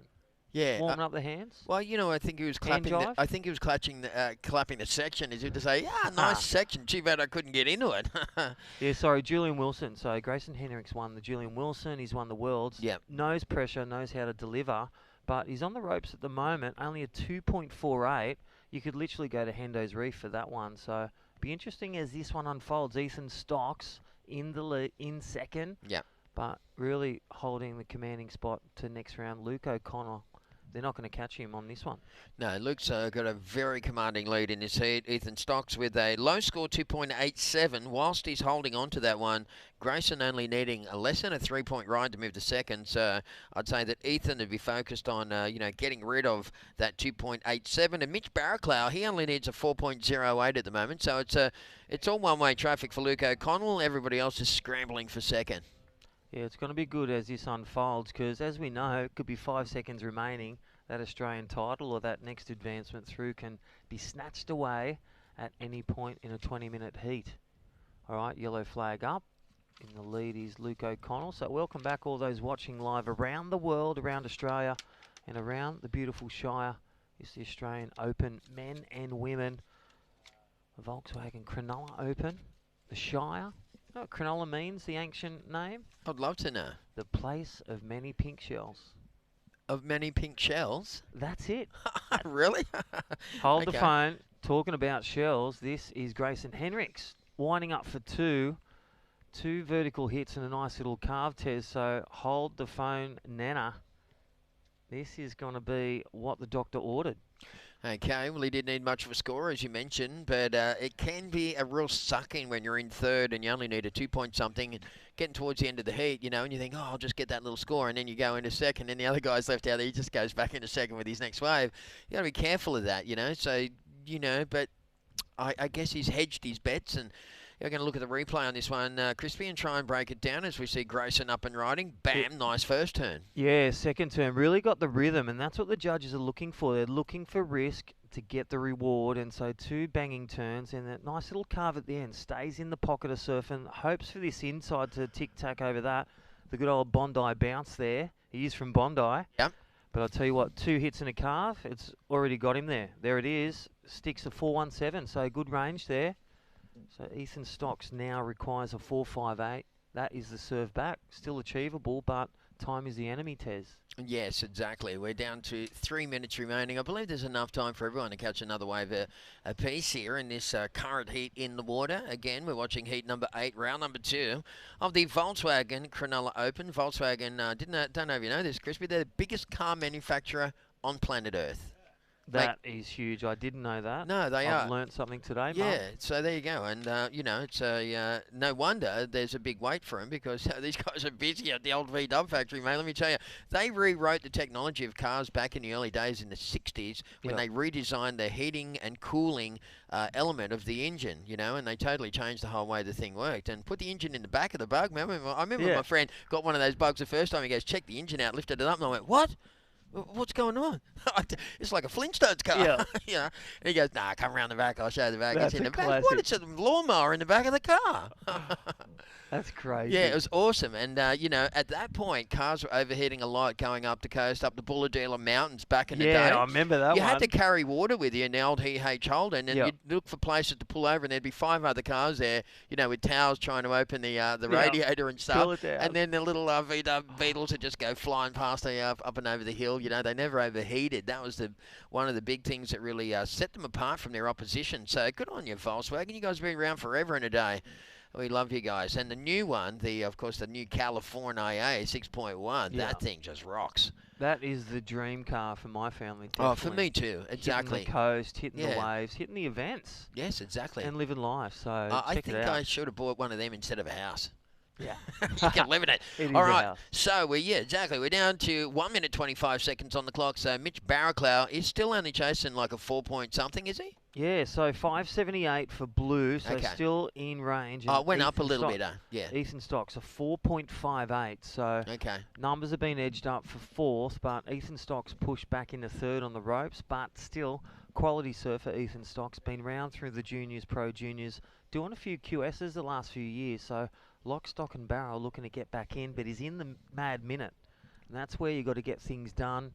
Get your final scores in, utilise priority, and really get it done if you need to move to the next round. Absolutely. Coming up next, Dylan Moffat will take on Crispin Tomic. Jared Hickle from right here in Cronulla, and Tian Cronje, great little goofy footer as well. That's the next seed here at the VW Cronulla Open. Stick around, folks. So 30 seconds left on the clock. Ethan Stocks, you could almost see him standing on the board there just looking for something, and he realises he only needs a 4-point something. He can do that with one turn, Crispy, if it's a good one. Well, yeah, look at Luke O'Connell. He's just in such a great rhythm, and he's going to finish with a victory lap on that wave. And then here we go, hold the phone, Ethan Stocks. I said it can strike at any moment. This is where he's got to bring class, and he's got to bring every turn home and really utilise every moment, and well, that wave decided that one. Wow. Well, he ran out of options as far as wave selection goes. Here's the one behind him. Of course, that's Grayson, and that wave also going to run out of steam. So I'm not too sure if that's going to get Ethan across the line. It's going to be very close. He was only chasing a 4-point something. He did have a kind of a sketchy bottom turn on the first manoeuvre, but I think we're just going to come back with the result of that one, and we'll let you know what happens. But I think it's going to be Luke O'Connell, Grayson Heinrich riding through that one. It's heat number 8. Let's try to a commercial break and be back with more live action from the VW Cronulla Open right after this.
Volkswagen.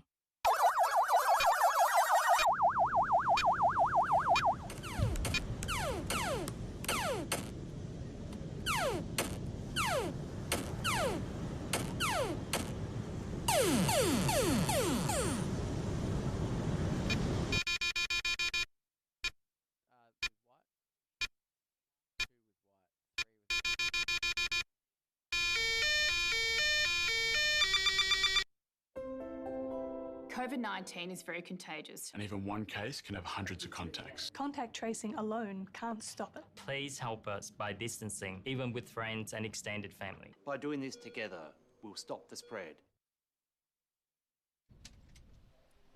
And welcome back. Live action here at the Volkswagen Cronulla Open. We are into heat number 9, I believe, on the cards here for the Open Men's. And it's been already a big day of action in the water at the moment. Dylan Moffat, one of my favourite surfers of all time. Here's a replay, nice and early in the heat. Surfer in white, Crispin Tomac up and riding. Saw him getting ready out there, waiting for the 5-minute flag to go up. He was super keen to get into the water, I think. And look, he's looking pretty comfortable on the feet, just waiting for that thing to pop up in front of him as he gets to work on the inside. Ooh, a little bit of a ride out on the bum, but not too much damage done on the outside. Michael Crisp in the booth with me. Looking very cruisy and relaxed. And look, we're going to pass on down to that post-heat interview from the last heat winner.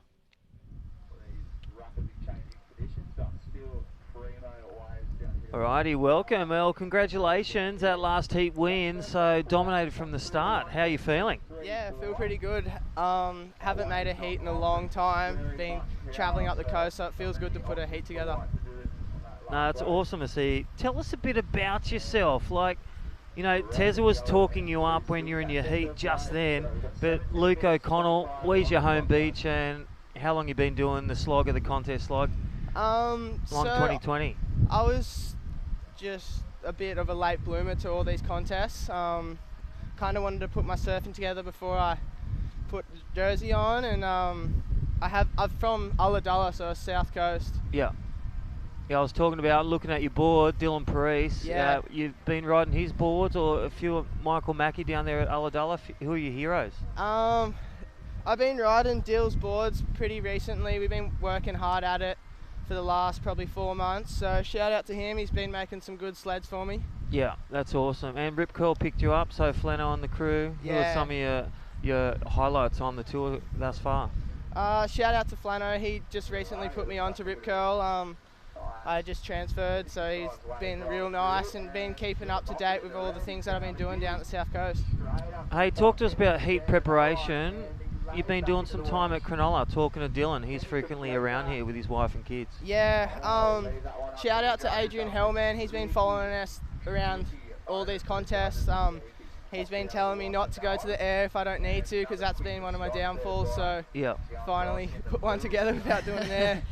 Well, Luke, it looks like you had a pretty solid heat win, 14.74 heat total. And did you have that strategy, like you said just then, not going to the air if you don't need to, just kind of kicking in that 4th or 5th gear and saving up maybe a bit more for later on in the finals stages? Yeah, exactly. Like all the coaches and the people with me say that I can do it with my rail game and only to go to the air if I need to. But this wind has been a bit tempting to go to the air, but I was glad to keep my board in the water. It pays off. Yeah, keeping those extra aces in the back pocket. So good luck going on into the next rounds. And any last words, shout out across the web while we're broadcasting? Shout out to my girlfriend. She bought us the accommodation for these next couple of days, and her family, so thank you. Oh, nice. So a lot of support in your corner. Good luck, Luke, going on into the next few rounds. We're excited to see you surf throughout the event. Thank you. Have a good day. Cheers, you too.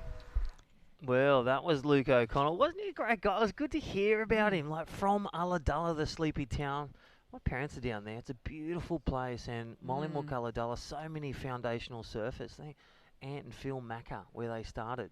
You know, then they made the pilgrimage. They left Pilgrims at Cronulla, the great little vegetarian place, and then now they're at the Gold Coast. But such a heritage down there of surfers. Pam Burridge is down there with the surf school.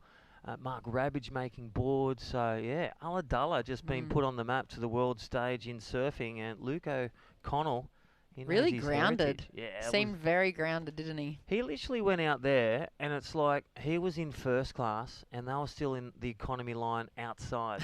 He literally had a 14-point combo, and they were scraping for 7s and 8 combos, and he had banked in like 6s and 7s. Oh, well, classy surfing from him, and it's fun to hear about his girlfriend backing him financially as well. I like that, and I'm sure she'll be taking a little bit of percentage of the winner's check if he's able to take away the crown. Yeah, I wonder if she's 10 to 20, got a bit of range. Yeah, 15%. 5 to 7. Let's talk. Well, back to action in the water. So for all those joining us here on the World Wide Web, welcome to Volkswagen Cronulla Open. I'm Crispy. I'm joined with Jess Grimwood. Great to have you back, Jess. You're limping around a bit. No one likes an injury, but what happened to your leg quickly? Oh, good afternoon. I blew it out just a couple of days ago surfing. So got a few waves at the local break at home at North Shelley and copped the lip to the head and blew out the knee. So I'm on the crutches and I'm on the full coffee commentator program now. There will be no more water time for me for a while. Doing the grind at Cronulla. That's it. But I'm pretty happy to be watching this heat actually. Dylan Moffat from Narrabeen. He's one of my favourite surfers, just flat out across the board. He's been probably my top pick for Australian men, or just men actually across the board for surfing. And I managed to have a few surfs with him over the last few years. One particular session I can think of the top of my head as he paddles into this one. Moffat up and riding on the backhand, sporting a nice little bleached hairdo there, and real flary reverse, releases the tail, rides on out cleanly as he looks for the inside section. Crispy, that style there, that's why he's one of my favourite surfers, and he's an incredible barrel rider as well and just goes so hard. I've had some pretty serious sessions with him down at Woolamai on Phillip Island, along with Jez McCallum. Yes, Jez, he's doing well. Great to see Super Coach Jez. And yeah, Woolamai, that is a beautiful place at Phillip Island, because some great contests, hopefully in the future too, in 2021. But back to this replay. And again, thank you to Fresh Air Broadcast. Here's a replay. Dylan Moffat, and again, nice speed, unpredictability. Look at this. Nice turn, kicks the tail, and just slides around. And we're talking about Tez McKenna's hand drives. Have a check at Dylan's. A nice little clutched hand. Little clutch bag there. Yeah, he's Tez got a gonna cool. love that. Yeah, Tez does. I think he does love that. He's got such a cool style, Dylan. Even out of the water, he's super stylish, like fashion-wise. He's always got something quirky going on, and I love when they bring their personality out, and like yourself and other surfers, just be yourself. Bring it out. Don't be, manufactured. Really just bring your personality in. It was great to see that last heat, just coming on board from Ulladulla. But right now, Tian Cronway, he's second to 5.47. But Jared Hickle, he's the local host. So all the locals are on the hill here at the alley on the rocks. They'll be supporting him. And Allura Board Riders, his home board riders in Cronulla Sharks, they still go for all the Cronulla boys. And Jared, he's won a QS at Padang Uluwatu, I think 2 years ago. And Crispin Tamak out there, 4.1. No relation. Good first name. Imagine I had a son called him Crispin. Crispin Crispy. Here we go. Dion up and riding on the forehand. Has to two-stage that cut back to negotiate the lump and bump on the face. Manages to get up into the lip again, although a little bit late and a little hung up. I think he's felt it there just a little bit out of time and a bit too many wobbles on that wave to be really consequential, though I think it's going to be his second scoring ride on the board, so it's probably going to help towards the situation. Dylan Moffat's out in the lead. Heat number 9 in the water. We've got 7 more heats coming up today for the Open Men's round of the Volkswagen Cronulla Open, and it's my absolute pleasure to be working alongside you. Here's the replay. Crispy. Yeah, nice little first turn. He selected this one with priority, but that two-stage cutback, as the judges are privy to, a nice little replay. But he got sharp straight back up there, but really tried to manufacture that one. Really tried to place it, but just out of rhythm and timing with that third turn. And sometimes that can sting, but at this stage he's in second, so he got enough done right then. So, well, I'll tell you what, up next... Look at that, Heat 10, Aiden Lua-Parson, Jay Brown, another goofy footer from Cronulla, Reese Hunt, again, underground surfer from Gary and now lives in Cronulla, and Joel Barry, so that's going to be another cracker. And look at that one, Heat 11, Sandon Whitaker, Stu Kennedy back out there at verse Brett Bircher. Ooh, that's a pretty spicy looking heat. I'm pretty excited to watch Sandy take to the water. Obviously, we haven't seen him compete all year either, and he's looking pretty fresh. He's staying in the same accommodation as we are for the team, and he's just really happy. He's got one of his mates from home at Avoca travelling along with him who doesn't compete. Actually, his mate is used to, I think, paddle, or it was in the rowing team for the Australian Junior Olympic team. So, yeah, he's like a top-class athlete, just an absolute surf frother, and he's come along for the ride with Sandy to the event, so I think Sandy's in a good little space, like emotionally with his mates around, and not super tapped into the pressure and the high buzz of the competition. And have a look at that, Jared Hickle goes into the lead. Yeah, we saw a couple of those turns, so the goofy footer, he knows he's grown up here, you know, Coach Blake Johnson at Cronulla Surf Academy, and tell you what, doing a lot of work with Jared over the years, and sparring partners like Harry Martin, Joe Sear, Connor O'Leary, and here's the goofy footer out there, Jared Hickle. Well, I'll tell you what, he's taken the lead, 11-1-7. Dylan Moffat second. Tian Cronje just needs a wave, and Crispin Tamak. We are going to go to a break very shortly. We'll be back with the Volkswagen Cronulla Open, day 1 of the 2-day event. See you shortly.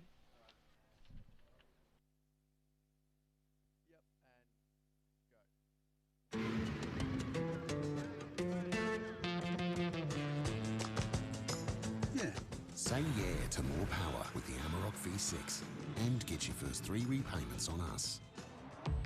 Volkswagen.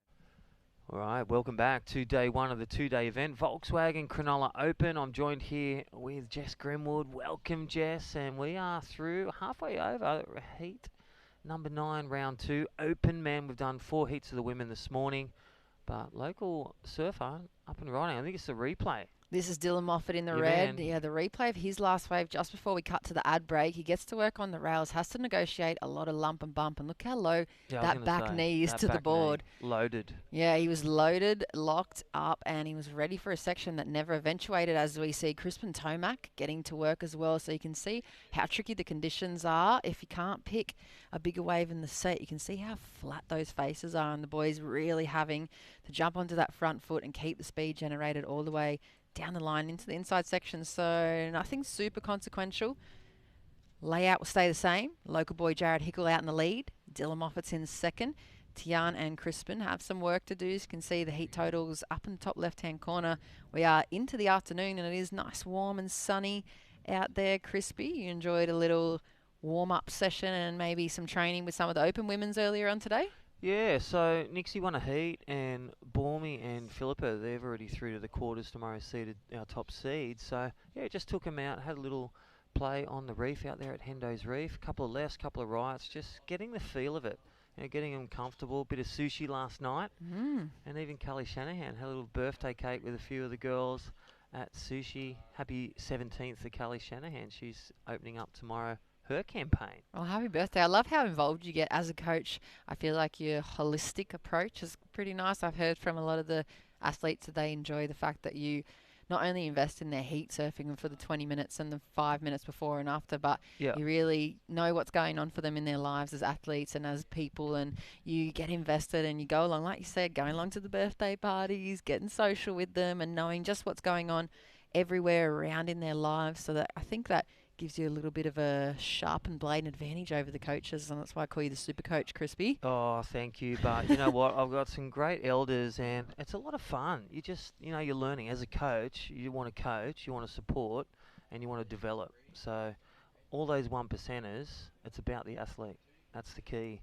He's supporting them in there and bringing their best as they hum through, like we saw those last couple of heats. Dylan Moffat, he started to hum, and Jared Hickle, want to get them humming so they can just produce what they've trained so hard to deliver in their heat in 20 minutes, which sounds so easy. 2 waves, 2 big hits. So hard to do, Jess Grimwood. Yeah, it is so hard to do. And True and I were speaking about that earlier as well, and I've been dialing it back and making it sound quite primitive and simple, but it is really so complex. And I guess it's like that with the most simple sounding things. It's so easy to say and to win from the chair or the booth or the stands on the beach, but to be out there, it's actually quite a complex and multi-layered performance that you have to put into play. And with you, coaches like you getting involved in all the aspects of the athlete's life as well, obviously it influences how they perform in the surf, and it doesn't just all go away once they put a rashie on. Well, even before, just going for a surf, I needed to have a surf, get a few waves, wash the salt water through the veins, but just having a bit of fun. That's what kids forget. And I'll tell you what, little story, yesterday, for their birthday, Carly Shanahan, they got on a train with Nixie Ryan, just went on a train ride as a 17-year-old. It was just cool to see. Nice little adventure for the girls. They're back. I'm like, don't forget to be back before dark. Old man crisp. But you know what? They had an adventure, had fun, and that is what life's about. They're doing the contest grind, and it's their first one back for about 8 months, so they're getting used to that pavement, but they're going to hit it tomorrow come finals day, the pointy end. It's game on, as we see today. Got Jared Hickle, he's out there. He's a local hopeful, and that last wave, that was his key moment. A 6.17 and a 5, so he's ticking the right boxes for the judges' criteria. And Dylan Moffat, a 6.33, best wave of the heat, back up a 4.5. He sits in second. So Tian Conray, he needs a 6.67, and then Crispin Tomac needs a 6.84. So really good waves, good wave selection, good turn selection, and then execution in those finishing moments. Yeah, there's still an offer out there. You saw that wide pan of the contest site. There's still plenty of takeoff points. And here we go, Dylan Moffat up and riding on the backhand, up over the first section, looking really nice and light. There's that back knee, super locked and loaded, waiting to pronounce some more turning ability. Sticks with it, changes directions twice already. Really looking for a bit of a push into the inside section. I think we might see something with a bit of variety coming into play here as he works his way into the inside. You can kind of see his body language setting it up as he does a bit more rail work, and that wave, he sticks with it. Will it stand up for him again? Has to go to the rail and just comes off the back of that one. I think he was really kind of set up for another bit of a tail blast or a rotation. Yeah, I think he's really dangerous. He's really throwing the sparks on that wave, and I just love that he loads up and he just connects with the wave with his synergy. So speed, power, flow are key elements, but he's real innovative with, you don't know what he's going to bring, and that's what the judges like. They love the sparks, they love the innovation and the pizzazz of some of the turns of these guys, high performance waves and surfers. And increases his heat total and goes into the lead. Last wave for him, a 6.43, so being rewarded. And here we go, Tian up and riding on the forehand. Nice big rail wrap to open up. Looks for the next section, connects well, has a bit of a tail drift over the top, and looks like he's going to navigate the pathway through to this inside double up and jumps on the front foot, looking really spicy and sharp. Strong, changes to the backhand, goes to a bit of rail work as this thing stands up in front of him, has to flatten out with the lip, and he'll go down right on the shore. But plenty of work done on the outside of that wave for the man in blue, currently sitting in third position. Here's the replay of the last wave for Dylan Moffat. Really light. You can see, as we were speaking about, locked and loaded on that back knee. It looks like he's just waiting. He's got those backhand attacks on the rail pretty dialed in. I reckon he's just waiting for the opportunity to open up and be a bit more dynamic and, like you said, crispy, something with a bit more pizzazz. Yeah, well, there's Jared Hickle, well, formidable with this alley left, and the goofy footer just driving that back, just pushing a bit too much on that one. And there are those moments. He's currently in second. Got the job done that first, second, third moment, but just that finishing touch for a really clean and crisp wave for the judges to really throw it down. They'll be looking at that replay of Jared Hickle as he maintains second, but leaves the keys on the table with 25 seconds. Blue and white, Crispin last roll of the dice for him and Tian Cronje. I think he scores in, so I think he didn't get it with that last one there, Jess Grimwood. Ooh, there's probably not going to be another chance with 10 seconds on the clock here in heat number 9. Looks like last one for Blue was a 4.87, yeah. So sealed the close. deal. There he is, heat winner. Unofficially, of course. It looks like Kristen was up and running just before the hooter. We heard it on the outside of the booth here, but it's not going to be enough to push him into that next position unless he throws a massive Hail Mary on the inside, which isn't going to eventuate. So stick with us. Looks like Dylan Moffat and Jared Hickle moving on through heat number 9. We're coming up with plenty more live action at the Volkswagen Cronulla Open right after this break.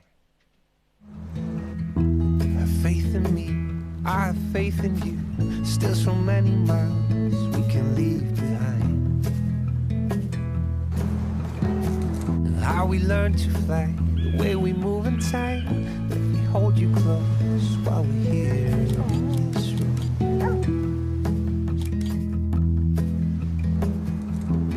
And I can hear the rising calling. I can see the road to go. And every time I think of you, babe, and I think of coming home.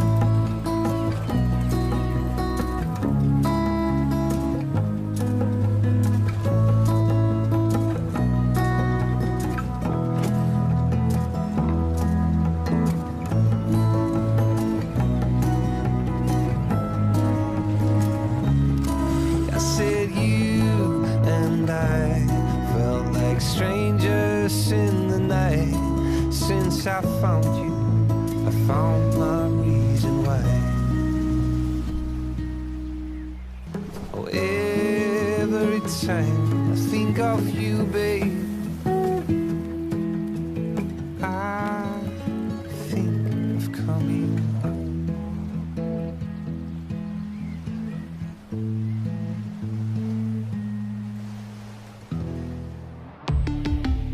Volkswagen.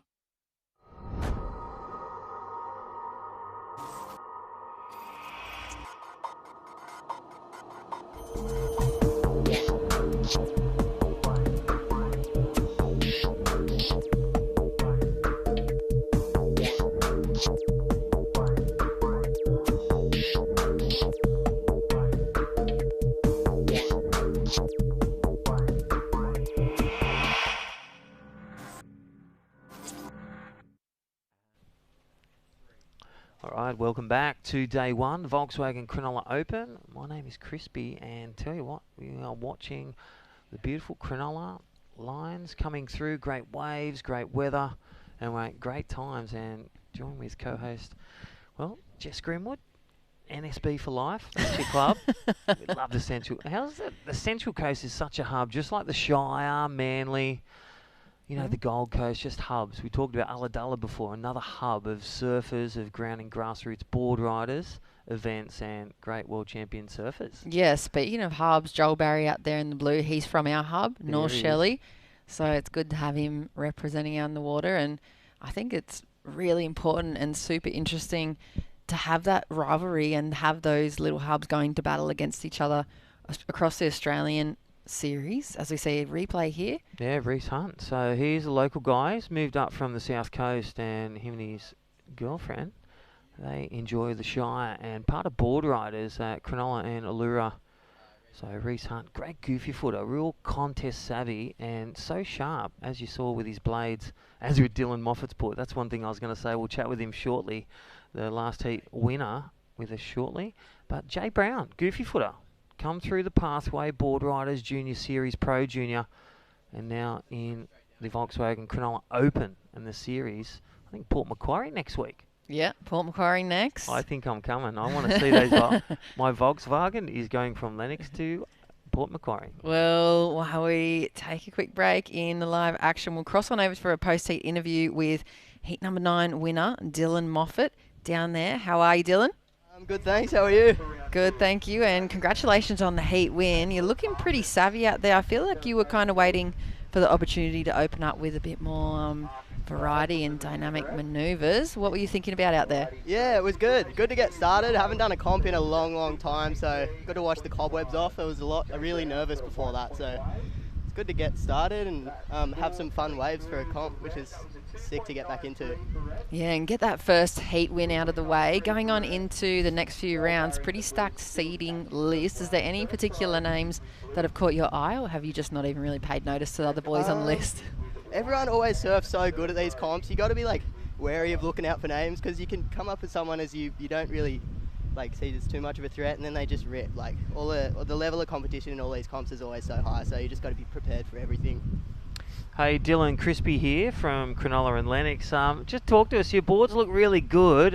Is that on one of your favourite boards? Talk to us about your boards. Yeah, that's like my old faithful that I've had for like a year now, and it goes so good. It's just like a Driver 2.0 round tail that Lost does, and it just goes good in all conditions, so I was loving it out there. Yeah, definitely. I've got one too, a 6.0. Hey, talk to us about your heat preparation. When you come to the alley, have you done much time here, or do you relate it to one of your home breaks? Yeah, surfing along the East Coast, you always find little similarities between all the breaks. Like, of course, doing all the junior events, they had all the like the pro juniors here, so I've definitely done a lot of surfing down these ways. So you do have that little bit of comfortability going into heats out here, which is always good. Oh, well, looking pretty sharp, and no doubt we'll see your individual quirky style cruising around the contest site. Good luck going into the next few rounds, Dylan. Cool, thanks so much. No worries. Talk to you again soon, I'm sure. That was Dylan Moffat from North Narrabeen taking that heat win in heat number 9. And just really casual as well, very grounded, very calm. In the flow state. One would say present. Present. As Jason Patchell from the AIS Surfing Australia, high performance psychologist, would say, just keep in the present. You know, you can't control what's happening in the next heat or the other component, but tell you what, be present, and you're already kicking some goals. And well, talking about kicking a goal between the bars, and that is Reese Hunt, local surfer. Again, another goofy footer from Cronulla, as with Jay Brown in white. So 2 Cronulla surfers that will be getting some cheers and claps from the rock here at the alley. And I'll tell you what, ever remember Old Joe's Milk Bar as a kid? Come down here. It's a classic old depiction in some of the great restaurants, and even at Northies, some nice Old Joe's. You'd come down the alley, and right here where the Volkswagens are, you'd pull up and then go to the milk bar, and you'd go play the pinnies, get some hot chips, nice little can of Coke or can of Tab or Mellow Yellow for all those old people. A little trip back down memory lanes. We see that replay from Reese in the yellow. I'm having a look at those stickers on the front of his board. I don't know what that symbol is. It looks like a Lululemon. Dylan Parisi. Oh, Dylan Parisi. There he is.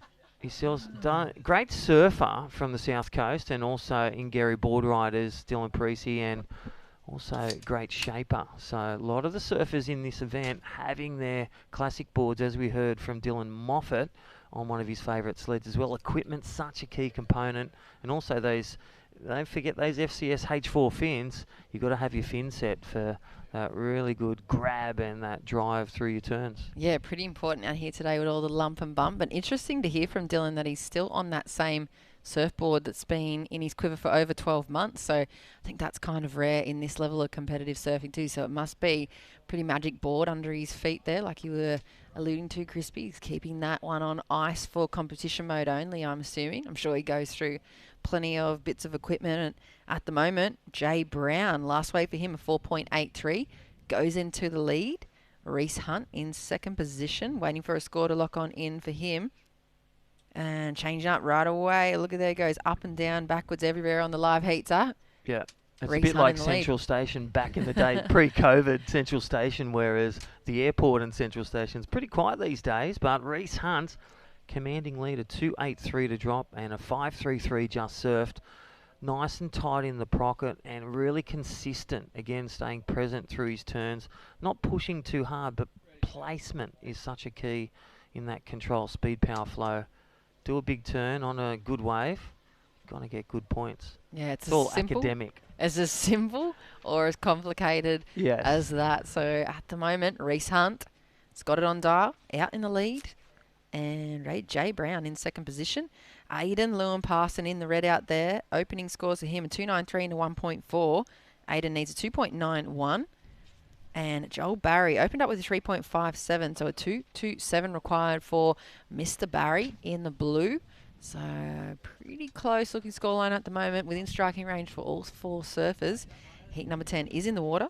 And coming up next, it is that Sand and Whittaker heat I was talking about with you earlier. Here we go. Jay Brown up and riding. Yeah, live action. And again, another Gary board rider and now in Cronulla Shark. So Jay Brown and Mark Brown and his family watching. And, well, nice tight wrap and then a vertical hit for, well, he's grown in length, this young kid. I've seen him as a Grom and a junior through board riders, and it's great to see him. Now he's like a man tower.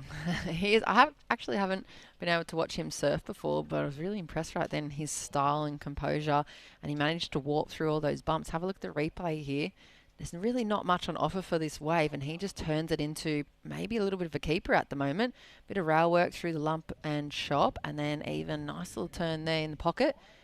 Really tricky wave to surf for most other people. I think he made that look really good and above probably the scoring points that it offered him. Well, there it is. He's going to definitely drop that 1-0 and he replaces with a 3.87. So judges liking that first turn, but that second key moment, nice and sharp and composed. And here we go, Joel Barry for his backup. Well, nice little carve re-entry. And then in the background, Aiden Lewin Parsons in red, picking up that one. So stand by for red as we've got him on screen live right now. He's currently in third, requiring a 5.24. And, well, looking the goods as he points into that one. He got his first turn set up and just didn't drive out of that last one. Well, if you don't execute it, you don't get the points required as well with the judging criteria. Jess Grimwood. Yeah, he was looking really aggressive on that setup as well and kind of only lost it right at the very end there. So maybe just super keen to get another scoring ride under his belt and overcooked it. He's only got a few little scores on the table at the moment. You can see with his surfing, classy act. Aiden needs to put together the combo. Last way for him, waiting for that to lock on in at the moment. Jay Brown out in the lead. Reese Hunt in second. Aiden's looking for a 5.24. And Joel Barry now needs a 4.6. There's a panned out view of the competition site from in front of the competition tents on the dunes there. You can see the bank pretty well defined still, that little triangle patch of whitewash straight out the front, that left running off into the rip that reverberates off the pools there, the ocean bars, and the right hander sometimes winding all the way in through to that inside rip bowl section. So still plenty of swell on the horizon as well, and a bit of energy rolling around the south side of the headland. We have southeast wind, I believe, still blowing around the top of the headland as well, and just a nice little nestled bit of the cove here, keeping us nice and protected and gives us the ability to run the competition throughout the whole day. Look at that. I think that might be Stewie Kennedy. It is Stewie Kennedy on his sled, on his Tomo sled, or it could be a Woody as well. So Woody Taipan shaping some good sleds from Lennox Head. New father, got his little kid and wife Renee. But yeah, supporting the young Stu Kennedy. As we see Reese Hunt looking to get back in the top position and kicks out of that one. So Jay Brown gets the score. He's in the lead, 8-7 combo. Reese Hunt didn't like that one, kicked out, reset. And then Aiden Lewin Parsons. Just a little commercial break. We're getting a bit, I can smell something, and it is Mexican. So again, our great supporter and partner, Beach Burrito Cronulla. So they'll get your favourite post-surf burrito. Head up there either at the mall, just behind Northies, and always take their refueling the Surfing New South Wales crew at all our events. And again, teamwork makes the dream work here at the Volkswagen Cronulla Open, day one of the two-day event. Beach Burrito. It's lunchtime, Jess, and, well, feeding the crew and feeding the Shire. Yeah, and I heard perhaps even supplying a little bit of sangria on the table last night, getting the morale boosted out there in Beach Burrito for the team. Yeah, the team had their nice little dinner last night. A few enchiladas and duck was going down at Beach Burrito, so it's great hosting all the crew last night, having a bit of fun, and, well, kicking off today, Volkswagen Cronulla Open Day 1. We had the tradies wrap up yesterday. Cronulla Sharks, they took the FCS. That was the battle of the board riders, and that was great to see them celebrate as well. Great components, and Andrew Johns, all the celebrities that chipped in, that was great to see them, and donating money to some great worthy causes. So Headspace, to name a few of them, and Waves of Wellness. Some great supporters and partners in this time of the last 9 months due to C19. Yeah, and we did hear from the Rise Foundation co-founder, I think it was Ben Higgins yesterday as well. Yeah. Shmoo did a nice little interview with him, some insight into his own lived personal experience with bipolar and the importance of that education around mental health issues for our younger generation. He was particularly talking about the opportunity for boys to learn a little bit more about it at school and having it likened to learning about diabetes and asthma nice and early on, as we see Joel Barry, nothing on offer there for him. And Joel, his father and mother, I believe, might have been his mother was an Olympian, and his father is a trainer. They're from North Shelley. Yeah. I don't know where they grew up. I need to do a little bit more background I was going to research, say, all I could think was Munga Barry. Not Munga Barry, no. From the no Green relation. Iguana, Bunyip Dreaming. Wow. Here we go. Aiden Lewin-Parson up and riding in the red. Nice looking first connection, and really winds up the second turn. Manages to push down in front of the section. Redirects, looking for the inside, and a little bit more opportunity for point scoring, perhaps. Jumps on the front foot. Yeah, definitely a nice recovery there for the man up and riding live action, Aiden Lewin-Parsons, and, well, nice little key finish, but how was that? You just got caught up, and it was like you're singing a song, you drop the microphone, you just keep singing and you keep going on. So only needs a 3.87. I say, Jess, I dare say, I think he's got the score just a smidgen over that. It'll probably roll in at about a 4.2 out of 10, that last wave for Aiden Lewin-Parsons. I'm going to go a point higher. I'm going to say it's going to go up into the fives. I know he kind of looked a little bit uncontrolled through both of those turns at the end of it. He looks really, really solid in the setup and the go into it, but at the very end, wow, seems to kind of wobble a bit. You've just got a second job there. 5.9 is driving in. Jess Grimwood, I've got the coffee tomorrow. Well, I'm going to take that as a win because it doesn't happen very often. And I fluked it twice today. Here's the replay. And first turn. Oos. Oh, that was the second turn, I think. Bit spicy. Held up a little, but redirects, like he said. Drops the mic. Doesn't matter. Keeps singing. Sticks with it all the way through the inside. He does a lot of work to get through here, and it's not a super critical section. He does have another wobble if you keep your eyes on the board. Kind of gets stuck on the lip again a little bit as we cut to the replay from Joel Barry's wave on the back end. Nothing much on offer on the outside section for him, but at the moment it looks like Aiden's gone into the lead with the 5.90. Jay Brown in second position. Reese looking for a 3.38, and Joel Barry now needing a 5.14. So just over 3.5 minutes to go in heat number 10. Yeah, that's right there, Jess. So, well, the goofy footers on the back end. So Reese Hunt pushed to third, needs a 3.38. Still not out of range for him. And as you said, Joel Barrow just needs a 5.14. A bit more work as we see. Jay Brown, well, he's a class act, this young kid, a former junior surfer throughout all the junior career days and regional and state titles. And now, well, the young adult is kicking on with the Volkswagen Cronulla Open. Don't forget Port Macquarie, the 6th event. Don't forget first prize, a share of, well, it's $1,500 first prize, 900 second, 600 third, 500 fourth. So not a bad booty prize. And best 4 out of 6 for the leaderboard of 6 events. Thank you, the Australian Open of Surfing. Thank you, Volkswagen. Thank you, Surfing New South Wales. Yeah, and equal prize money too across the women's and the men's. So the crew from Surfing New South and Surfing Australia, just not even a question asked with them once the change was made a few years ago for Well, I the wasn't WSL. yeah, that's right. I wasn't even going to say it's equal because Yeah, it's not even a thing it's anymore, not is even a it? question anymore. It is equal, sister. Yeah, it's pretty cool to see, and we heard from True Starling, one of the competitors, earlier on, as we see Jay Brown waving the hand. I like that. Yeah, needs an update.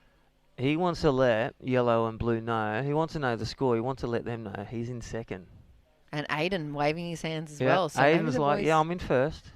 tell me again. And these are some of the tricks. You know, I'm not saying they are doing that, but they're some of the tactics. You know, you don't know where you are. You want to know. You want the other competitor to know. Get in their grill. 100%. If I just scored myself 2 waves that got me into the lead, if there's a little bit of a pause in the lineup, I'm calling for a replay of the updates just so the other guys and girls can hear. That's 100% what I'd be doing in the water. Well, I was in a heat yesterday, and this guy is going, have you got the score? Have you got the score? Where are you? And I'm just not answering. I knew where I was. I just watching those waves. Was that in the single fins or was it in the... No, that was in the 35s. Ooh. And a key moment where I needed a wave held priority, and just waited for the wave, and he's like, did you get it? I let the commentator Didn't even tell. answer. That's a pretty hotly contested division. I noticed yesterday it was a really... Yeah, Paul Snow, that's like 3 years in a row. He's a hard man, Snowy. Here we go. Reese Hunt releases a bit of spray off the top. Got plenty more in the tank. Kind of nurses the rail through that second turn, though, looking to redirect for that shory. These guys are really after that inside connection. Well, Judge Jess, he needs a 4.44. We're going to go the replay. What do you reckon with that one last to yellow? So there's Joel Barry, needs a bit more, a 6.2. And we're in the danger, the mad minute. This is where things go a bit cray-cray. And you can see the intensity lift. And that's why it's good to get the start. He's going to stick with this one because he's made his wave selection with priority. So a bit more required for blue. He's going to squeeze every bit of juice out of this one and bang! Needs to finish strong and throws it back to the judges to deliberate. I'm not sure if we saw all of yellow's start to his wave, so I'm wondering if there was a few turns on the outside. Now, Joel needed a 6.2. Last wave on the board for him is going to have to come through in the dying seconds of this heat. I think it's going to come close. I'm not sure if he had another turn on the very outside, but we're going to have to wait and see the results. Going to lock in, and it looks like unofficially Aiden and Jay moving on through Crispy. So stick with us. Plenty more action coming up for heat number 11 in the water right after this ad break for the Volkswagen Cronulla Open, Australian Open of Surfing.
Volkswagen. COVID-19 is very contagious. And even one case can have hundreds of contacts. Contact tracing alone can't stop it. Please help us by distancing, even with friends and extended family. By doing this together, we'll stop the spread. Welcome back. Live action here for the Volkswagen Cronulla Open. And it is Stewie Kennedy up and riding straight away, straight into action here. Looking really sharp on his board, a nice big turn. Can't negotiate down the front of the face, but good way to open up. See the intention, balls rolling. Heat 11 in the water of the Open Men's Round 2. I'm in the booth, Jess Grimwood, joined by Terry McKenna. He's made the sprint back into the booth, back on board, Tezza. I know, I was just trying to control my breathing in the background. I was getting all hot and heavy. Yeah, Stu Kennedy opened up with a 2.33. I've got Sandon Whitaker in the red. Jasper Welsh is out there in the white singlet, and Brett Bircher is wearing yellow. Jasper's just coming back from a pretty gnarly injury. I'm going to go back to my phone. Someone sent me a message about one of the physio guys about Jasper earlier and said, hey, check this kid out. He's come back from a really heavy injury. Let me go back to that little message. And, yeah, Glenn Welsh it was who gave me the info. It's incredible to see how many injuries these young athletes suffer at such a critical time in their career and able to bounce back. Okay, so he said good story coming back from a horrible skateboard injury with 3 fractures and 3 dislocations. He had a good rehab doctor, which is his dad, of course, Glenn Welsh. So good on you, Glenn. He's out there checking out his son. There's Jasper there coming back. Nice little surfing style as well. Brett Bircher on the inside gets a little connection. Conditions are actually looking pretty sweet out there at the moment. Yeah, it does look really, really fun. And that wind, like I said all day, protected in this little cove in the alley here at Cronulla. And looks like the boys getting the ball rolling at the start of this heat number 11. We did see Aiden Lewin-Parsons take out that previous heat. Here's the replay. Have a look at this one, Tezza. So just the little tail end of that manoeuvre on the backhand, and then Brett Birch got a little connection on the inside here. This is a different camera angle, surfing in towards the camera. Gives us a real nice look at that final manoeuvre. And that's a nicely stomped final move. He just put the exclamation mark on that statement. So good on you, Brett Bircher. Scores coming through for Jasper and Brett. Brett got a 5.33. Stu Kennedy up and riding on this one. And just a little kick out there for Stewie. And Jasper Welsh with a 3.50. It's been so far a successful comeback from that horrible skateboard injury for Jasper. Geez, 3 dislocations and 3 fractures. That is a huge recovery. Yeah, or something like that. Yeah, it was crazy. Stewie was out there checking in when I went outside just a moment ago, and I started like running my hand in between the fin of his boards, and he goes, hey. That's like, hey. I said, what's this, some kind of secret weapon? It felt like it was like, I don't know, maybe some different sort of setup. It was a different sort of setup. It almost felt like V instead of like double concave. Oh, it's through the back of a normal thruster. Yeah, something different was going on. That's exactly why I wanted to suss it out. But Stewie's like, get out of here, mate. Secret weapon. All right, looks like we're going to be throwing over to the winner of the previous seed. It was Aiden Lewin-Parson. Hey, Ado, well done, mate. That was a great performance. Oh, I didn't really feel like it, but I'm glad to get through it. Looks kind of tough out there. What was your strategy going into that one? Well, at first it was the deep lefts, but I kind of got like lost because I got stuck with under priority the whole heat. So whatever I could get, honestly. Yeah. Is the wind getting any stronger out there, or it's sort of behaving itself? Looks relatively clean wave face out there. It's windy, but it's kind of making it pretty fun. Like the lips are pretty easy to hit and all that, so I don't mind it. It's all right. Yeah, nice one, mate. Got the sticker on the board there. Whereabouts? What's your home break, Aiden? I'm from Ulladulla. I live up the street from Luke O'Connell, who just won 2 heats ago. Ah, okay. You guys are on a tear, mate. Good effort. Got a bit of a good crew up here. Yeah, you guys have got... Hi, it's Aiden. It's Jess Greenwood in the booth with you. You guys have got a solid team up here from Ulladulla. Do you guys all stay together in competition mode, or are you all separate? It's relatively together. I'm personally staying like somewhere else, but all the boys are hanging out together all day, so it's good fun. Got Bircher in this heat, so rooting for him. Yeah, great. So it's nice to see that morale there for the team. And any words shout out for back home in Ulladulla? Shout out to Shetland boys. All right, well, congratulations on the heat win. Good luck coming up in the next round tomorrow, and we'll see you in the draw soon again. All right, cheers. Yeah, well done, Aiden Lewin-Parsons. Nice little mayhem under his arm there as well. So Brett Bircher in the lead with a 5.33. We've got Jasper Wells sitting in second on the strength of that 3.50. Stu Kennedy in third with a couple of throwaway scores. You can see Sandy Whittaker just holding priority in the red singlet. A very high energy, really ballistic surfing style for that guy in the red singlet with the matching hair. Yeah, he's super nice. And here he goes, chin to the stringer, gets into this one, goofy footer up and riding, goes straight over that first section. And here's the high energy you're talking about. That's a hard foam climb to execute, and he does so easily as he pumps on through to the inside link. Looking nice and solid. Must be working on his fitness back home at COVID. There he goes. Tags the section again. Redirects. Looks for the shorey link up and gets to work. Look at that view and that angle showing how much energy he's pushing into those turns. And that is a way to heat up and open up for the first wave of his heat number 11 campaign, Tezza. Absolutely. He was looking a lot like Sam the Man in his prime there through those turns. I was like thinking, who does he remind me of? He does look like Sam the Man. He's got the hair, the same hair as Only Sampa. just on that wave. I've never made the connection before, but just on that wave there, he really served it. Let's break it down and have a look at this one, Jess. Yeah, here he goes. Takes off, double pumps, generates some speed, up and over a fluffy little section and puts it way back over the foam again. Not scored as a super critical manoeuvre, but very hard technically to perform.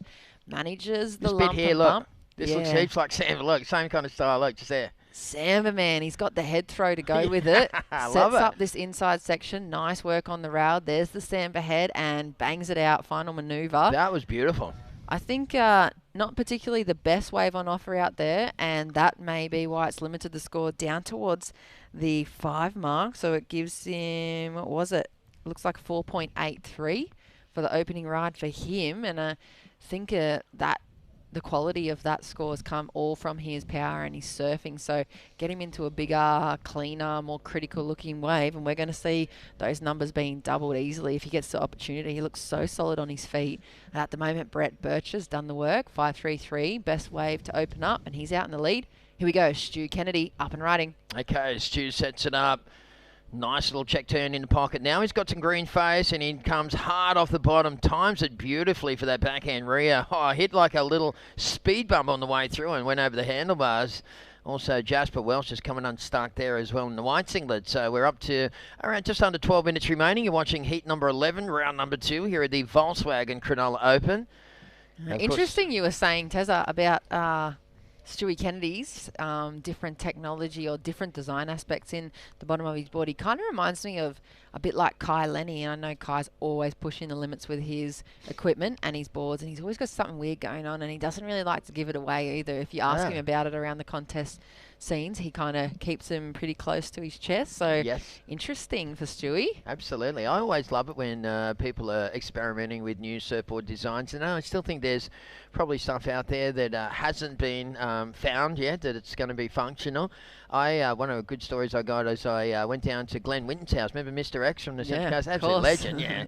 Of course. So I went to Glenn Winton's once and had to pick something up. His dad was an aeronautical engineer, so they were out in the back shed and they had a board, a blank, and what they'd done had drilled like 2 holes in the board, one from the top left of the just down from the nose to the right-hand tail, and the other one was the same. So it was effectively like a cross, like an X going through the board.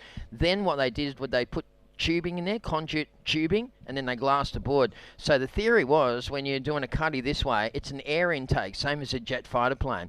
So what happens when you're doing a cuddy on your forehand, the one on the left rail sucks the air in and blows it out the other side, so it gives you propulsion. It was like an incredible design theory. I never took off because it's probably too technical, but I mean, that's just an inkling as to, some of the stuff that could be out there that, you can use technologies from, from either aerodynamics or aquadynamics, which is effectively the same thing. Yeah, that's a real, that blows my mind that you can work those design concepts into surfboards, and no doubt, why wouldn't you be able to, but it just absolutely blows my mind as we see Jasper Welsh, here he goes, up and riding on the backhand. Big looking section ahead, capitalizes, beautiful looking classy surfing there. Champagne turn on the backhand, gets a little foam climb, nothing else on offer there, but that was a nice looking turn for him at the moment. He is in 4th position, only needs a 1.84, so easily going to get himself up into that 2nd, maybe even 1st place. We'll see what it locks in as. Last wave for Stewie at 5.93. So at the moment, Stewie Kennedy remains in the lead. Last wave for Jasper Welsh, a 4.07. Brett's got some work to do, just a 2.25 though, if he wants to get into progression, and Sandon a 2.75. So a close little heat here for heat number 11. Okay, coming up, heat number 12, Benny Duncan will take on Ross Cadden, Brent Symes and Lennox Shells. They'll be the next heat in the water. And it looks like we're going to take a quick break in the action here and pay some of the bills, like you say, Tezza, with the sponsorships. So stick with us, right back with live action after this break.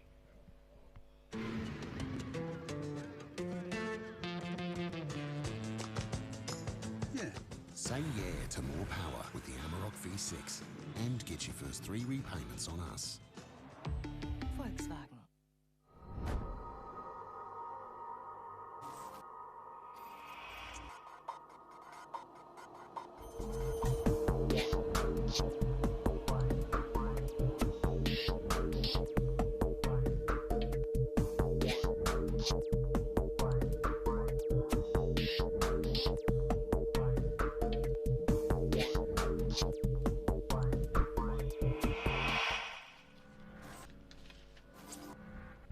Okay, thinking speed, think H4FCS. I have to get my hands on a set of those things. In fact, I'm going to use some of my pay from this event here to buy those fins. They look insane. So thanks again to FCS for their support. Australian Open of Surfing is currently underway, up and running. Brady Bircher from Ulladulla. We spoke to Aidan Lewin Parsons just a moment ago. He's a little buddy from the same part of the world, and Brett Bircher just kicks out of that one. Sandy Whitaker going for a little reverse on the outside, just a skippy kind of one.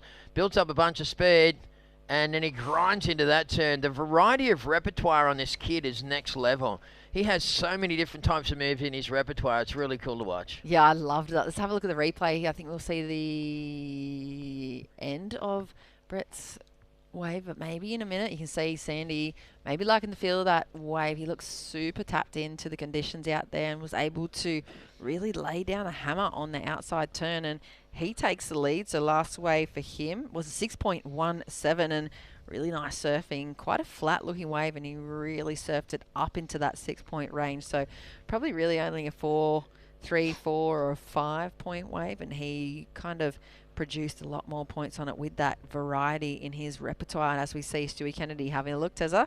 Okay, Stu looking at this one. He needs only a small score, just under a 3-point average. Oh, he almost got caught on the top of that thing. Now he jams it up, and oh my goodness, those boards that he rides are just next level. I love the way they just glide through the water so effortlessly. Stewie just keeping the speed on the front foot, making sure that he's stomping cockroaches on the way through.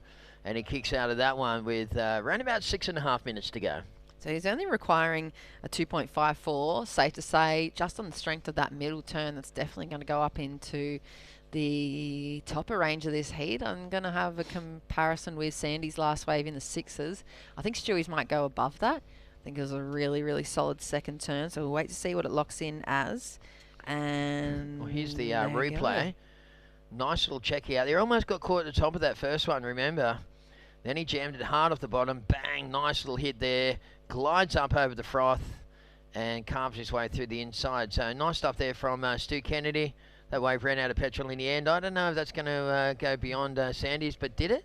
No, it didn't. 4.77. No, I didn't think so. When you looked at the back at it, and you break it down, that's the beauty of the replays. You know, you forget what you see. Hey, that brings back horrible memories. My hair's falling out, Tezza. We're molting here in the booth. That's what I said. As of Tezza when he was in his 20s. Oh, no, not another one.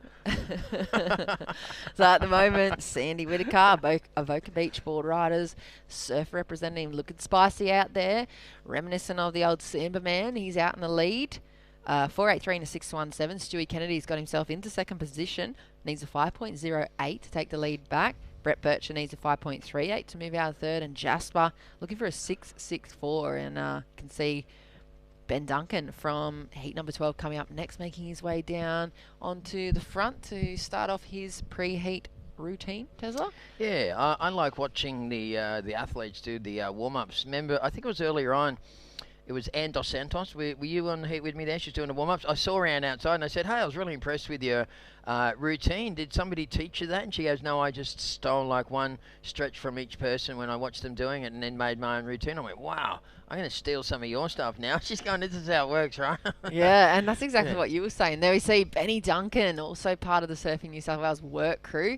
He's on the tents for the Super Grom series and he's always frothing around, super happy to be involved at the contest, and he's an incredible surfer and really humble. He never says too much about his own performances, but keep your eyes peeled for this guy coming up in the next heat. He has some incredible turns, really, really spicy surfing and a good air show as well under his belt. Awesome. I did not know that was Ben Duncan. I've commentated Ben Duncan. I've worked with that kid, and I never made the connection between the name and the guy. Yeah, that's Smiley Benny that's always setting up the tents with the Groms. That, because I'm a real fan of his surfing, and I didn't realise. I never made the connection. I knew his name was Ben. Yep. I didn't know what his surname was. That's awesome. Like you said, he's a very humble guy. Humble. Yeah. So humble. And apparently he would never say this, but word is from team dinner last night at Beach Burrito, there was a full restaurant chant from all the strangers that were in the facility at the time for Ben Duncan saying, go Benny. And here we go, Stewie Kennedy. Okay, clean green face on this one. And Stewie, he's not going to make any mistakes on that one. Jams it up there. Wow, that was 3 big solid hits and a lovely little foam chip at the end of that one. That's going to be probably up in the excellent range, that one for Stu Kennedy. And he didn't need too much of a score to take the lead. So that's going to spell a little bit of trouble for Jasper and Brett, because now their equation is going to grow significantly. Yeah, definitely. That was such solid surfing. Very classy. 3-turn combo for Stewie. I believe he's a father as well these days. So it's great to see that surfing still at the top level. Must be getting in the water a lot. Here's the replay. Mid-face bottom turn. First turn really nice though. Second turn drifts the tail a little and backs it up with a third turn over the wash. So wait to see what the score comes in as. Stand by for the live heats update. Sandy's still in the lead at the moment. Score to come for last of Stu's. Just over 2.5 minutes on the clock.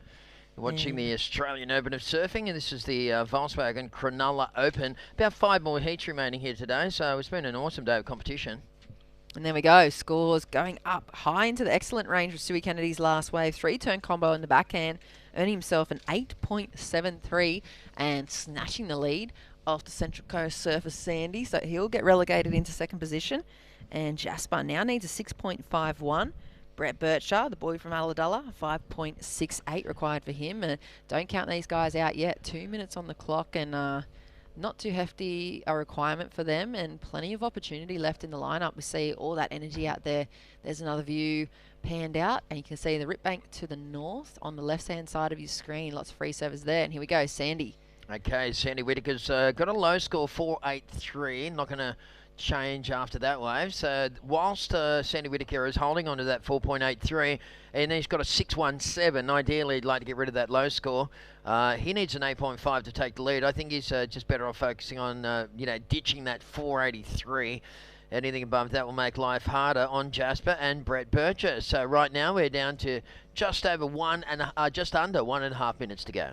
And so back to that Benny Duncan story. He is coming up in the red in the next heat. Allegedly, the whole of the Beach Burrito crew at Cronulla and all of their patrons were cheering Benny Duncan on last night for, I'm not sure what, but there was a global chant going on, go Benny, go Benny. He's really... He must have been like scoffing a burrito or something. Who knows? Who knows what he was up to, but he's one of those guys that just collects fans wherever he goes, and he's always smiling and very humble, like we said, and such an incredible surfer. And yeah, always turning heads. He's got a very nice little haircut on top of his head as well. So yeah, nice. Yeah. Okay, Brett Bircher, Ulladulla. Wow, that was a little late to the show. If he had gone up there a microsecond earlier, he might have ridden out of that one. That could have been a really good score. So again, he'll get back out in the lineup with about 30 seconds to go. He'll try and scramble and maybe pick up a little something. Keep your eye on Jasper Welsh. Jasper from the Northern Beaches, great surfer, a great skater too, coming back from a real gnarly skate injury, so he's performed well on his comeback competition. But it's Stu Kennedy and Sandon Whittaker sitting 1-2 in this one with about 15 seconds to go. I'll be interested to see if Jasper is going to take this little one on the inside, and he's up and riding. Here he goes, up and riding on the backhand. This is important for him. Last few seconds left, plenty of spray up and over that second section, and I don't know, I think that might have spelled a little bit of trouble. We'll see. He's what was he chasing? Requiring a 6.51. Oh, Sandy. That was after the hooter for Sandy, though. Oh, no, it's before. Okay. Wow. You know what? That's probably not a good thing for Jasper.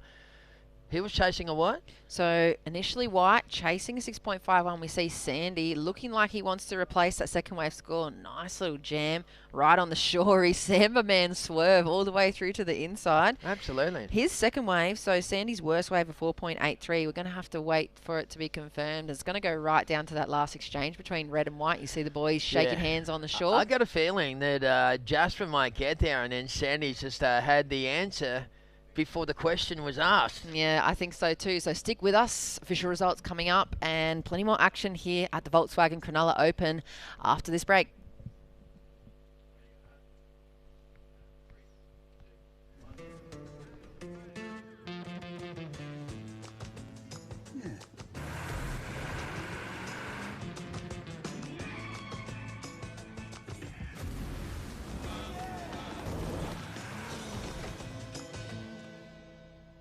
Say yeah to more power with the Amarok V6.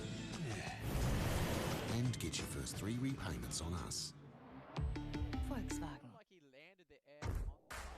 You've dreamed of places to go. You promised one day. Now, one day is here. New adventures.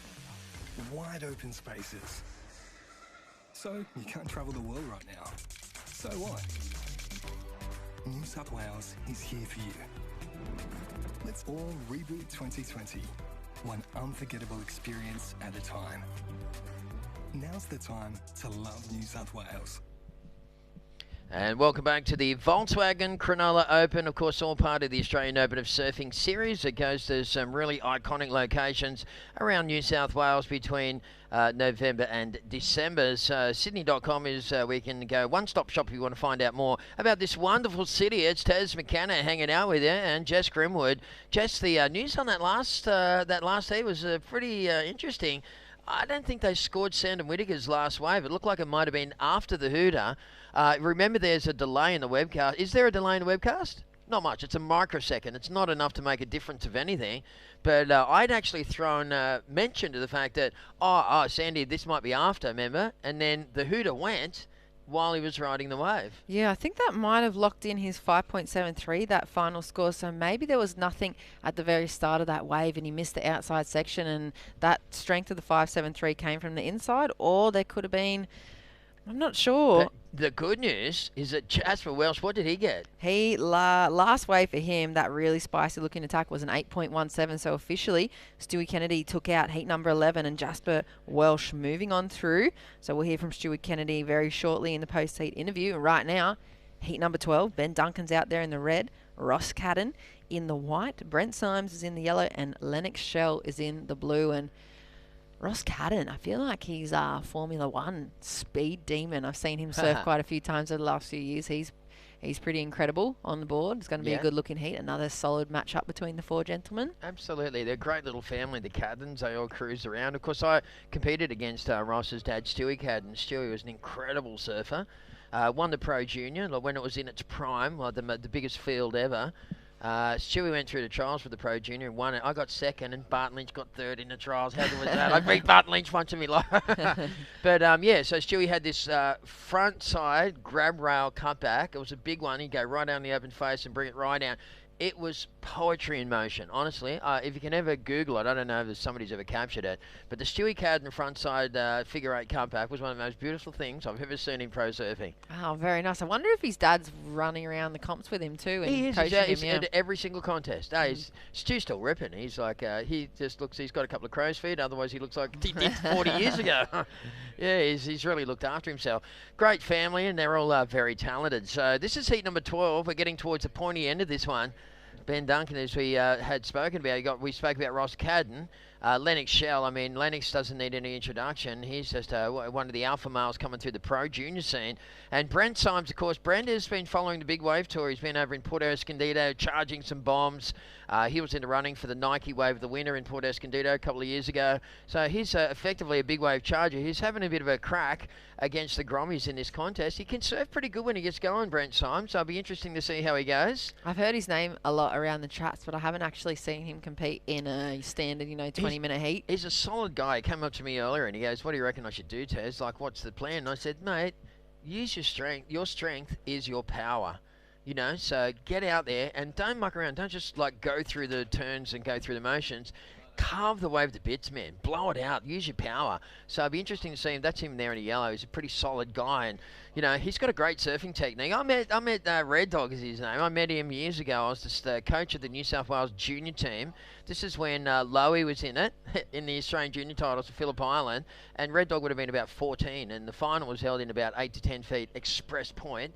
And Red Dog was just unbelievable. At 14, he was like one of the best surfers in Australia, as good as Joel Parko and Lowy in that on the day back then. So he had a real good foundation to work off back in the early days there. I've known him for a long time.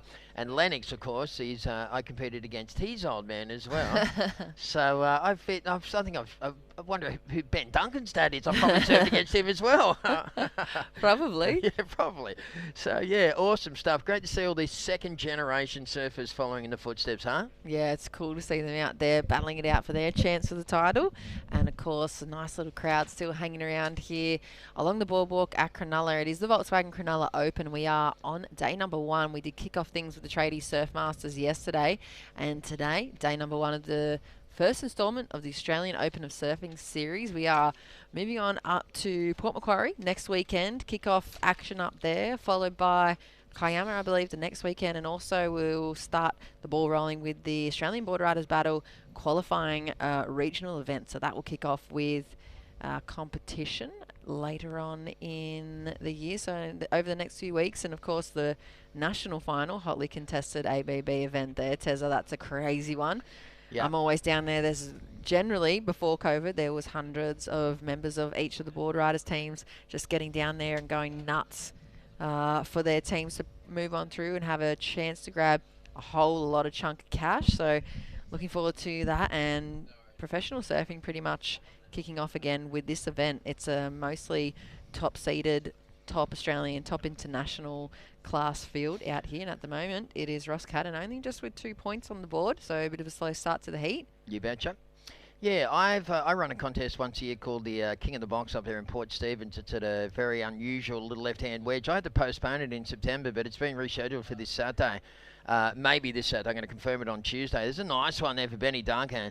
He has got a very cool little surfing style, this guy. Bang, that's nice. And Ben will try and get a little something. He's going to kick out of that one. So we'll see what sort of score comes through for that opening wave of Benny Duncan in the red.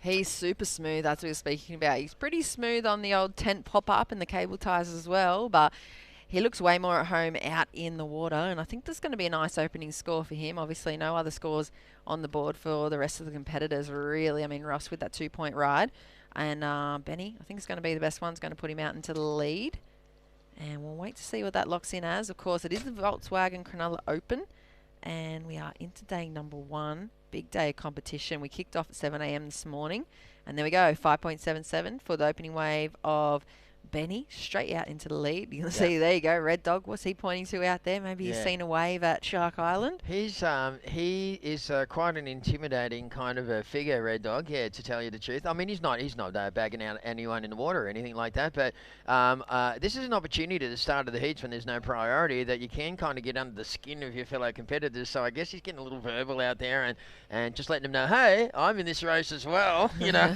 it's not a bad idea. He shapes a few boards, doesn't he? He does. He's got a little surf school. He runs on northern beaches. He does a bit of... he's a big wave expert, and he's done a lot of towing and stuff. So he gets sponsored to do the... He doesn't do the big wave tour, but he goes to all the big wave locations, and he puts clips together and stuff like that. Yeah, so... But he's got a little school that people come to him, and they can learn about towing and how to tow the knots and what sort of ropes to use, all that sort of stuff, what handle you use, all that. He's got all that sort of information. It's pretty useful. So he had a very interesting movie that he released last year. It was based on him, of course, and it won a film festival in somewhere overseas. It was a really, really well put together documentary, and it highlighted his battle against mental illness. So he's really battled a lot of depression and stuff in his days. So it really followed his journey on all the way through, and really cool. So I can't remember what the movie's called, but if you Google Brent Symes movie, I'm sure you'll find it. Check it out. I think it goes for like 12 minutes, but like I said, it's an award-winning movie, and it's really cool. Here he goes, up and riding on his backhand now. Oh, nice little style there. I like the drop knee and the wing flare. Big up and over the section. Yeah. Big boy, like you said. Got a lot of weight behind those turns. Pushes into the inside section. Here he is, Red Dog, looking for the connection. Like you said, very intimidating. I love the wing flare as well. A little bit like Kobe Clements. Pushes into... He's got a little connection. And Red Dog, we haven't seen anyone connect it for a while.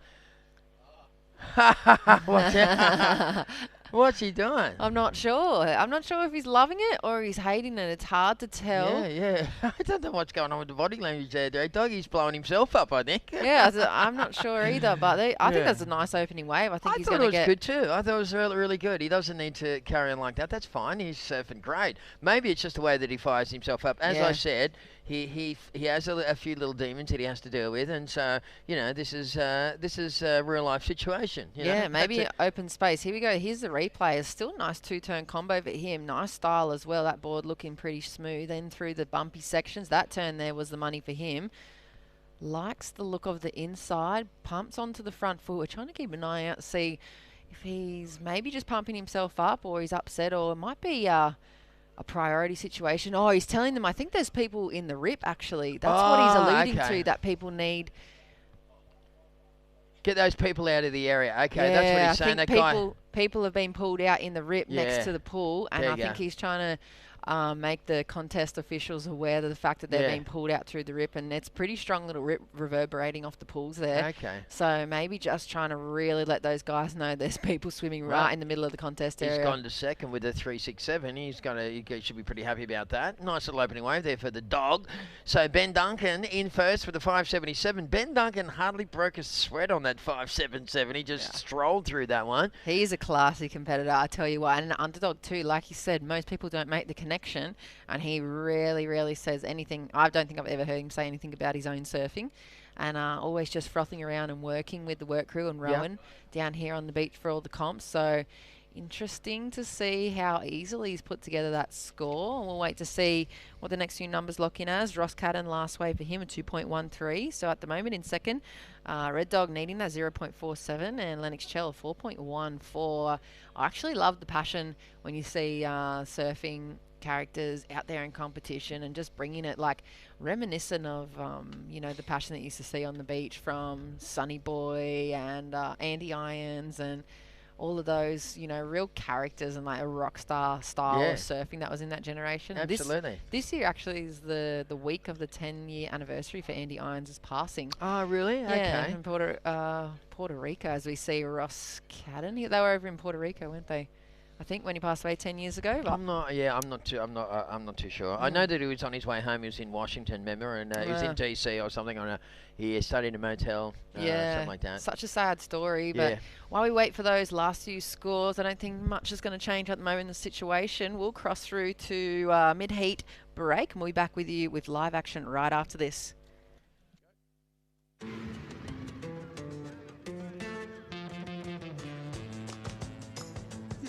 Say yeah to more power with the Amarok V6 and get your first 3 repayments on us.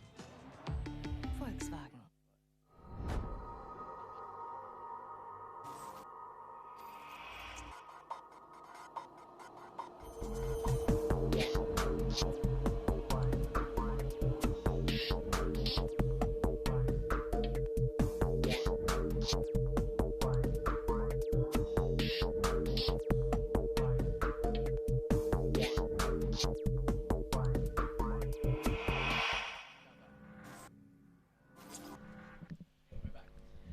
And welcome back, everyone. Volkswagen Cronulla Open. Not much has changed. Brent Symes on screen there at the moment has gone down into third position after Ross Cadden poked in a little score. It was enough. His second wave was enough to lift him up in the second spot. So Ross Cadden with a 2.13 and a 3.23.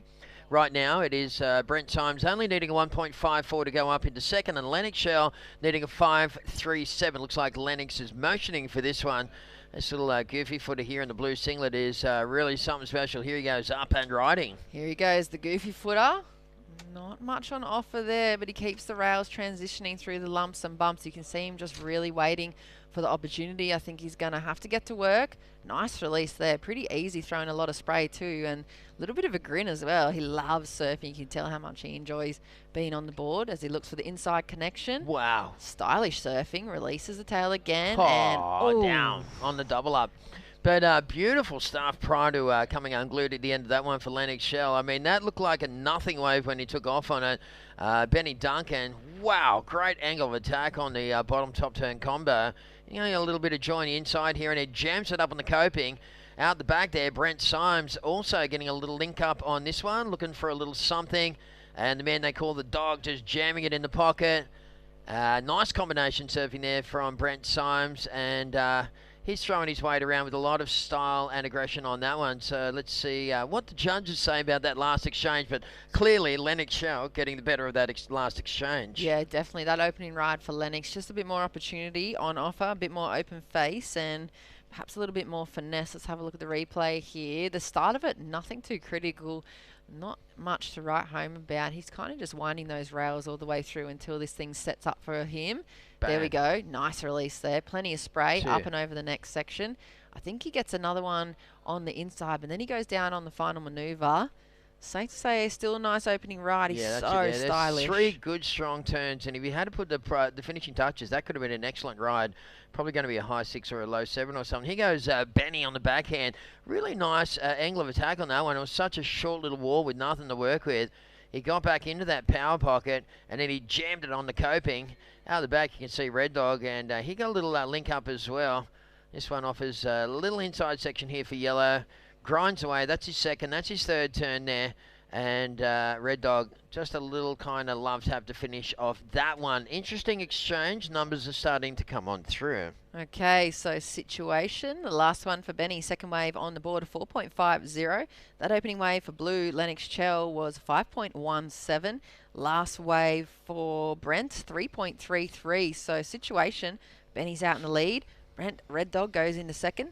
White's in third, looking for a 3.94, and Lennox now needs a 2-point ride.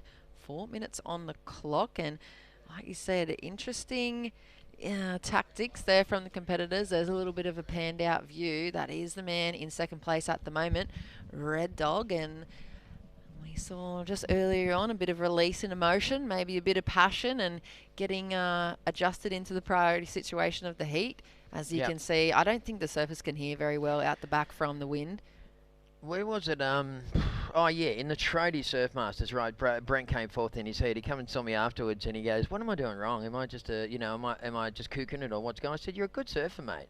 I said, "Just use your power, like, it's your advantage, and it's all about wave selection." I mean, Brent's probably, I don't know how old Brett is, like late 30s, early 40s, I mean, he's surfing against kids, in kind of junky surf. So let's keep that in mind as well. I mean, he's not a spring chicken by any means, but he's very, like I said, he's a very passionate competitor, and, his real focus is on that big wave stuff, but he's such a competitive guy, like by nature, that he's just, he said to me, he rang me up, he sent me a message last night, and he said, "Is there any way we can do coaching at 6 a.m. in the morning?" I said, "No, man, I'm staying over in Maroubra. It could be a long night." And then I saw him this morning. Now, I just gave him the same advice, just to use power, mate, and use your priority to pick the best waves. He goes, Ben Duncan, nice, clean green canvas to draw some artistic lines on. There's the website address. If you want to know more about this wonderful city of Sydney, simply go to sydney.com. It's a one-stop shop with everything you need to know. So, yeah, interesting character, that's for sure. That little wave there for Ben Duncan will probably strengthen his position. Brent Symes at the moment sitting in second. Ross Cadden in third. Lennox Shell is holding down fourth place with one wave, only a 5.17. So both Ross and Lennox don't need too much to go to second. No, it's still really close, but just with a little bit of time against them at the moment. 2 minutes on the clock. Still plenty of time to get another wave under the belt. Looks like Red Dog has maybe got another one as well. White, Ross Cadden up and riding on the backhand, Tezza. Okay, Roscoe hits that one pretty sweetly. Just the one manoeuvre. He'll get a closeout re on that one and look to try and get a little link-up reform on the inside. That one's not going to do it. Gee, that's... How much did Ross need? Ross is looking for a 3.94. He's going to be probably pushing it. Yeah, and that's the other thing is that we didn't see Red Dog's wave prior to that. The guy in yellow got a wave as well. He's paddling back out. So this will be an interesting close here. Lennox Shell, I've got a feeling, is going to be the villain here. He'll come to the party. He's probably holding on the priority for Blue at the moment. Here goes the replay for this wave of Ross Cadden. So just that one closeout Rio. That's all it was. And did a score come through for that?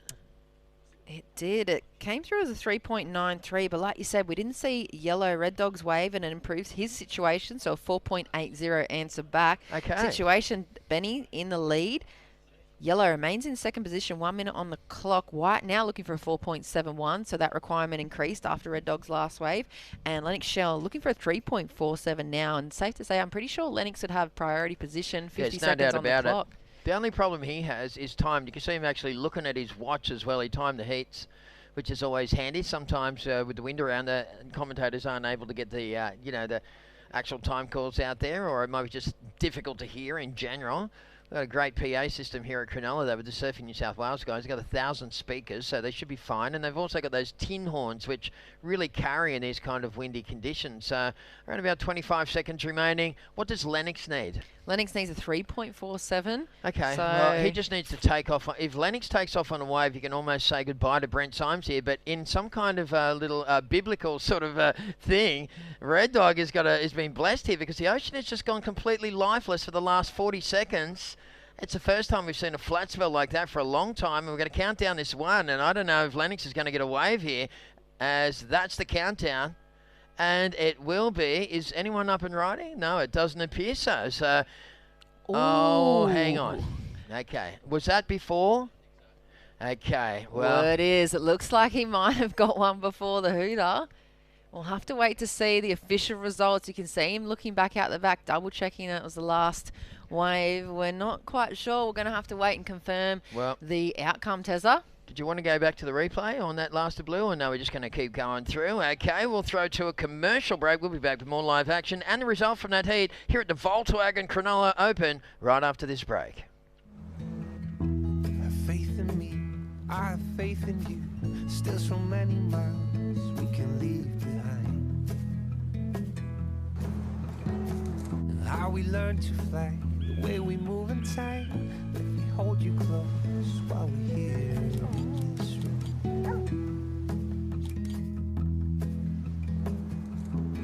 And I can hear the horizon calling. I can see the road to go. And every time I think of you, babe, and I think of coming home.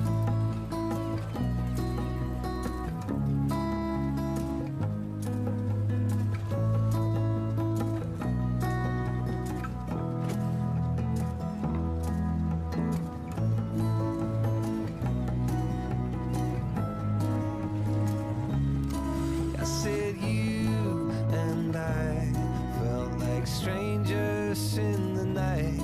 Since I found you, I found my reason why. Oh, every time I think of you, babe, I think of coming home.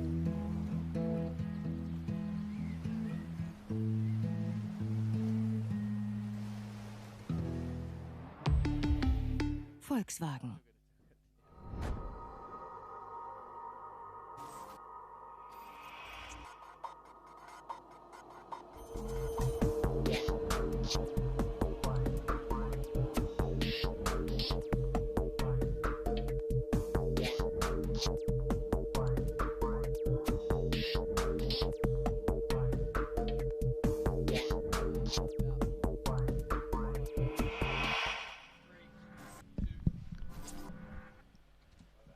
And welcome, we're back here, folks, at the Volkswagen Cronulla Open. We're coming to you live from the Shire here in Cronulla, New South Wales, Australia, for this part of the Australian Open of surfing. So, back to the previous heat, Jess. It looks like Lennox's last wave was after the hooter. It didn't count down, it counted to 5.17. So, in the end, what was the official results? Well, it's safe to say it was a bit of an upset. Good heat win for Benny Duncan, taking that one out. And it looks like Brent Symes in the yellow, the red dog, finishing in second position. So I think we're seeing Ben Warren up and riding now in heat number 13. Nice wrap on the forehand for him. I've seen this wetsuit flaring around the contest side actually over the last few days, and I was wondering who it was. Putting together a nice combo on the rail work. And while we wait for those first few opening scores of heat number 13 to come through, we'll cross on down to last heat's heat winner. The man, usually on the tents, it is Benny Duncan. Benny, good afternoon. Good afternoon, Jess. How are you today? Yeah, I'm pretty good after that. Yeah, how are the situation out there? Oh, well, it's a really slow start. Waves kind of slowed down and got real bumpy and choppy on the faces, but picked out a couple, did my best and got through. And it looking like you're surfing really smoothly, obviously juggling your work with some pretty top-level competition. Yeah. Is it something that you think about when you're setting up the tents in the morning? Oh, bloody oath. I'm watching the waves the whole time. And you had a pretty good night with the team last night. We heard Yeah. you're the People's Choice and Champ, and there was a cheer going on. You think they're going to be doing that through the final stages of tomorrow? I bloody hope so. Had a little cheer squad. Nice. And there's any words you want to throw out there to live webcast viewers? Yeah, shout out to the work crew. The Good boys. on you. Well, very happy to see you take the heat win there, Benny Duncan. Looking forward to you surfing in the next round. Good luck. Thank you. And we'll see you again for your next post-heat interview. See you later. Cheers, Benny. And great interview from him, of course, part of that work crew. And a real humble fella. You can see very cruisy, very calm and collected, and taking the win pretty easily out there for him. all in his stride. Be nice to see him shift up into 4th and 5th gear tomorrow. I haven't seen him move out of 3rd gear personally in work crew. I think he just cruises around up and down the boardwalk, but looking good out there in the surf. At the moment, it is heat number 13 in the water. Harley Ross out in the lead, and this is a good-looking heat as well. Logan Steinwade, Ben Warren, and Gerard McCullen. So the Supercoach Jezza versus some pretty accomplished QS surfers. Opening way for Harley Ross. Looked like a 2.17. Logan Steinwade there from Masters Beach on the Central Coast. Really solid surfer. Pretty technically sound. So at the moment, he's in 2nd position. Waiting for the wave updates on liveheats.com. Of course, this is day number 1 of the Volkswagen Cronulla Open. And plenty of surfing underway from 7 a.m. here this morning. Work crew and the Fresh Air broadcast guys are down here with the contest director way before light, just waiting for the opportunity to kick off action. And we've been blessed with a very, very nice contest peak straight out the front as we have a look at those updated heat scores there. I'm just waiting for it to come through, and at the moment I'm just having a little trouble with the live heats thing updating. Here we go. Heat number 12. Benny Duncan did take out that last one. And maybe it's a live heats little glitch. So if you are following on at home, do be sure to refresh the tab. Harley Ross out in the lead at the moment. And he's been a pretty big name on the QS. You can see in that panned out version, there's a fair bit of spray flying on the left-handers on the side of the bank. I think that might be from Logan Steinwade. Of course, as we said, from McMaster's Beach on the Central Coast. And really, really solid surfer. I was speaking to his coach last week, Amy Donoghue from Central Coast Surf Academy, and she was talking about his incredible aggression in surf and the approach to massive big sections when the surf's bigger, especially he just seems to line them up and wants to tag them and just not scared at all to put his body on the line, try and get those big scores. And at the moment, last wave for him moves him up into the lead. So Logan Steinwade in the white out in front, and the Supercoach Jezza McCallum waiting patiently to open up his account. We'll see how he kicks off things. Maybe a little strategy in play here. Wanting to get that jump on first priority position. 13 minutes on the clock here. And the sun shining on through this afternoon. We did almost see a little bit of cloud starting to come over, but we're able to enjoy the sunshine here Sunday afternoon. Opening scores for Logan. First wave was a 1.33. That second wave, a 4.93, his highest wave score so far. Backed up by a 3.13. So Harley Ross, 2.17 to open up, and a 5.67 on his second wave score. Here goes Logan Steinwade again, the big boy from Masters Beach. Real powerful surfer, incredible, especially in the big stuff. And I'm excited to see him really open up. As I said, Tezza, talking to his coach a little earlier on in the last few weeks, Amy Donoghue, former Championship Tour competitor. She's on tour for around about 12 years, also from at Masters Beach. And she runs the Central Coast Surf Academy now, coaching Logan for a long time. And she was saying his approach and his aggression to big waves and chunky sections is incredible. So at the moment, he's found himself in the lead. And Ben Warren's in third, a 4.55 required to move into progression. And Jez McCullum, no waves on the board yet, but I'd assume holding down that first priority position. Okay, so welcome along, everyone. It is of course, the Volkswagen Cronulla Open. Tez McKenna and Jess Greenwood hanging out with you here this afternoon on what's been a really cool day of surfing here in Cronulla. We've had some pretty fun waves around, so I think we're going to make a little cameo appearance here. How you doing, folks? Tezza and Jess, stoked to have you on board with us today. And thanks again to the guys from Vissla. They've been decking us out with some pretty cool stuff as well, so we're pretty stoked about that. Yeah, I unfortunately dropped my whole McDonald's sundae on the front of my Vissla shirt yesterday, or my sister's shirt, so I got to get some new gear ready for finals day tomorrow.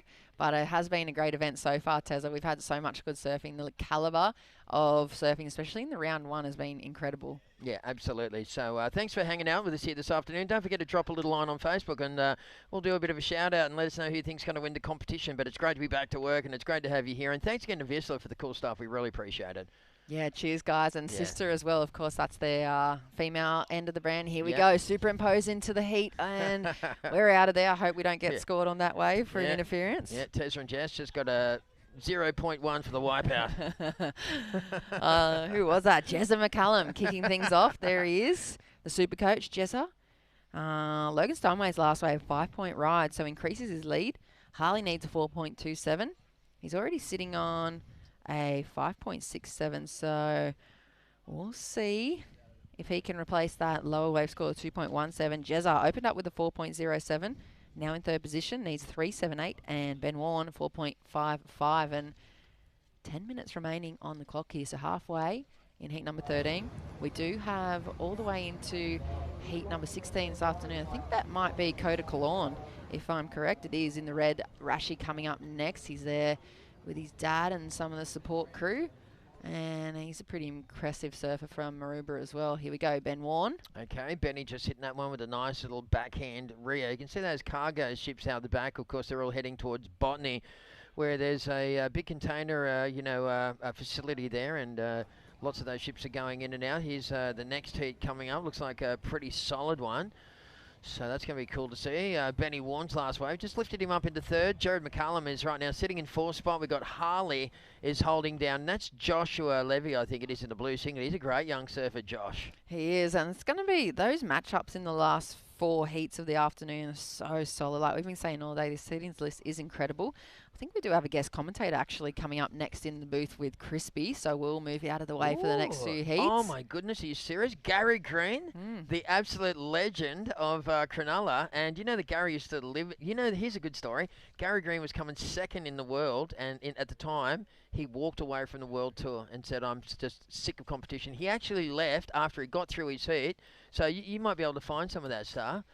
But it was a pretty radical story, and when he left the world tour, he came and lived with me at Box Beach, Port Stephens for a year. He fell in love with my little wave up there, Boxy, and it was quite a crazy story. After that, he became known as the very first ever paid free surfer. He was with Rip Curl and he used to travel the world. They used to send him out around to all these really cool locations. So Greeny's an absolute legend. So he's the original Rasta. Exactly, yeah, exactly. Or Margot, like before Margot was doing a free surf thing as well. So, really cool. It'd be great to hear from Gazza Green. We got Logan Steinway right now is in the lead ahead of Jared McCallum. Harley Ross in third, and Ben Warren is holding fourth position. Is there a little something about how he walked away from the tour? Yeah, of course. I had a look on the Encyclopedia of Surfing, and that's that Matt Warshaw book. And it says here, this is a little bio of Gary Green coming up next in the commentary booth. Cheerful, sardonic Australian pro surfer from Cronulla, so a local boy. World ranked number 14 in 1986, the same year he won the Gunston 500, his first and only Pro Tour victory.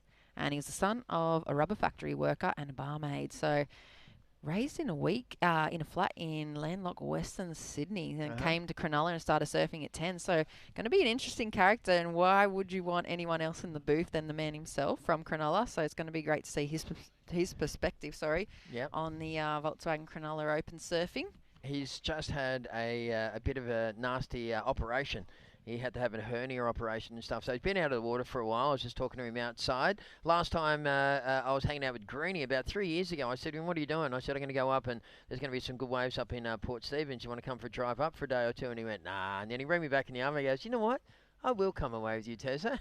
And we went away together and had the biggest flashback. Like it was virtually 30 years since we hung out. And he came up, we got some really cool waves, just me and him surfing a little favourite spot up the coast, and stayed a night or two up there, and then we came back to Cronulla. Yeah, it was really cool to hang out with him again. He's an absolute legend. In the day, we used to call him Stickman. He was the skinniest man in the world. Yeah, and the little tag that's on him here, when you Google Gary Green and surfing, it says the happiest surfer in the world. So, it's going to be nice to hear what he has to say in the booth, actually. I'd love to hear his perspective. I'm going to really go into my car and put the headphones on and listen to that one, because I really want to hear what he's got to say. For now, though, Logan Steinway, as you mentioned, I've been watching Logan, coming along since his mum, Mrs. Steinway, I forget her name now, but she used to bring her son to all the kids. The comps. What's her name? Koo.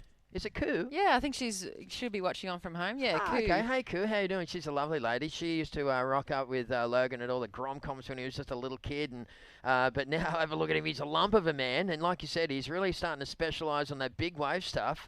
Who's that guy from McMaster's that's a rad big wave surfer? Mooney. Ah, that's Andrew right. Mooney. Yeah, well, he's got some good. And isn't there a goofy footer guy that charges there as well? Oh, there's so many boys from Masters that are I can't incredible remember the other chargers. guy's name. He's a real legend and a big wave charger. So Logan's always been a really progressive surfer as well. He's always throwing the fins out and hitting it hard. That's a nice combo there for Logan Steinwade. So he's always had the skills, he's always had the variety, and now he's got the power. Yeah, and I think working along with Central Coast Surf Academy is going to help him just piece together those heats. I think you see a lot of flashes of brilliance, but over the last few years, he's really lost a lot of heats just by 3 points or 4 points. And have a look at this. He's not going to leave the door open at all. And look at the amount of power he's got behind that board.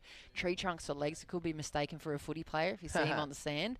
And look at the link he makes pretty easily. Like we were saying, that crew from McMaster's Beach, they've got the mob board riders. They're such a solid group of surfers, and a lot of them are very humble as well and just really fly under the radar. So you don't really hear much about their names apart from, of course, the infamous Mooney, yes, Serpent Sled Man. So he's a big wave charger from the area as well. I'm sure pretty savvy across Logan's career. And there we go. Last wave for Logan coming in. As we see, looks like Harley Ross winding up on the backhand. Previous ride for Logan is 7.67, so well out into the lead.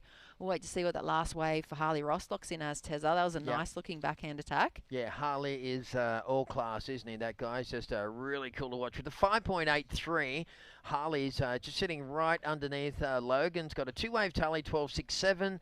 Harley with 11.5. So Jared McCullum chasing numbers along with Benny Warren in this one. There's just on 4 minutes to go. Heat number 13, round number 2 here at the Volkswagen Cronulla Pro. Yeah, I'm excited to see this as well. This heat from Logan's such a nice put together heat, and I'm pretty excited as we see Harley Ross getting to work, releasing the tail and kind of tweaking the fins around, but he goes down over the lump. And there we go, Super Coach Jezza McCallum up and riding on the forehand, goofy footer. Just a little caught under the wash there, not much enough. And this guy charges as well. Talk about big wave game. Where's he from? He's, I think he's from the Northern Beaches originally. We saw him in that last Dead Man swell, that really famous swell in Manly at Dead Man's that made all the front covers and all the clips all over the internet.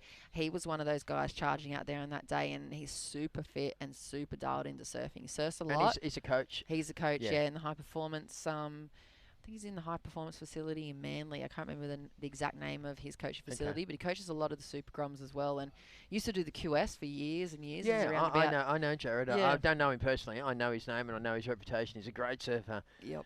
I always keep an eye out for my fellow goofy footers. Yeah, there seems to be a lot of them coming through the ranks at the moment. It does at the moment. It's funny you should say that, yeah. Yeah, I feel like more so than ever I've watched Maybe him surfing. We should change the name from Goofy. It's a little sort of, cartoonish and maybe not as nice as natural or regular. You know what I mean? It's a bit discriminative. Yeah, a little bit. Yeah, a little bit. Maybe in this, politically correct world that we live in, we can change it up. I always like to say that it's putting the right foot forward. Not in right and left, just the right one, you know?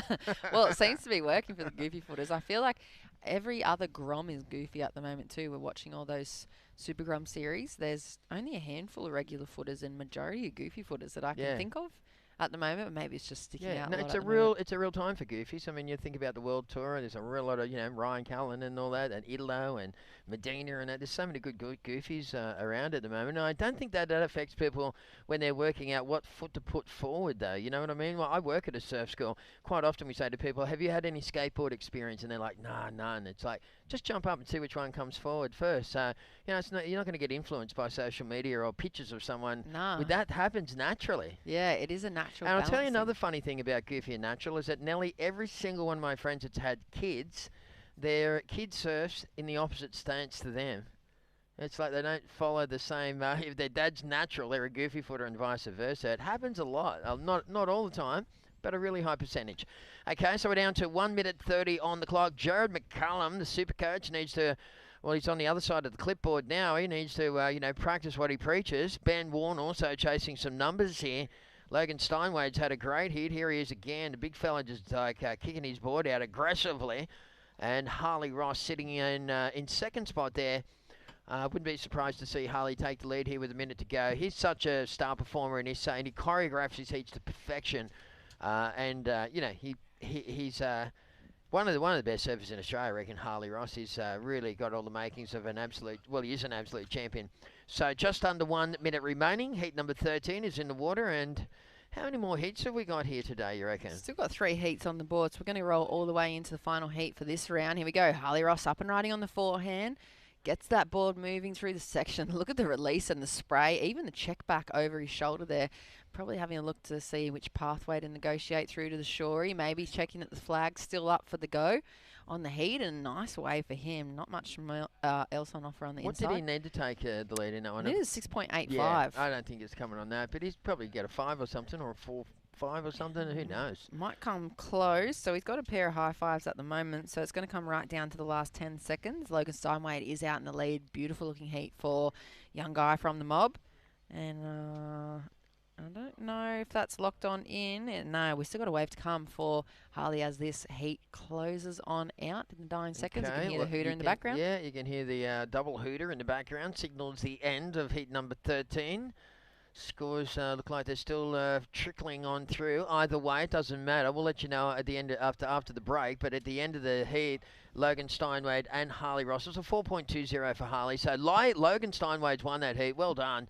Q's going to be happy. Harley Ross in second. Jared McCallum in third. Benny Warren in fourth. This is the Volkswagen Cronulla Open. We're going to be back after the break. Stick around, folks. We'll see you soon.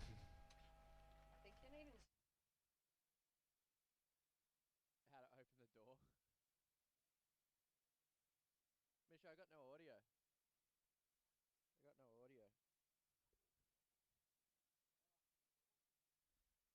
Oh, did you turn it off in settings? Oh, here, I got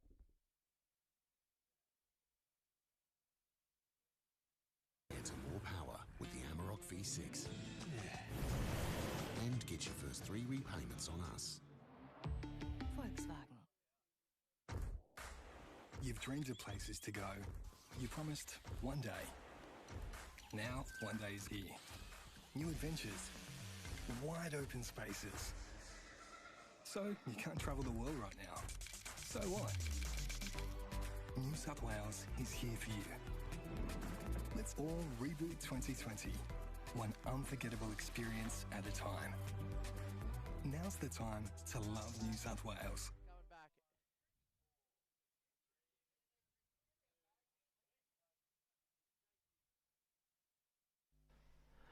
Alrighty, welcome back. Day 1 of the 2-day event here at the Volkswagen Cronulla Open, and Tessa McKenna and Jess Grimwood taking a short break. They're going to probably gargle some salt, but, well, they're going to gargle some salt in the aqua, and I'm talking another colour now, and it's Mr. Green, and that is Gary Green, well, Cronulla legend, and, well, my friend, and welcome to the Volkswagen Cronulla Open. Great to be here there, Michael, Crispy.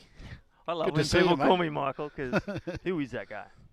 No, how are you, mate? Great to have you here. We've been talking, and what's it like having a contest at your home beach? Oh, it's great. You know, it's good for the local area. It's good for all the young up-and-coming surfers, you know, to compete with guys of this calibre and just watch them surf. Yeah. So it's a good thing. And I'll tell you what, you are a goofy footer. Well, there's so many goofy footers coming out of Cronulla from Dogmarsh, and we'll go through the names. Andy King, we've got Jay Brown, some of the new guys, Jarrett Hickle, Connor O'Leary. And I'll tell you what, it's great to have you here.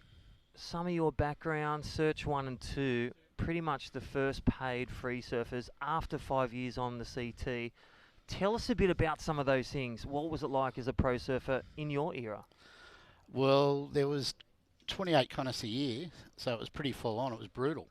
Yeah. So versus 12 at beautiful locations. That's right, and you'd have to Waiting go period. to the States twice, Japan twice, Hawaii twice.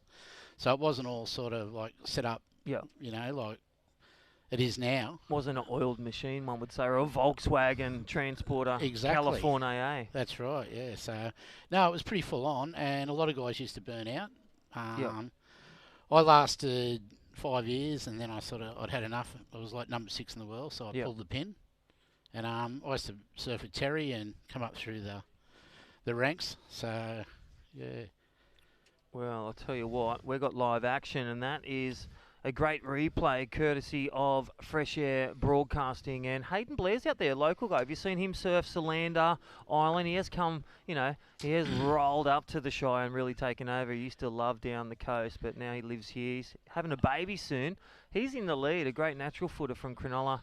Who were some of your picks? Also the Grommet, Jordan Terensky in white versus Joshua Levy in blue, and Maroubra's Coda Killorn in red. Okay. Yeah, I've seen Hayden surf a fair bit. He's a charger. Yeah. And he's got a beautiful style. Yeah. Like he's more sort of like a power surfer, He's great to watch. Yeah, and he seems like a nice guy. I don't know him that well, but I've seen him surf a fair bit. Definitely. He's contest savvy as well. How did you find back in the day, who were some of your opponents? Tom Carroll? Tom Carroll, Barton Lynch, Robbie Bain, more goofy footers. Yeah. That sort of thing. But, it was, the Oxstar. Who were one of the ones that every time you come in a heat, you're like, I'm just going to beat them down? Who were some of the names? Mate, I was anyone. I'd be happy to beat anyone, really, sort of thing. But, you tend to where you were seated, you'd surf against similar guys all the time. Like, I'd surf against Shane Aran a lot. Yeah. And I never surfed that much against Occy, really, sort of thing. Yeah, different ends of the draw. Yeah, just where you were of the 28 comps. Exactly. That is huge. I'm just flabbergasted by how many comps back then. And like you said, it was a trailblazing contest, the way it used to run, and also the toll it took on, you think of fatigue, you think of overworked, oversurfed, over-travelled. Mate, you would have been living out of a suitcase literally non-stop, living out of a car. 100%. Like, the contest would start on like a Wednesday and they'd finish on a Sunday, So it was a full-on event where you then you'd do it again the next week and the next week, and you'd have that Monday, Tuesday to get to the next event, like flying. And, you'd sort of turn up rattled to the next contest, Yeah. But in saying that, it was a great life. I was blessed to do it. So. All right, there's Jordan Terensky, local surfer. Matty Griggs is in his corner, and you've seen Griggsy and people like Supercoach Andy King come up through to play. So how have you found their surfing over the year? And right now, we've got a young grommet, and it's Logan Steinweed. How you going, Logan? Out there, the big fella. How are ya? Yeah, good. It's Crispy here with Gary Green. And, mate, great surfing at 12.67. How'd you find the conditions back out the alley? Yeah, it was a little bit tricky, but got a couple of sick ones. It was at the start, it was hard to find the spot, but by the end, there was a couple of good ones coming through, so stoked. Mate, that's awesome. What's Logan Steinway been doing the last 7-8 months since COVID-19 in Australia? Training. Mate, you have. I saw your dad before, and, mate, he's like a couple of roundabouts under those arms. Where are you training at? Tell us a bit about your behind-the-scene work. Yeah, just all around the Central Coast where I live. I've finally got my licence, so I've just been surfing here, there and everywhere, wherever there's been waves, really. But yeah, having the licence is a really, really helpful thing. So yeah, just all over the Central Coast. Are you loving these Volkswagen Cronulla Open, these open events that are going to hit around the region, Australia, the East Coast? Yeah, could not have hit at a better time either. Been missing comps so much, so stoked they're in, and yeah, so keen for a good run of comps. Well, I got Gary Green was on the tour. There's the dream for you. Any questions for Gary with his experience, 5 years on the tour, one of the first free surfers with Tom Curran, Search 1 and 2. Any questions for Gaz there, Logan Steinway? Wow. Before you went into the heats, like, what was your preparation about? What were you looking at before you went into the heats? What were you doing? Mate, you'd probably just check the conditions. I know there's a big gutter out there at the moment, sort of thing, and you're sort of just trying to hop through that gutter section to get to the inside. But yeah, probably try and just get in the right headspace, and yeah, just keep your eye on the conditions, the tides, and like what you guys do now, sort of thing. But the heats back in my day were 20 minutes, 4-man heats. Yeah. Sort of similar to now, beach start. Yeah, exactly. So it's pretty brutal, and that's what you guys are going through now, sort of thing. And then you'd get onto the man-on-man when you're on the tour, and it seemed a bit easier, you know what I mean? Yeah. And we had the priority and stuff like that, so yeah. Yeah, nice. sick. Thanks so much for that. Well, Logan Steinway, anyone to shout out quickly before you go, legend? Just the coach, mum and dad. Thanks heaps, guys. I'll see you when I get home.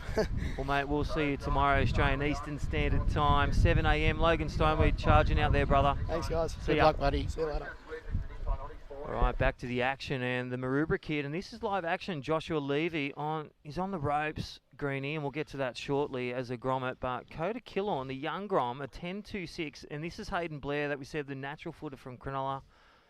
Shout out to Triple Bull, one of his sponsors, Howie and the crew, Kip Caddy up there, and Jordan Taransky. What is it like when you go against your mate? So when Greenie was versus Cronulla's own also, Ockie, the two goofy footers, what was it like doing heats with Ockie? Mate, it was it was interesting sort of thing because you'd be staying together, sort of thing. But as it is for like probably every sport, once you're out in the water, it's you know, there's no friends sort of thing. You know, you're just trying to do your best and get through sort of thing. But that's awesome. Yeah, no, he was one of those guys I never really come up against that much, funnily. More so than when I was on the tour when we were younger. I used to sort of have more heats with him, but as we got older, sort of thing. He would have smoked me anyway, probably. So, but, all right, there's our webcast. Hey, how are ya? Right there, World Wide Web, and welcome to the Volkswagen Cronulla Open Day 1. I'm right with me, Cronulla's own. This is Gary Green, former tour surfer, in the Search 1 and 2. And what was that first movie you were just talking about in the break? Beautiful movie, just before Search 1 and 2. Well, they did one called Rubber Soul, actually. That was a Rip Curl one. Yeah. And that was quite interesting. We went through Indonesia and surfed some really good waves down to Victoria that I can't really name. Yes. But yeah, no, that was sort of like the start of the Search movies sort of thing. So we did one called Indo Express, which we sailed from Bali to Timor in a boat. Wow. So that was sort of the start of the Search thing. Such a pioneers, you guys, Tom Curran, Rip Curl, just initiative. And where did it all come from? Was it a coaster like Richard Branson where he wrote it on a bar with the crew and they thought up an idea? Or where did this initiate from? Well, Derek Hines sort of come up with the idea, I think, and because a lot of guys, exactly, there were so many guys that were just doing the tour and they didn't have any time to get any photos for product shots and stuff like that. So they thought, okay, well, you're not doing the tour anymore. We'll pay for you to go to these locations and we can get board short photos and wetsuit photos and stuff like that. And then a couple of other guys quit the tour and they hooked up doing the same sort of thing and thought, how good is this? You know, so I was sort of blessed just to be in the right place at the right time. Well, blessed you were, and let's get back to the action. Round 2, Heat 14, 3 heats to go. Gary Green's with me, joining myself, Terry McKenna, and Jess Grimwood just on a short break. My name's Crispy, and this has been an amazing day, Volkswagen Cronulla Open. This is Coda Killorn, the Maroubra Grom, and I'll tell you what, he's on the work crew and been working well with Surfing New South Wales. And do you find that, as you said, studying the conditions, working hard, all comes into place when you need it most, and it really drives that thoughtfulness. And even think about Connor O'Leary when he was looking down the barrel of not re-qualifying a couple of years ago, jumped on the Surfing New South Wales few events, and it seemed to just put a fire in the belly. And now 2020 back on tour, hopefully for 2021 when that reappears with the WSL. Yeah, well, I was so proud of him, like to re-qualify, because I mean, seeing him grow up. Yeah, that's right, basically, and like he, you know, to actually qualify the second time, that just shows that he really deserved to be there, you know.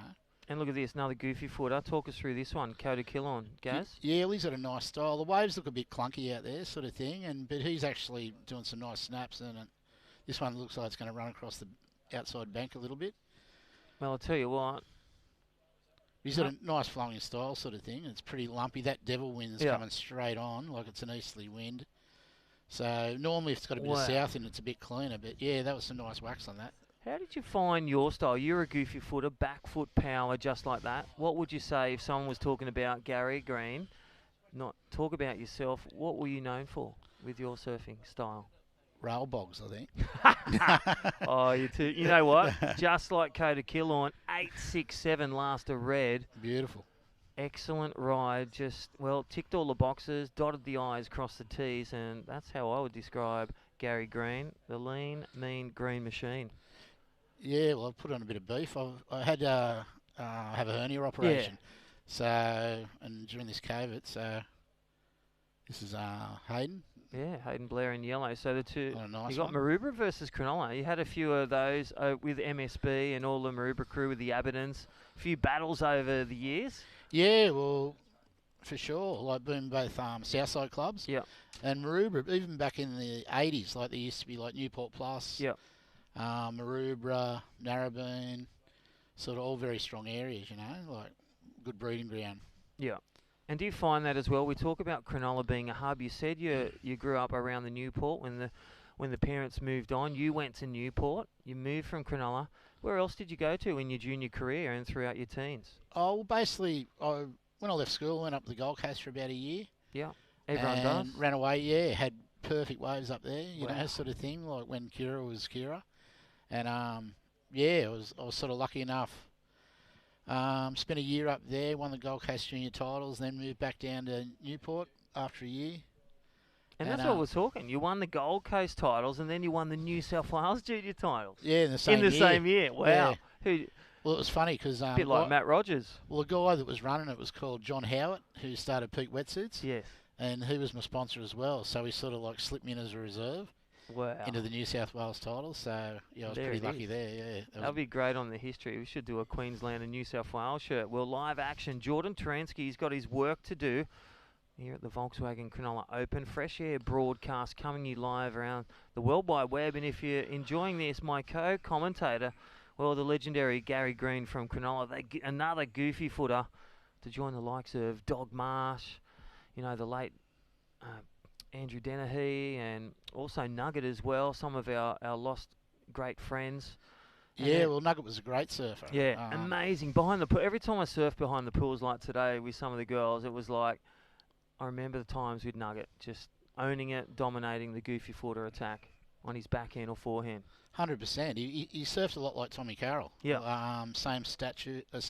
Yeah. You know, power surfer. Yeah, it was sad to lose him. Yeah. Sort of thing. But yeah, no, another great unsung goof footer. Andrew Murphy. Yeah. Murph, another, you know, one that we lost too soon. But yeah, no. Andy King. Andy King. Super coach. He's doing great up there. That's right. He's up there with Hendo every day at Snapper. Really? And then a cool golden oldie in the afternoon. So they got the life up there. Yeah, well, hope Hendo's not leading him astray too much up there. Nah, he's good. But, He's good. He's in a good pedigree up there with MF and all the crew. Training hard with Johnny Gannon and all the crew up there. And still involved in surfing with Surfing Australia and the high performance team. B. Durbidge up there and all the crew will shout out. Just a great support network up there of surfers. And well, you're involved with that too, aren't you? I am. Surfing Australia. Good stuff. It's great being a part of it. You know, events, the grassroots from the board riders, all our regional state comps like this with your state. And then, yeah, you want to become a coach, a judge, just get online, Surfing New South Wales, or follow the prompts, surfingaustralia.com. Well, 4 minutes to go, and Coda Killorn, he's got the killer wave, the 867, another goofy footer. And Hayden Blair in second, his mate from Cronulla, Jordan Taransky, bumping it up with that last one, a 313. He needs a 667, Gaz, and in your experience with the wealth of knowledge in your contest heats over the decades, well, you're on the ropes with 3.5 minutes to go, a 667 required, or 801 for blue. What are you thinking about? What's going through your mind? What are you going to do? Well, it's weird because when you're in the lead, time goes really slow, as you know. Yeah. And when you're losing, it's like time goes really quick. So it's just that mental thing, you know. So you just be praying for a bomb to come through. Yeah. And how'd you find priority? Did you love priority when it came in, or man on man? Well, man on man would be similar because he gets a wave. You obviously got the next one. Yeah, well, when the conditions are small, it's sort of like it comes into play more. When it was a bit bigger, sort of everyone spread out a bit more anyway, you know. So yeah, it was a good thing. Like depending on some guys were just full on animals out there, you know what I mean, and other guys were more laid back. So it gave sort of some sort of made it a bit more civil, you know, having the priority there. But yeah, I don't know, like 4-man heats, like I was saying before, they're just brutal. I mean, they are. Tell us, Gaz, just, you know, in the back end of this heat, Coda Killorn looks like he's sewn it up, and Hayden Blair in a shaky seat, but still getting it done. So Jordan Taransky needing a good score, Josh Levy an above average. Gaz, any special moments, some of your best wins and memories you said about France? Yeah, France was great back in the day. I mean, because surfing was pretty new. Yeah. Back in those sort of mid-early 80s sort of thing. How'd the crowd take it? Oh, the crowd loved it, and there wasn't that many people in the water. Wow. You know what I mean, compared to now, sort of thing. So it was more of a novelty then. So, you know, it was like, oh, yeah, the travelling surfers are coming to town, woohoo, you know, sort of thing. But, yeah, like France was and Europe, that whole sort of leg, because it was all pretty new, was good. Yeah, and like I mean, all the tour stops were great. You know, Yeah. if you got good waves, it was all a blast. You know, That's and awesome. people were sort of a bit more inclined to party back then. Yeah. So Yeah. it's pretty wild. Yeah, I used to love watching the Sarja scrapbooks. That was, as a grommet growing up, them and the focus and the momentum, the search 1, 2 and 3 that you start in with Tom Curran. And some of the special moments against your opponents like Tom Carroll and Tom Curran. You used to stay with Nick Carroll, you said. Yeah, I lived with Nick for about 4 years, which was really good. He helped me a lot. Yeah. You know, like he's a very intelligent guy. Yes. And so I just sort of try and like milk his brain for, information. And he's a great guy as well in saying that, So yeah, no, it was they were good years. And Newport Plus was like a great club. They had Richard Cram and guys coming from everywhere to surf for us, So yeah, they were good times. That's so good. I got Gary Green with me in 30 seconds. Gary Green, tell us about one of your worst waves or hardest challenges in the waves. What's your most scariest surf moment? Oh, probably sometimes in Hawaii. Yes. You'd be like sunset, backdoor. Yeah, just sort of thing. Yeah, they were probably the heaviest times. Nice. Biggest wave surfed? Oh, probably about 15 foot sunset. Nice. Sort of thing. And that'll is do big, me. Yeah. Well, that is a wrap for that heat, and we're going to shortly go, but joined by, shout out to the viewers out there. There Gary Green says aloha and goodbye, but, what nice a for heat. having us. Yeah. Looks like the Maroubra guy got Hayden Blair in the end, so that's a wrap. And, enjoy live broadcast tomorrow. Coda Killorn will take that one out. And Hayden Blair, look at the smiles, the elation. And unfortunately, for third and fourth, they will bow out. There's no second And live to chance. fight another day, hopefully. But yeah, good that Hayden got second. Good stuff. All right, Gary well. Green signing out, and we will go to a commercial break very shortly. This is the Volkswagen Cronulla Open. We'll see you soon.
Volkswagen.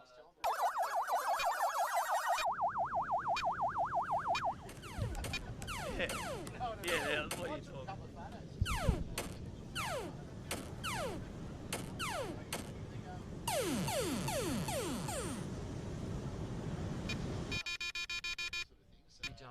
Thanks so much, guys. Do you want to let it?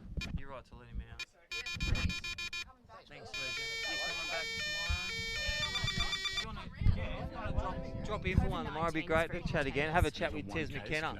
He'll pull out the 10 years. Alone can't stop it. Please help Thanks, us guys. by distancing, even with friends Legend. and extended family. By doing this together, we'll stop the spread.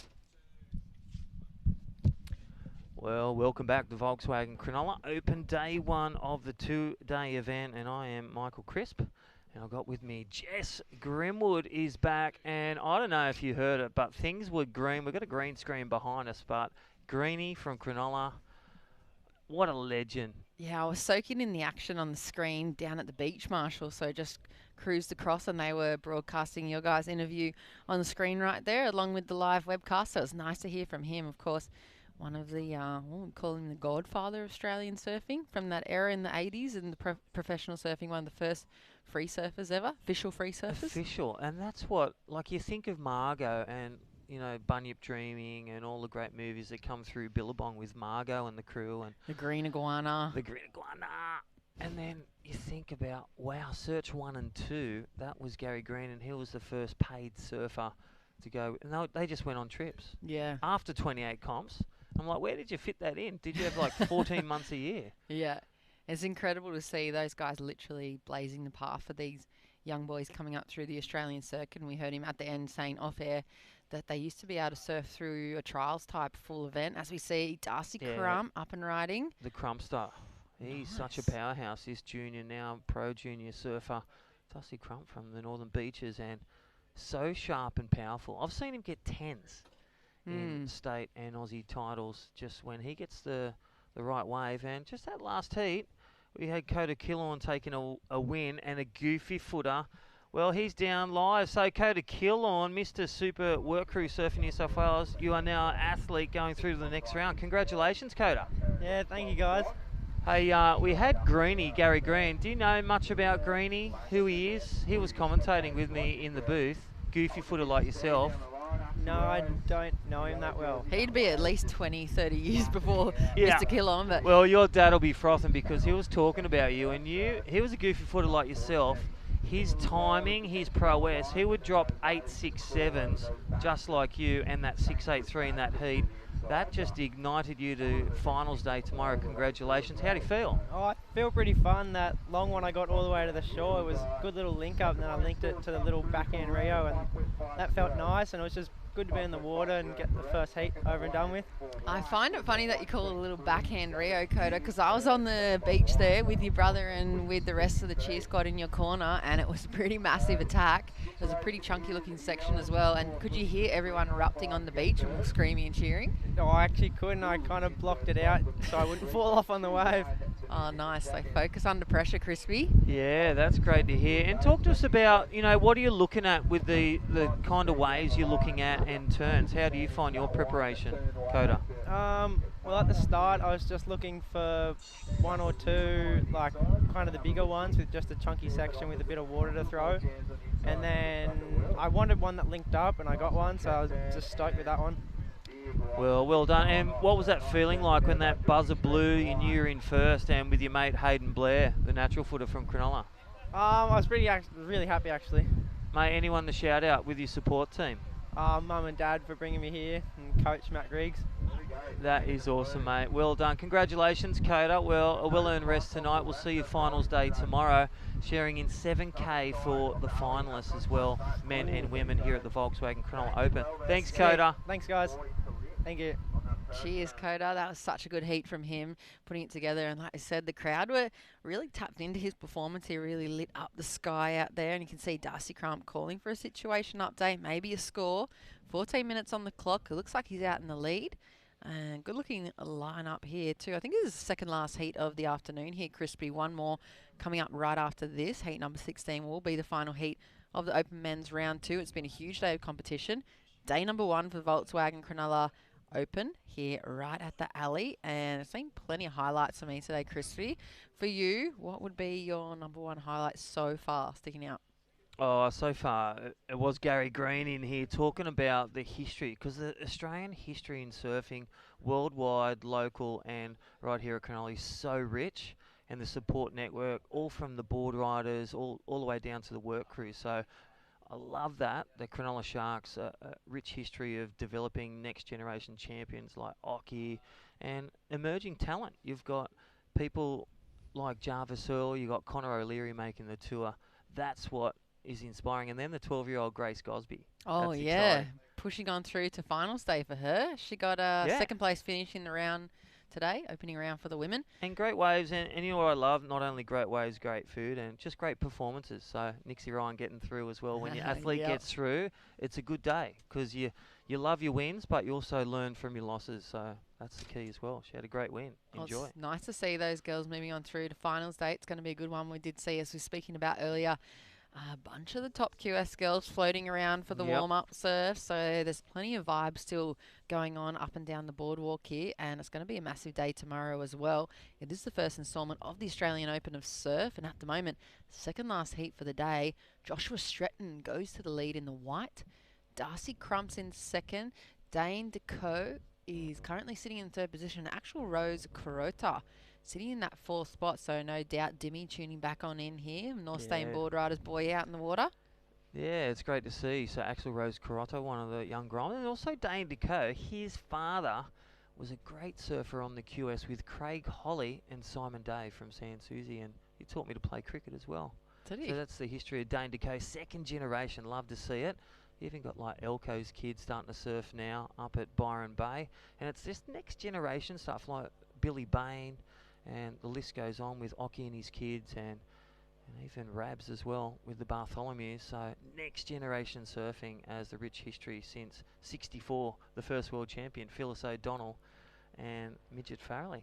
Ooh, I like those stats in that history lesson here, Crispy. It's so good to I hear. do work at Surfing Australia. Yeah, you and do. we do have a rich history.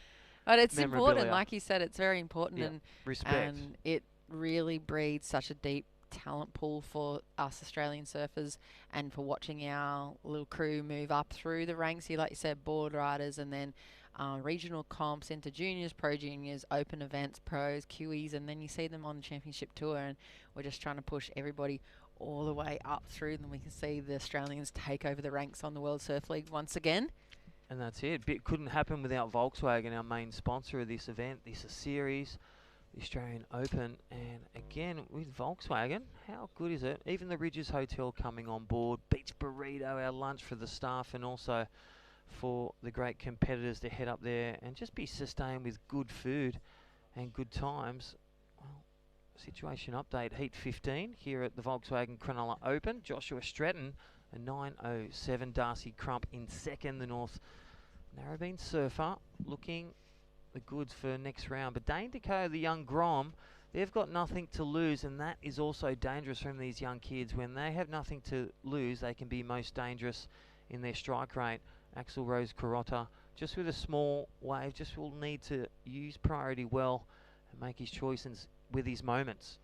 Let's have a look at what the situation requires for those boys to move into progression as well. Looks like maybe Dane. 3-2-1 for Dane. So That's a Axel nothing. Rose Carotto, Jess? Yeah, 5.31 required for yellow, so not much in it at the moment. Have a look at that heat total on the right-hand side of the little square up in the left corner. There's not really much in it for these guys, and all 4 surfers very capable of huge scores at the moment. There's not a lot of difference between them, so I'm hoping to see another couple of big sets rolling on through, maybe something similar to Coda's wave in the previous heat. Of course, we do have the last heat of the day coming up. Eddie Hamerty, Shane Cadden, Lambert Starr and Oliver Watson will be in heat number 16, final heat of day number 1 action here at the Volkswagen Cronulla Open. And good looking day, Crispy. Yeah, very good day. And I'll tell you what, even though it's southerly, it's picked up a bit, turned around a bit to the southeast. The main ingredients here, the waves are here and the athletes are here, both men and women here at the Volkswagen Cronulla Open. Forgot to say, before I tap your leg, Jess, your favourite moment here on day 1 of the 2-day event? Day 1 for me. Some highlights. The highlight for me today would have to have been that last turn of Coda's. I know it's pretty fresh in the memory, but it was nice to be out front and centre on the boardwalk and just kind of soaking up the vibe with it.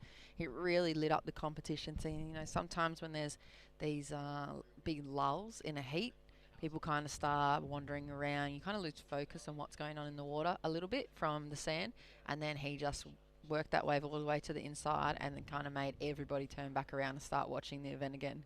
And you know what? He just exposed why the alley is called the Alley Rip Bowl. High tide was at 2:15, just around the tide, and that's when it comes alive, where you connect that out the back when you get 3 to 5 feet of swell from the southeast, and then it's that protected corner that keeps rolling and giving loving for that opportunity that we talked about. So many goofy footers from Dog Marsh all the way to Andy King, and now Jay Brown and Jarvis Earl. The list goes on. Yeah, it's a really good breeding ground. And here we go. A little bit of interesting fact. Axel Rose's dad. So I love it that Dimmy's just tapped in there. He can't be with us here at the event, so he's just sending through intel. Adam Hennessy, we love you. We do love you. Axel's dad. So Axel in this heat in the yellow was the lead guitarist of a popular 90s heavy trash band Mass Appeal. I remember that.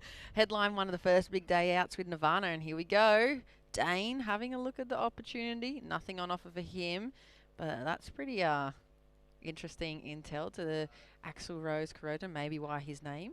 Well, here we go, Darcy Crump with priority, and that's why Yellow had to put the handbrake on that one. And that was a 2-for-1 deal. So again, strong component, strong surfer. Darcy Crump, he was Peter Patient with priority, and it paid the dividends on that one would say. 7 minutes remaining, sharp turning, nice and tight in the pocket. And that's what the judges are looking for. Critical turns in that critical section on a good wave will get the biggest points. That's some sharp alliteration for such a late time of the afternoon. Have a look at the replay here. Crispy, like you said, flexing priority. Nice first turn, little fan of spray there. Second turn was good.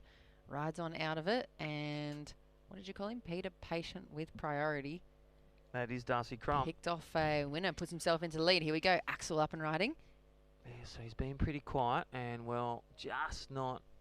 It's just when your momentum needs a shift, and well, he's got time to reset. 6 minutes, you can still get it done. So he needs to just reset, bang out a couple of waves, and see everyone's going over the handlebars here. That is Dane Deco, and again, some of the young Groms dropping into this around the junior series, getting the surf against some of former tour surfers like Stuart Kennedy, and it's great to have a stellar cast, men and female, all around Australia here at the Volkswagen Cronulla Open, day one of the 2-day event. Big shout out to John Shamuka. Hopefully see him tomorrow. Adam Hennessy we'll see at a later date. But plenty of series. Check it out, www.surfingnewsouthwales.com.au. All events for the remainder of the year and the forecast for whatever 2021 brings as well. It's exciting to be back, Jess. The old gang's back, like the Blues Brothers are back. It is. We are back into full action. tank of gas. I was saying everybody looks really sharp and fresh and fit now too after the break. Yeah. So not on Tezza. the everybody looks so good and ready to roll. Terry McKenna. And they've not been on the contest slog, so they've been able to just have that little bit of rest time that everybody's generally not getting a chance to have during the competition period, and they're coming back looking sharper than ever. And the surfers as well able to recover from some injuries we've heard throughout the day. Yeah. A lot of pretty serious injuries happening earlier on the year, but luckily for those competitors, able to recover. Not a lot of time on the cards like for an them. Extended lay day. And I'll tell you what, you see a lot at Surfing Australia with the high performance team with, head coach Bede Durbidge and Kate Scarrett with all the crew, the national director with Kim Crane. They have such a super support team, both the psychologists with Jason Patchell and Michelle Mitchell, but the support team. But Tyler Wright, 2 times world champion, Steph Gilmore, they've been loving the break. They literally, like Greenie, they've been surfing 28 comps a year for many decades. Decades, yeah. They've enjoyed it. Yeah. Even Parko's enjoyed it, and he still wins the rivals. Yeah. So it's been great seeing them enjoy. And like us, we're at contests behind the scenes with being an official or a coach or a judge. It's a long slog, the support network. So it's been a great respite, and we are back with adaptable and healthy. And it's great to see participation in surfing, and that's what it is. Thank you to Volkswagen, Surfing New South Wales, and all our proud partners here at Cronulla Open. I'm interested to hear you talk about one of the coaches up there, Kate Scarrett. We did get to see her in the booth. Skaz, I remember her from back in the day. And here we go, Axel Rose Corona. Let's go live. You talk it through. Ooh, connects with the first section. Nice little wind up. Up and over the foam, and look at that big hole. He's going to try and make his way through to the inside alley rip bowl, like Crispy was speaking about. Nice use of his rails and very big dead sections, but he's going to change direction, collect another few points there as he makes his way all the way to the inside section. Another little sucky lip to hit, and he just capitalizes on the opportunity there. So not much else he could have done, and really surfed to the max. You can see him just pulling in a bit of air. Well, I reckon he's got to get the paddle arms out, get the haymakers out, and get out there, get that reef, because he needs like a big score.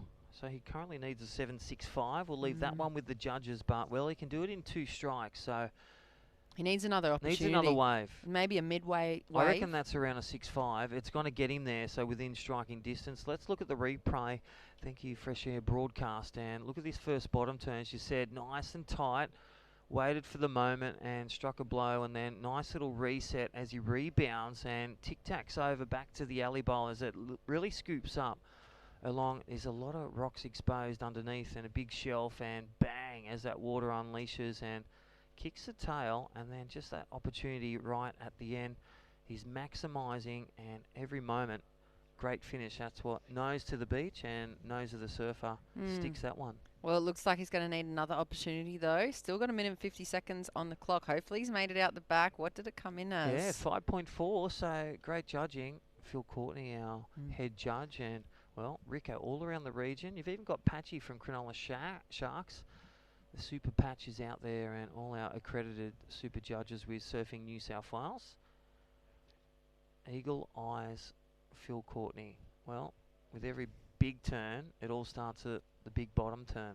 Yeah, they love that. Still happening. They love breaking down the surfing. Every morning he's always keen, here nice and early, helping the work crew set up, and just so invested in the development of surfing here in Australia. It's great to have a chat with him every morning, and he's always just reliving a few of the highlights of the contests and maybe giving us a bit of history. He's been around for decades now and in that head judging position. Obviously his son Drew Courtney on the tour for a couple of years, I believe. Spent a long time on the QS. And yeah, about 10 years on the QS, and then finally cracked it. Yeah, cracked it onto the tour, and they're from Central Coast as well. And I believe Drew Courtney's now judging for the World Surf League. So yeah, and he never wears a leg rope because he never falls off. And that guy, I've seen him surf boomerang and a lot of QSs, big, 6 to 8 feet, and like seriously, no leg rope. The commitment with that.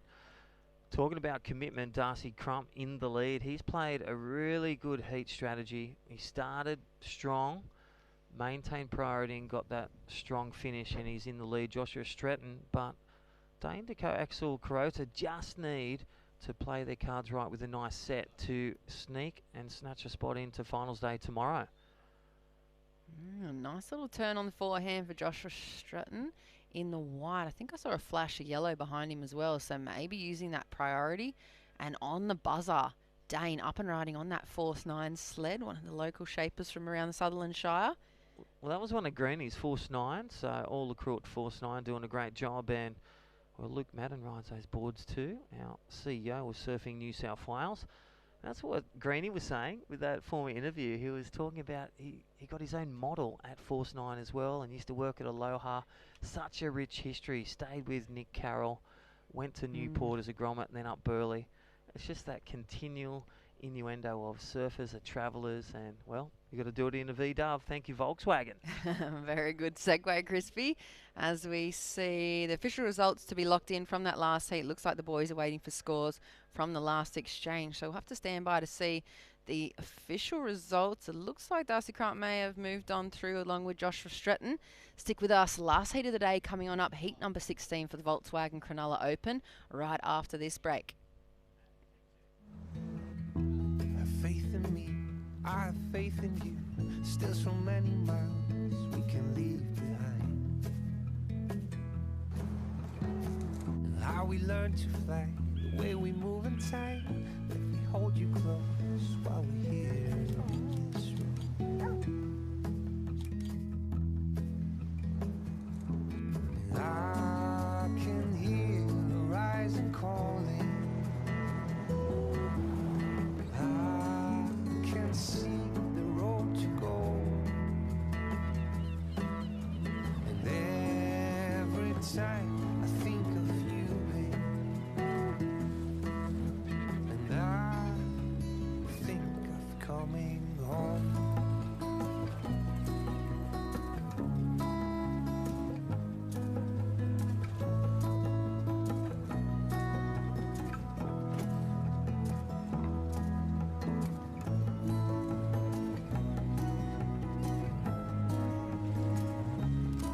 I said you and I felt like strangers in the night. Since I found you, I found my reason why. Oh, every time I think of you, babe, I think of coming home.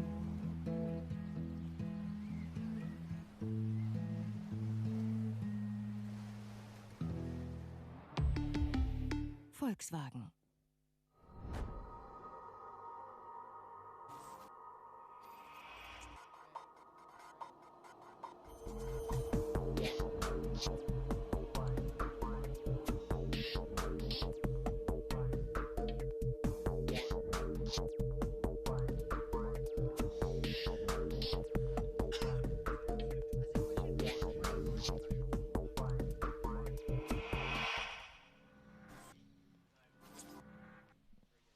And welcome back, everyone. The Volkswagen Cronulla Open about to come to a close at the end of this heat. This is our final heat of the day. Heat number 16, round number 2. We have Eddie Hamady is out there in the red singlet. Oliver Watson is wearing the blue. We have Shane Cadden is in the white singlet. And it looks like, is it Lambert Star? That's a cool name. Is in the yellow. Looks like some first wave scores already locked in. Crispy, what were they, buddy? Yeah, that's right, Tez. Welcome back. And Eddie Hamady, so straight out of the gates, a 3.13. And Lambert Star, well, dropping a shooting one, a 3.1. And Oliver Watson, a 2.67. So no wave yet. With priority is Shane Cadden. Well, that last heat, that went on hold as the last flurry in the last 10 seconds. So Darcy Crump, well, getting and advancing through to finals day. Congratulations. And in white, Joshua Stretton holding on. So bowing out Axel Rose Carota and Dane Deco, the local kid from Cronulla Sharks, and well, great to see. So right now, it looks like it's Northern Beaches and Darcy Crump. Congratulations on a win, buddy. It's Crispy and Tezza. How are ya? Hey, Das, what was the strategy going into that one, mate? Looks like a bit of a tricky lineup out here at the alley today. Yeah, it was pretty hard to find one position. There was kind of waves everywhere. I spent probably about 4 hours watching it, and every heat it just changed. Yeah, absolutely. So I was kind of just keeping an open mind, and I don't know, I found 2 little ones under priority, and yeah, got a win, so I'm stoked.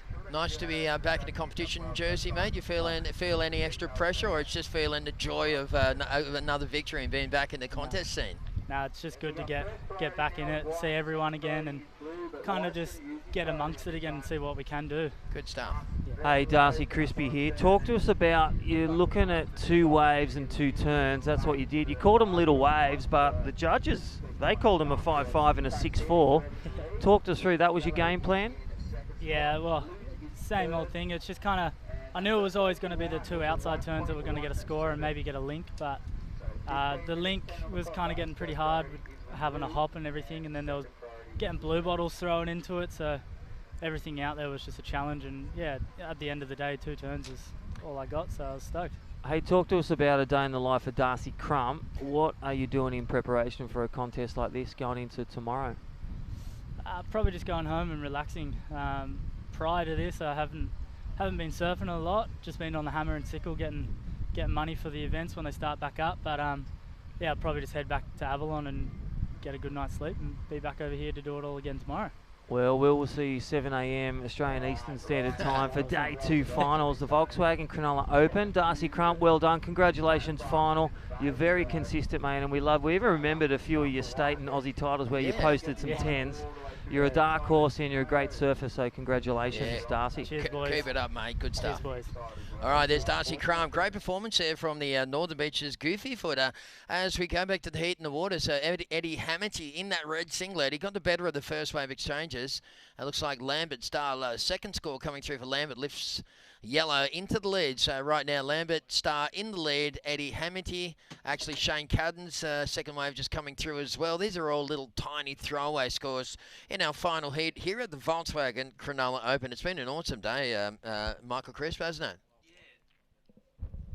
Yeah, definitely, Tez McKenna. It's been, back at the alley, back at Cronulla, and the waves are here, the athletes are here, and, well, that's a good day. They're good things, and it's great performances. It's always sad when, that is competition, when 3rd and 4th and your mates get bowed out or they lose their heats, but it's great to see the emerging talent who wants it more, and that's what we'll see tomorrow going into finals day. It's quarter-final action, top 16 of the girls, and with the guys, I think it'll be down to the top 28.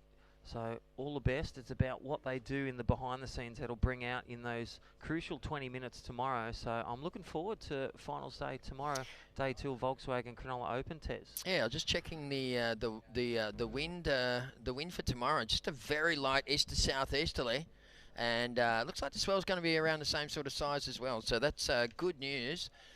So be excellent to see some nice waves here to wrap up this competition. So final heat of the day. What are your thoughts about today, mate? How did you go with your you coaching some people here? How did they end up? Yeah, so coaching Nixie Ryan from Lennox Head and Philippa Anderson for Newcastle. So Nixie, yeah, won a heat with that Grace Gosby, that young 12-year-old. Oh, wow, cool. She got second, so well done to Grace. But Nixie Ryan took a win, so she's through to quarter-final. And, yeah, it's staying present and just staying in the moment of your 20-minute heat. So, and good luck to Philippa Anderson tomorrow from Newey and all the surfers. So I'm excited for tomorrow. Yeah, I can't wait. It's going to be fantastic. Look, this swell slowly declines overnight. It's not that much smaller tomorrow. The good news is today was a southerly swell, and tomorrow is a south-southeast turning east-southeast. So as that swell kind of straightens up a little bit, it only needs to change a few degrees to come in here to the alley. So we're going to have some nice little conditions to wrap this thing up. Yeah, I reckon, well, the old pyramids, they will be back here at the alley, and I'm talking left and right, and I'm excited about the forecast for finals day. I saw the long-range forecast, Tez, and you as a surf reporter and a swell forecaster as well as a commentator. It's an exciting thing when you've got the surfers, you've got the best in the business, you've got the waves, and then there's only one thing. That's when you get the fireworks. Absolutely, yeah. Tomorrow, a little cloudy tomorrow with the chance of fog in the early morning with very light winds. That suggests a pretty good day as far as surface conditions go. It's going to be about a metre of swell left over, so great news there. Looks like Ollie Watson has jumped up into the lead. The surfer in blue there just notching in that last wave. That's going to take him up into first position. So Ollie's been on a bit of a tear. And up and riding, who's that? Yeah, Eddie Hamady. So nice first turn. Also Shane Cadden will get that one on the replay with White. But, well, they're suddenly sitting on the ropes in third and fourth. But really no time yet. There's 11 minutes, plenty of time to bank in your top 2 scores. You can get unlimited waves. And, well, scores are out of 10. And the range of scores like gymnastics, your poor waves around 0 to 2 when you talk about the judging criteria. Average wave around the 2 to 4, but when it's a good wave, you're looking at 5.5 to 6.5. But the above average, and like with the Coda Kill-On wave, amazing expression of critical turning on a critical, solid, beautiful wave, and that's when you get the excellent hit the high notes in the range of scores. And that's what you want to be looking for, building that house and getting those good scores. Here's the replay for Eddie. This was a 3.67. It is enough to take Eddie into the lead. So he's gone into first position now, looking to upgrade a 3.13 low score. Eddie just found a nice little connection on that one until it ran out of steam. Ollie Watson sitting in second. Right now, Watson needs 3.24 to move up into the lead. Third place, Shane Cadden. Shane has had a 2.1 and a 3.57. Hi to everyone tuning in from Foster around Tuncurry and Pacific Palms area. They'll be tuning in to check out Shane. Shane's in third. He needs a 2.68 to go second. Lambert Star with a 3.1 and a 0.5, needing a 3.15 to go second. So this is it, folks. Heat number 16, round number 2 here at the Volkswagen Cronulla Open. Of course, this is all part of the Australian Open of Surfing.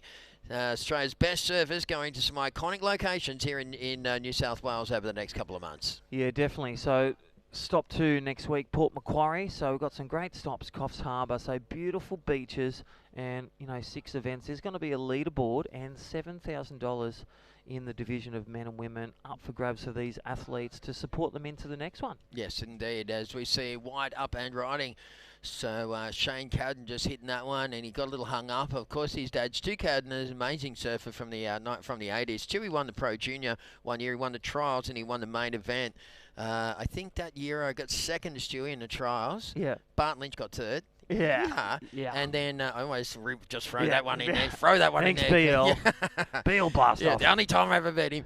And then Stewie went on to win the final, I think maybe against Chappie Jennings or something in the final, I think it was. And I finished 8th, which was the top 8 were like a surf-off kind of thing. So I was stoked. At least I made the top 8. Chappie knocked me out at perfect narrowband. He was really ripping back then, Chappie Jennings. He was an absolute legend.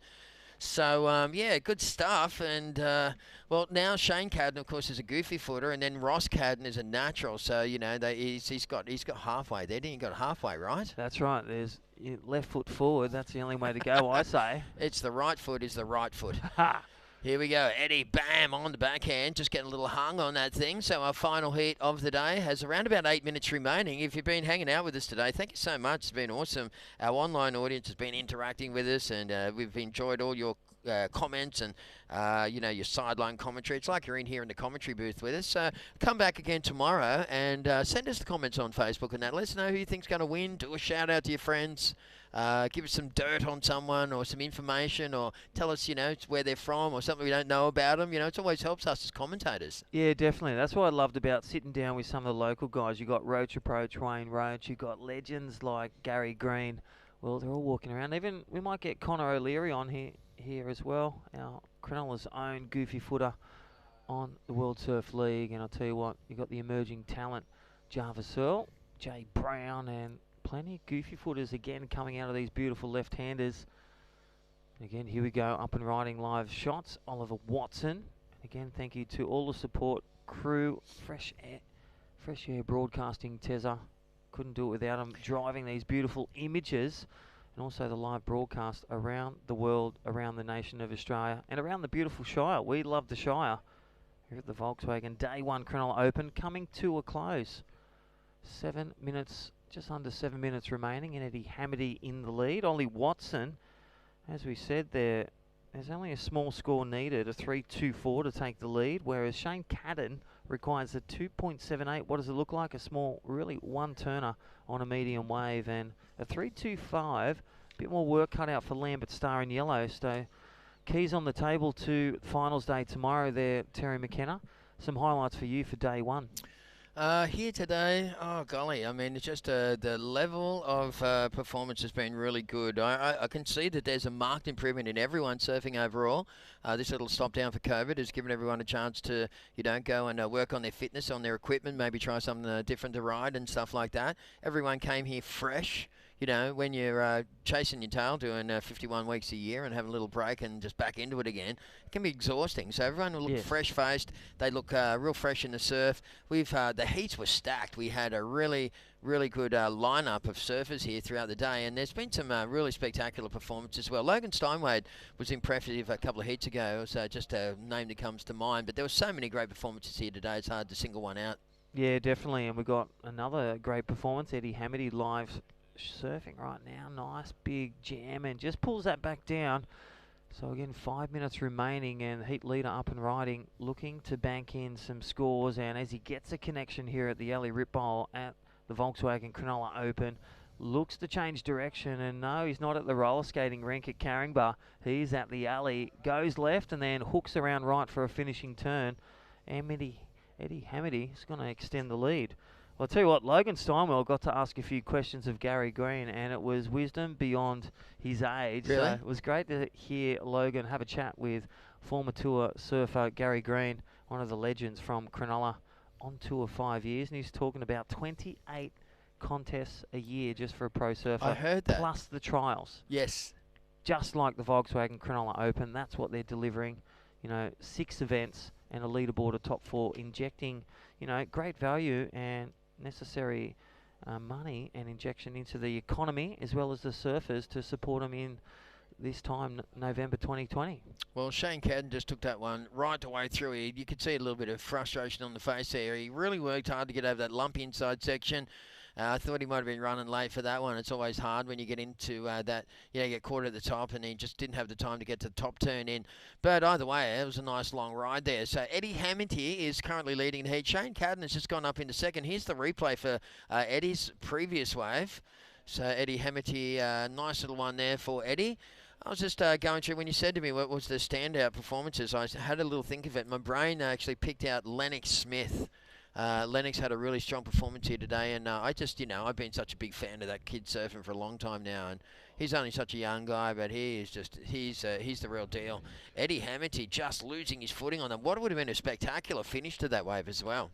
Yeah, let's just look at the great replay there. So Eddie Hamady, a 7-4 combination score of his top two. Shane Cadden is second. Look at that, 7.24. Ollie Watson now requiring, well, as we said, Ollie Watson only needs a 3.68, and then Lambert Star, that digit is growing a 4.15. So, you know, you can hold priority for as long as you want, but, well, you hold it too long, it's going to sting. You've got to do something with priority, get a wave, and that's a decision time with 3 minutes to go when you're running against the clock. You betcha. Okay, so interesting stuff here. So Ollie Watson sitting in third place, and Lambert Star is in fourth. Another couple of names that just came to mind. Coda Killorn had a really great heat here today, not too long ago. It was heat number 14. And I think Stu Kennedy had a pretty solid approach. Luke O'Connell also was hitting it hard, and Saxon Reba. So there's a couple of heat winners today that was, you know, some of our top scorers from day number 1 here at the Volkswagen Cronulla Open. And that's right, Tez, and especially for the locals as well. So Joey Sear, goofy footer from Allura. We've got Josh Brown, we've got Java Sell from Sandshoes Board Riders in Cronulla. So a lot of the locals still in it, so good luck to them. Yeah. And I'm really loving taking on the world's best and Australia's best. So they are. I was just going to say I'm really loving Jarvisell's journey, you know, like he's such a cool kid and he's got such a good vibe around him, and, you know, it just seems like he enjoys his surfing so much and he's always happy about stuff. So, you know, it's I'll be interested. I think he's going to be a real dark horse in this event. I'm just going to go and chuck it out there and say that I think he's got the ability to win this contest, even with all the talent that's in it as well. And tomorrow being a little bit smaller might really suit that guy. Yeah, that's right. He's got a great air game, and we saw a few surfers this morning that really appeared that they held back their air game. So wait for the right time and the right moment and the right wave. So we could see some great innovation in surfing and progressive surfing on day 2. The Volkswagen Cronulla Open as Lambert Star looking to get his campaign for finals day back on reach. And just getting a bit hooked up through that dead section, and, well, what do you reckon, Tez? Is that the score? Oh, he didn't need much. He only needed about just over a 3-point ride. I think it was like a 3.14 or something to go up into second. So he was only chasing some pretty little numbers. A cool name, by the way, Lambert Star. I like that. It's pretty unusual. My mate that I live with, Jamie Lambert, you know, so it's like, to me, Lambert is, I always thought of it as a surname, but as a Christian name, it kind of works. This is the final heat of the Australian Open of Surfing here, the Volkswagen Cronulla Open. Heat number 16, round number 2 is in the water at the moment. Lambert Star needing a 4.15, my apologies. Scores coming through for that last wave. Just waiting for that one to update. But Lambert Star prior to that was sitting in 4th place. Ollie Watson in 3rd is chasing a 3.68. We have Shane Cadden sitting in 2nd spot. Shane's last wave, 3.67. And Eddie Hamity also looks like we've got a bit of a score coming through for Eddie, so I'll just upgrade that and refresh that page and see if we can pull out those last numbers. Some reason my internet is just having some, is on Struggle Street here. It's showing that there's waves coming through for Eddie, Ollie and Lambert. So wait for those scores to come on through. Well, again, Tez, great day here on day 1 of the Volkswagen Cronulla Open. Day 2, that brings an end to our Heat 16 round 2.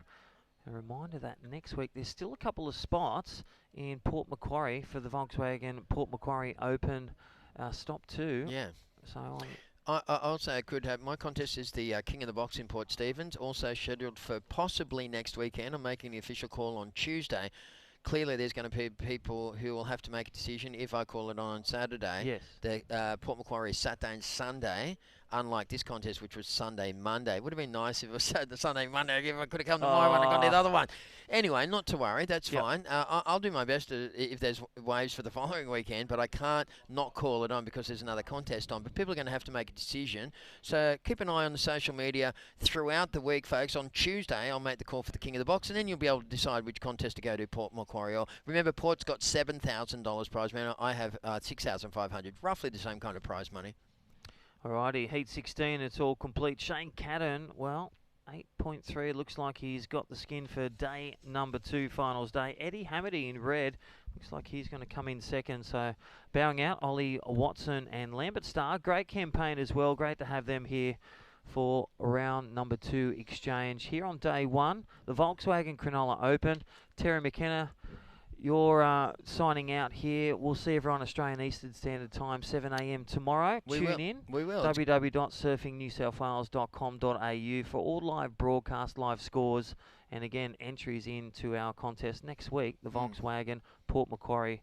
And that is the Open for men and women. So yeah, so that's a wrap on day number 1 here at the Volkswagen Cronulla Open, all part of the Australian Open of Surfing. Nice little shot there at Boat Harbour as we say goodbye. Thanks for hanging out with us, folks, and we'll see you nice and early, 7 o'clock tomorrow morning. Have a wonderful afternoon.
Hi, my name is Jarvis L. Welcome to my Cronulla.